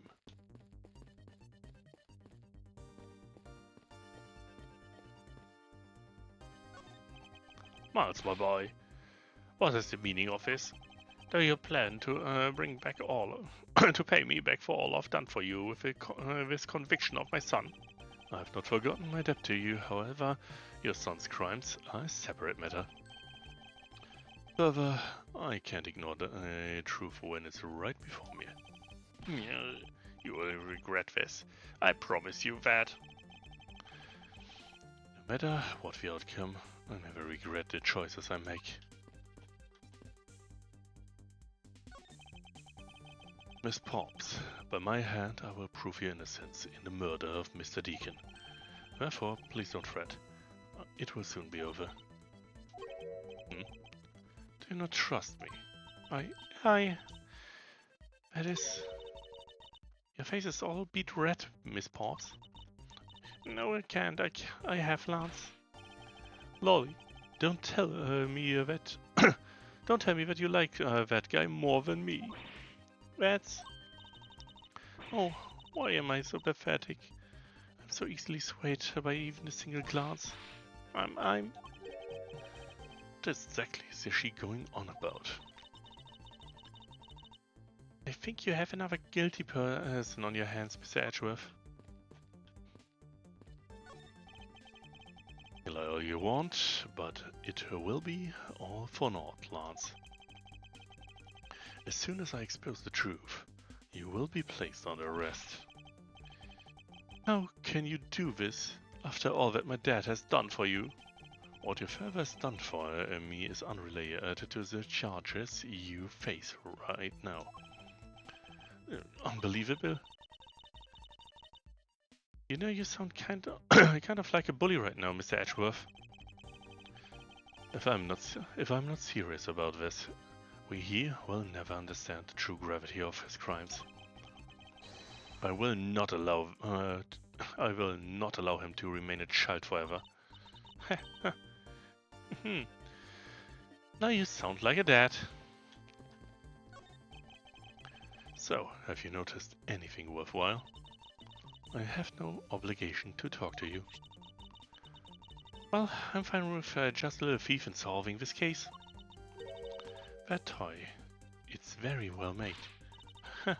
That's because it's the heart of a noble thief, Yatagrasu. Okay, that may not be something you want to advertise to everyone. So, Sheena, what exactly is the source of this extra-dimensional-like space? I believe this is nothing more than a projection of that girl's toy. So, it's all an illusion, right? Yes. Hey, don't treat it like some form of silly light show. Thanks for letting us use little thief. Long she says, reject not those who seek the truth. So keep in mind that I'm not doing it for you. I'm doing this for the truth. Don't worry, I understand. We may have different methods, but our wishes are the same. I can't believe what I'm seeing, sir. This space that I'm standing in. It's like out of some crazy dream. Except that this isn't a dream. This is something. This is something. Case Gadget. No, wait. This is exactly like a dream, sir. I've never been so impressed. It's a miracle. Someone sure easily impressed. Teehee.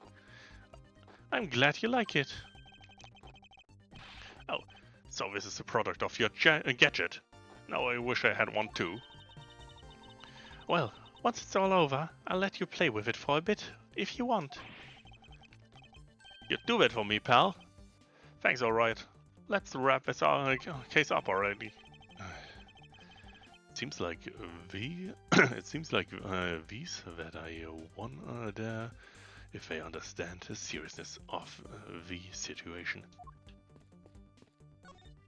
Just a moment. Oh, yeah. Well, that is a bit on the surprising side. Yeah, back to business. So, it appears I may need to go for a bit of a contradiction here, and still assume that it is here. Either that or there's logic behind something I can do with a single thing, which is not exactly plausible.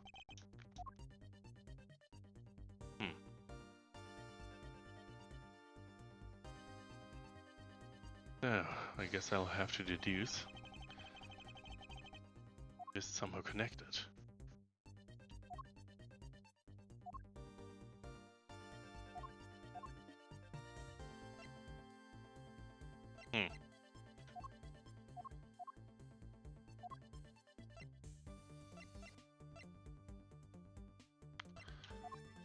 Really, is it not?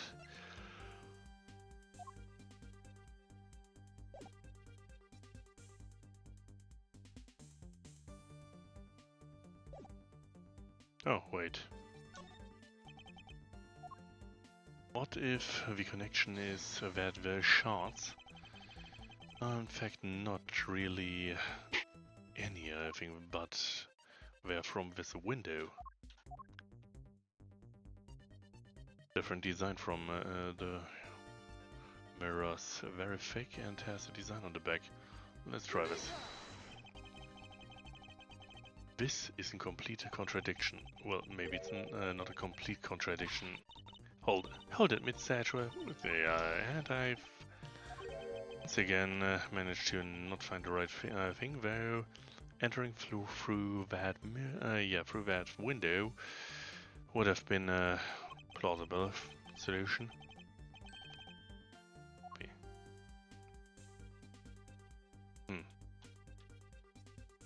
Can deduce supposedly something from this.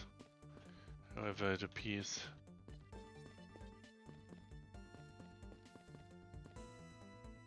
I will need to examine even more. Unless, of course, yes.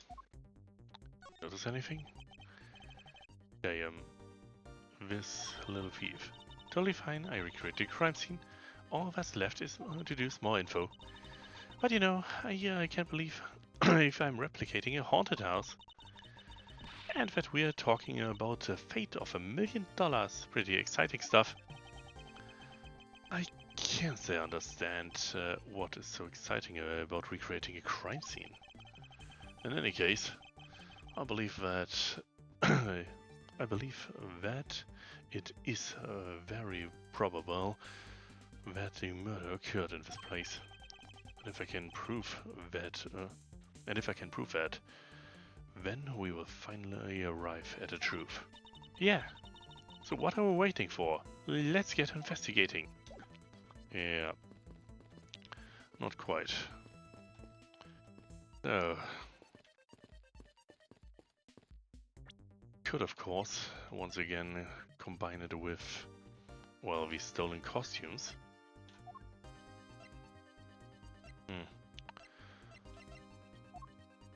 The mirror shards wouldn't exactly fit into this costume.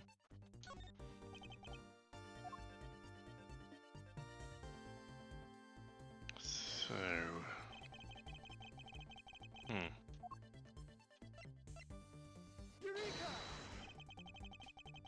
And it's not that.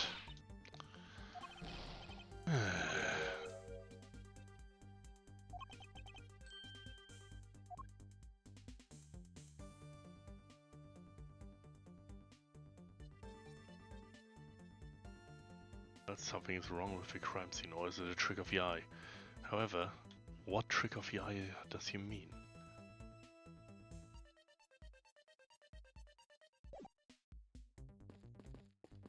Most likely be here, somehow.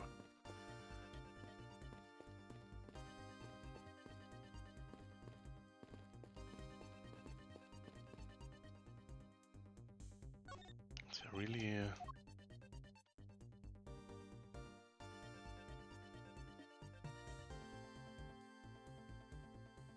well, in theory, there could be a hatch in the underground somewhere. However, I don't have any evidence to correlate it to.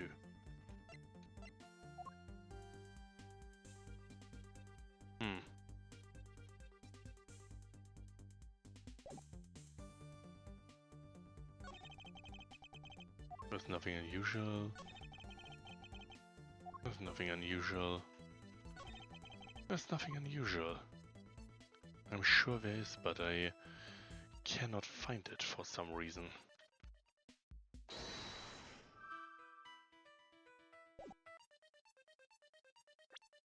I'll need another source of data.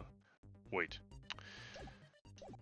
Don't tell me I had the right idea and never actually got to present this. Well, there's a trick to the disappearance act. And it's not that. How is it not that? Let me see. Sorry, I don't quite know. There's something wrong with this scene. That much I know for sure. Or maybe it's just a trick of the eye. No, it can't be.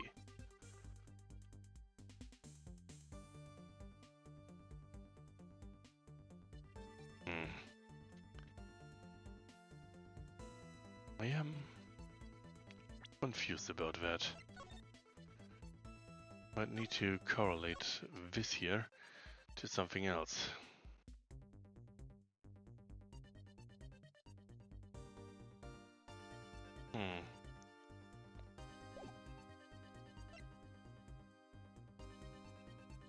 The isolation room, the full Badger family, not exactly of relevance. Once again, not of relevance here. Well, the stolen pieces of equipment are irrelevant. The case isn't really of any relevance here.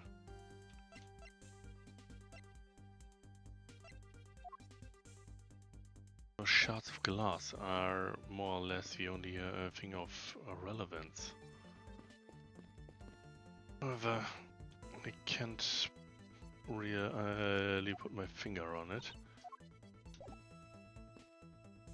There's a point somewhere here I have not yet inspected.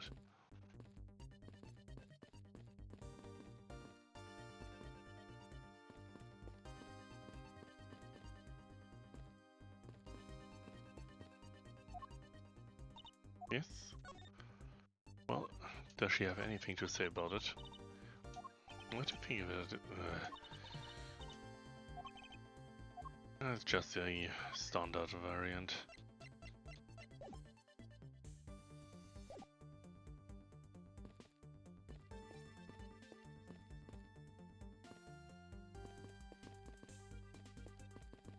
I've assumed a window would be the relevant point.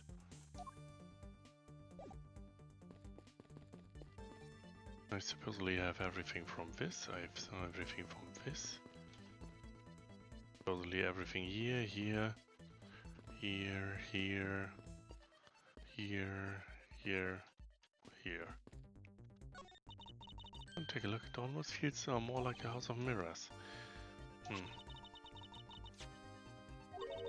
And 3 shards. Something different about them, huh? Once here I found earlier a figure.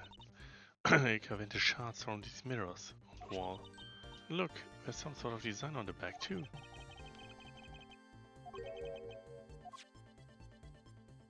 Can I really not investigate them further? No. Why can't I inspect them correctly?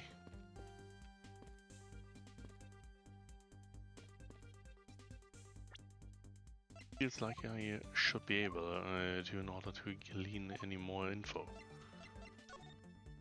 Yeah, I only know about the case of the, well, the disappearing badger.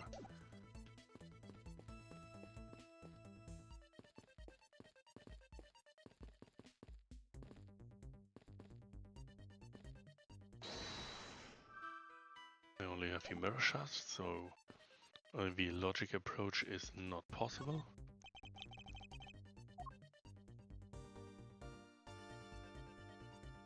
And from this point, honestly don't have any idea where that would put me if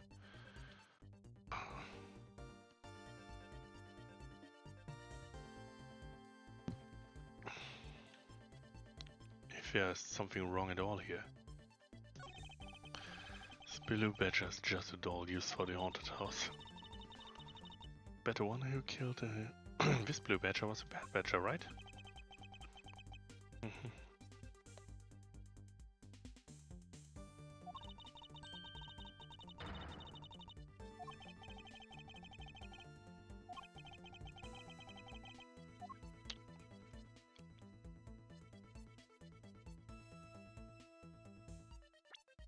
Why can't I think of anything that's truly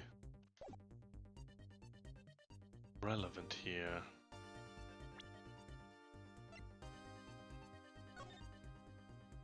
Unless, of course, it's on account of the, well, of his costume being more or less inverted. Compared at least to the original.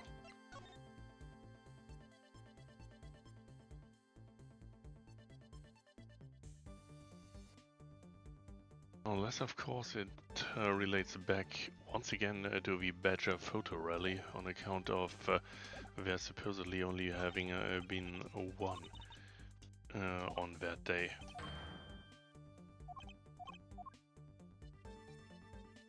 Oh, considering I'm rather stumped, I may as well try it. Eureka! Hold on a second here. There's something wrong with this blue Badger. Huh? Like what? The way the belt on him is opposite of how it should be. Did you make a mistake? That can't be. I input the image data exactly as it's on the pamphlet. So then, why is the blue Badger dressed up in reverse? So it was that.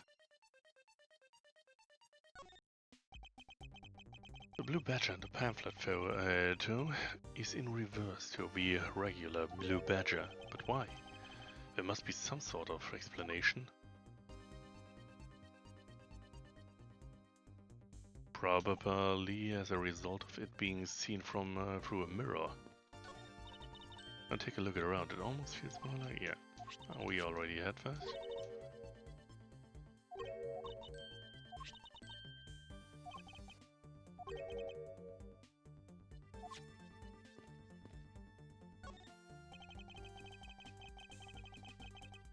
Apparently I do have everything. So inverted Badger and mirror shots would come down to the possibility of this picture being seen through a mirror.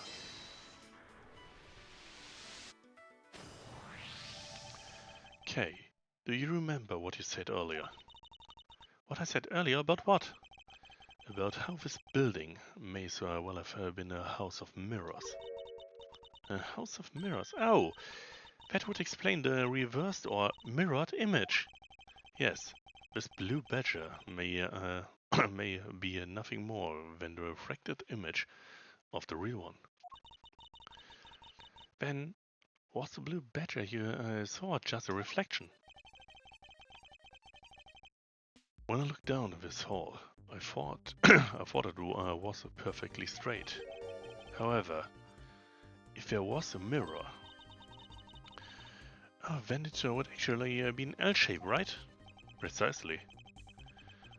I was deceived. The hallway was almost pitch black. And there was a beam in the way that obstructed my view of the other hallway. Wait.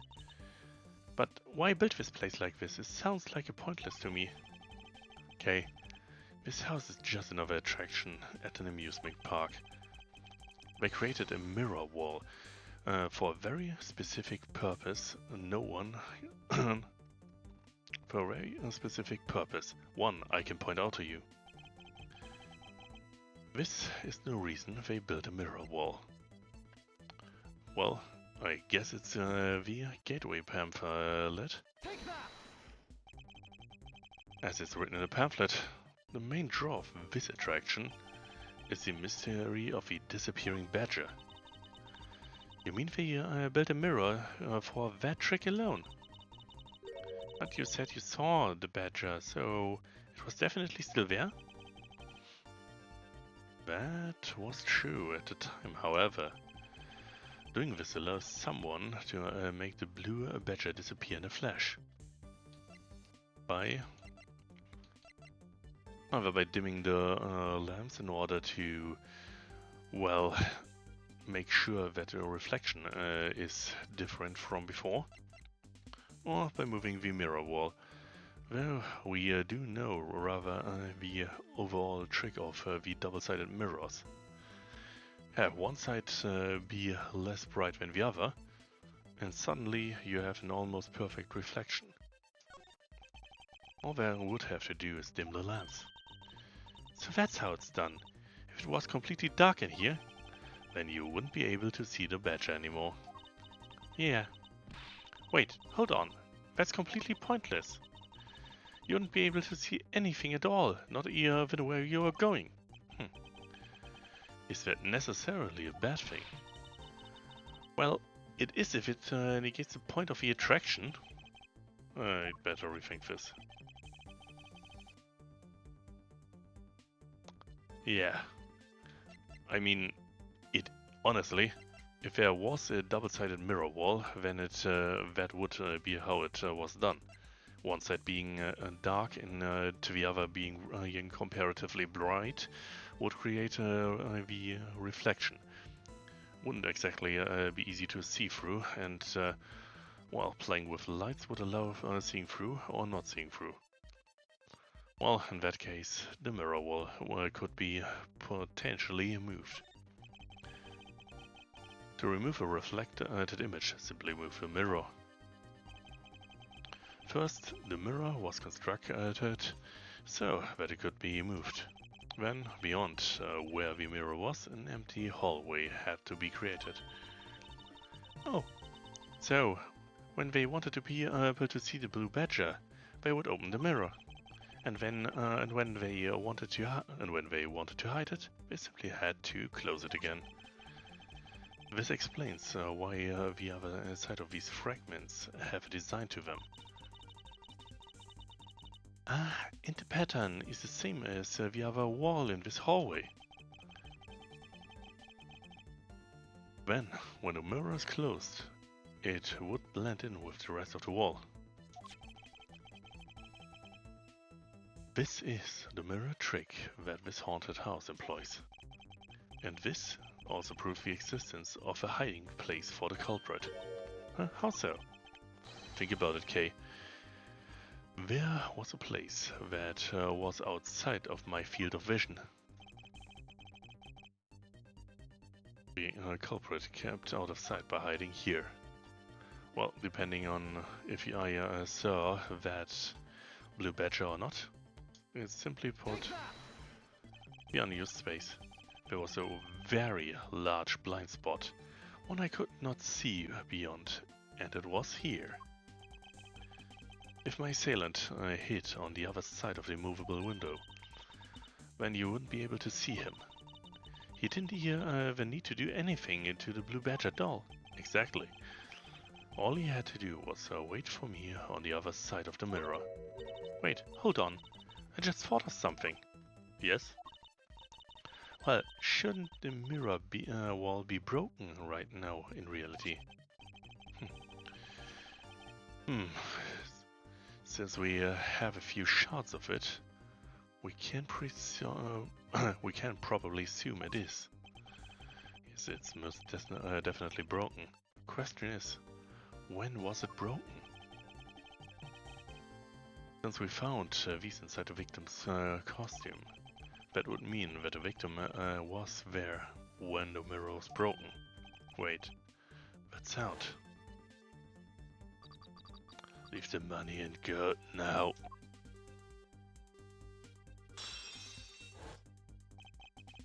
The sound I heard was most definitely the sound of a mirror breaking. Okay, I'd like you to input some new information. Yeah, don't scare me like that. Sorry, but I need you to recreate something for me. Sure, whatever you need. So, what do you need anyway? If you could first recreate this hallway just before I entered the dining room. You got it.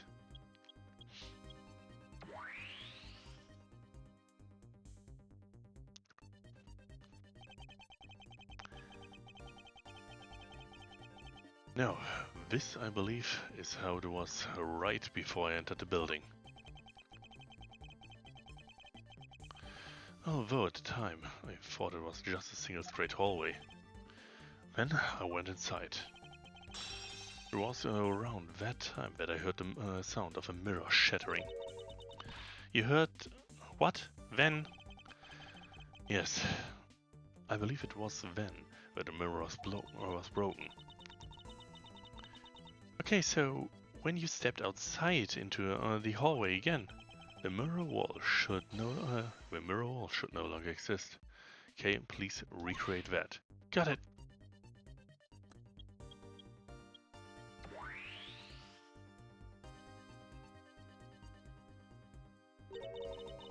Wait, but with the mirror gone, the culprit lost his hiding spot. So, where did he go in his proto-badger suit, Mr. Edgeworth? That's easy enough. With the mirror gone, he simply hid himself in the branch alley, hallway. Hallway. There. I think this spot wraps it up. Looks like we finally solved everything. No, not yet. An even larger contradiction has now reared its head. Huh? Perhaps you did not notice, but this recreation contains very troubling inconsistency. Inconsistency between what I saw and the recreation lies here. Probably on the case of there not being a badger now. Take that! Okay, take a good look at the end of the hallway. Oh, there's no blue badger there. Exactly. The blue badger that I saw in reality is not here. This is the final point on a long chain of logic, the last remaining contradiction.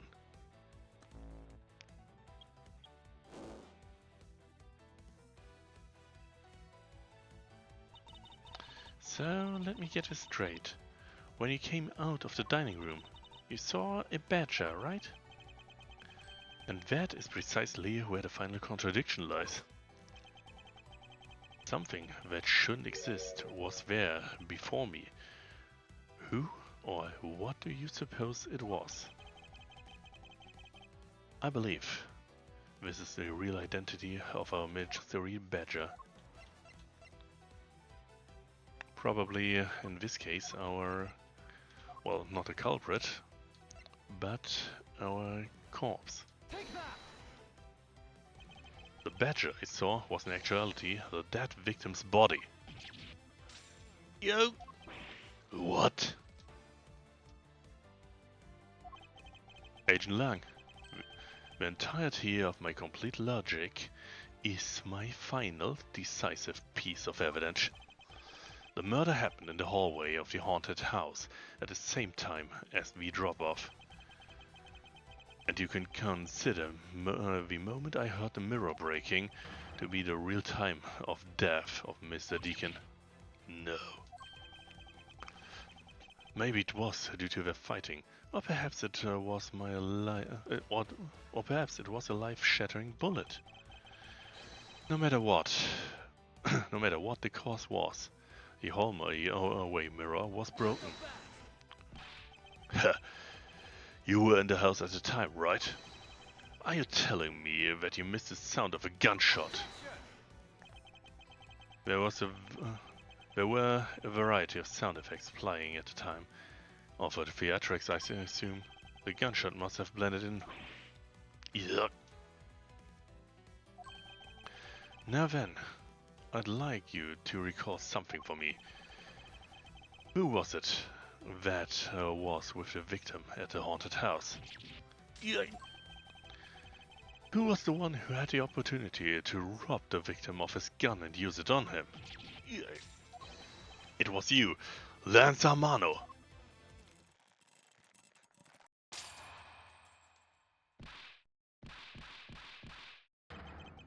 I'm sorry.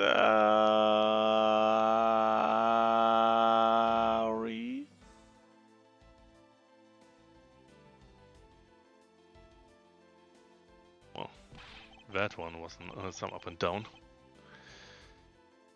It's not like I had a choice. Oliver turned on me all of a sudden. He snapped and turned violent right after I hung up on you.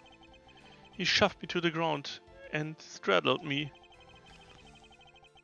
I fought back as hard as I could, grabbed his gun and I shot him. The bullet must have ran through his body and shattered the mirror.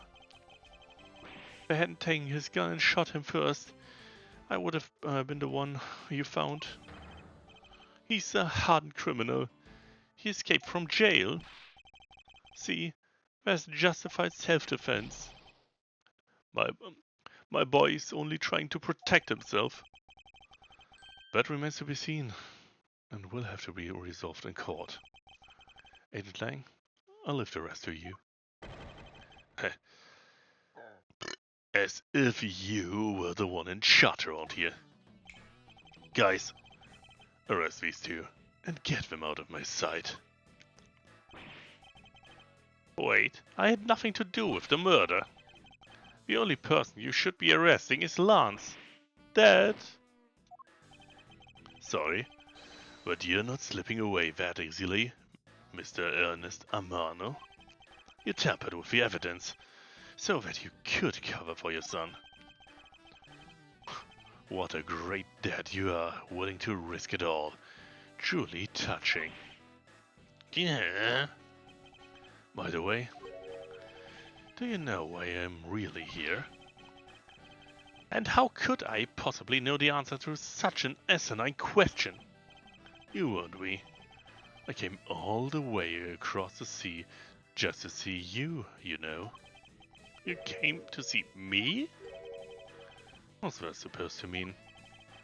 I have a few questions to ask you, Mr. Amano, about a case of 10 years ago. A case of 10 years ago? What's the name that you use here for that case? Sheena? It's known as the KG-8 incident. The KG-8 incident? Oh, so you remember it. Good. Then you'll recall that the trigger in this case was the Amano Group scandal. Specifically, the charge of an international smuggling ring. Smuggling? So, there's that word again. At the time, the person that was arrested as the ringleader was Mr. Amano's very own secretary, Mr. Colin Deveray. Father? Even though you pushed the crime onto your then secretary, Mr. Deveray, I always suspected that you were involved with the smuggling ring, Mr. Amano. Mr. Deveray was arrested in place of you, which is why, when he broke out, you hid him from the police, right? You hid him in exchange for his silence on your little dirty secret. Now. Please calm down. I honestly have no idea what you're talking about. Pretend to be ignorant all you want. We're taking you down to the precinct anyway, for a nice long chat. Hold it. Who the heck was that? I'll take him down to the precinct if you don't mind. And who the heck are you? I'm Jackie's partner, man. I'm the prosecutor in charge of this case. Oh, Jacques. Thank goodness you're here. Don't jerk me around. This is an Interpol case, so keep your paws off my suspect. Sorry, but I can't comply. I've got the backing of the prosecutor's office. See, in this country, we prosecutors work with the police to bring cases to court. So, if you could please cooperate with me here, that'd be great. Now, how about a handshake to seal the deal? Sorry, but I hate prosecutors. The whole lot of you. Guys, arrest the two suspects. Sir! Oh, I almost forgot. Prosecutor Miles Edgeworth, is it? I'd like to thank you. Thank me? Yeah, for working so hard to fulfill my goal. Hey, Is there any way to thank someone? And what the heck is that supposed to mean? You were so relentless with Lance that you forced Ernest to tamper with the evidence. Thanks to that, I finally had a legitimate reason to arrest him. So, how does it feel to bite the hand that feeds you? The hand that feeds me? I'm not sure I follow. There's no use pretending with me. You're the one, right? You're the corrupt prosecutor that's working for Mr. Amano and the smuggling ring, right? No. I would never do such a thing. What the heck? Until's never wrong. In your prosecutor's office, there's definitely someone working with the ring. So Agent Lang suspected my relation to Mr. Amano. That must be the real reason behind his antagonistic attitude. On top of that, your mentor was Manfred von Karma, right?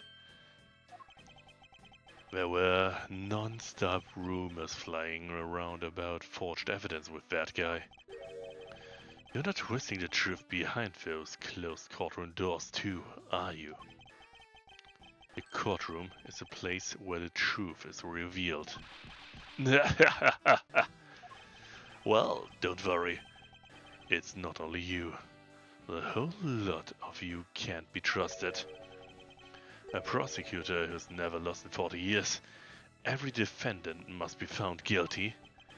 Fueled by that kind of thinking, is it any wonder that courts produce nothing but falsities and lies? It would seem that his disdain extends beyond just me. Prosecutors, the courts. Why is this man so angry with us all? Rest assured, next time we meet, I won't be so forgiving. So, don't you forget. Please, wait. Agent Sheena? Why does Agent Lang hate all prosecutors so? Lang is the head of the long-honored House of Lang in Zhangfei. The heads of all police-related divisions in that country were of Lang blood. Were. What do you mean by that? Aren't they still? They were revered, but that was long ago. They don't hold that sort of sway anymore. And it was all because of the courts. How can that be? The prosecutor once withheld and tampered with the evidence. One of Lang's detectives found. That evidence's purity was tarnished, and it cost the Lang family its honor and trust. But not all prosecutors are like that. Even so, Lang will never respect the courts again, or any prosecutors. No, Agent Lang is a man who hates all courts, and is unwilling to forgive prosecutors. Man, what a piece of work! What a piece of work that guy is! Come on, Jim, we'd better catch up. Yeah, we still got to deliver that thing to the old man after all.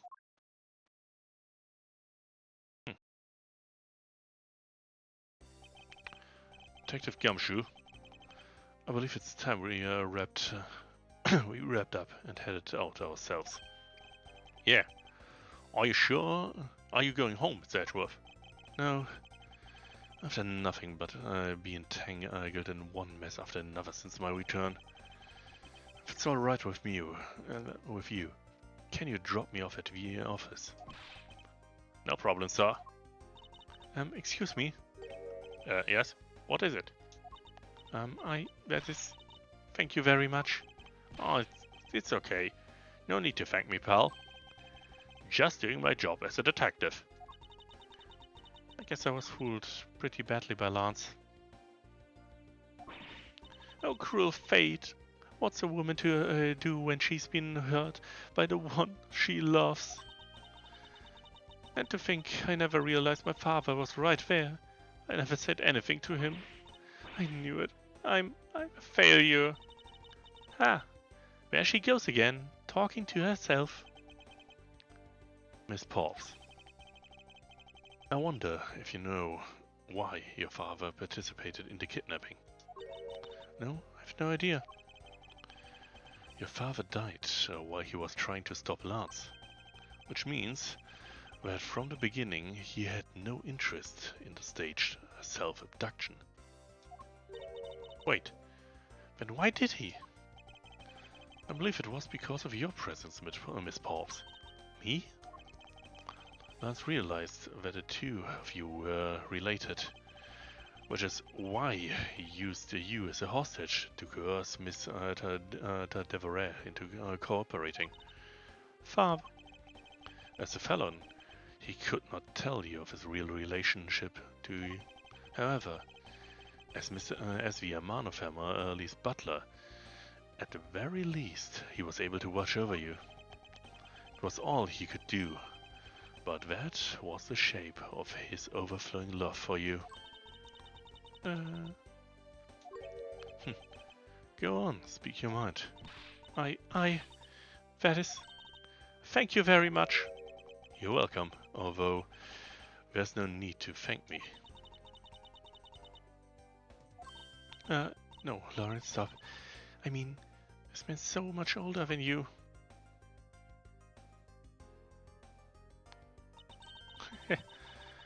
Looks like you've completely stolen her away, Mr. Edgeworth. Way to go, sir. Your technique is way beyond the level of a great thief. What are you going on about now? Wow, your deducing skills may be sound, but you have no read smarts. That's Mr. Edgeworth for you. Yeah, I mean, he still hasn't figured out who I am at all. If you hadn't remembered, but in all this time, I guess I'm just going to have to say it. This isn't the first time we've met, you know? What do you mean, pal? Mr. Edgeworth? How do you know this girl? Looks like you totally forgot me too, Gummy. Gummy?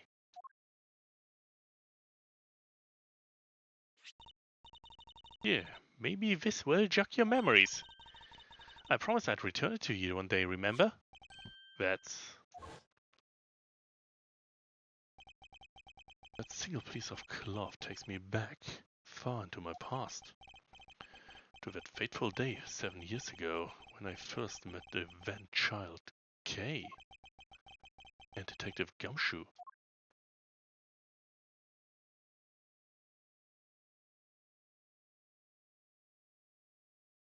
So, back then she was but a child. I wonder if that was in anything I don't remember from the other Ace Attorney games or not, but, well, for now, in order to even have a chance to complete what I intended to do, well, I guess I will save at that point here. And that's it for today. So, soon enough I'll finally get my head around at least partial video editing in order to properly place these ones here on YouTube. Including, of course, well, placing a link to that channel in my profile here on Twitch. And of course the other way around as well. And from there on out, I'll see to it that I continue. Though, maybe I will swap around a few things.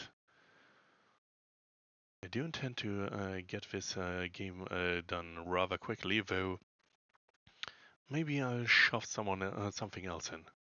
But that remains to be seen. Until then, I wish you a good day, no matter if you have seen this live or if you've seen it, well, sometime later. Have a good one.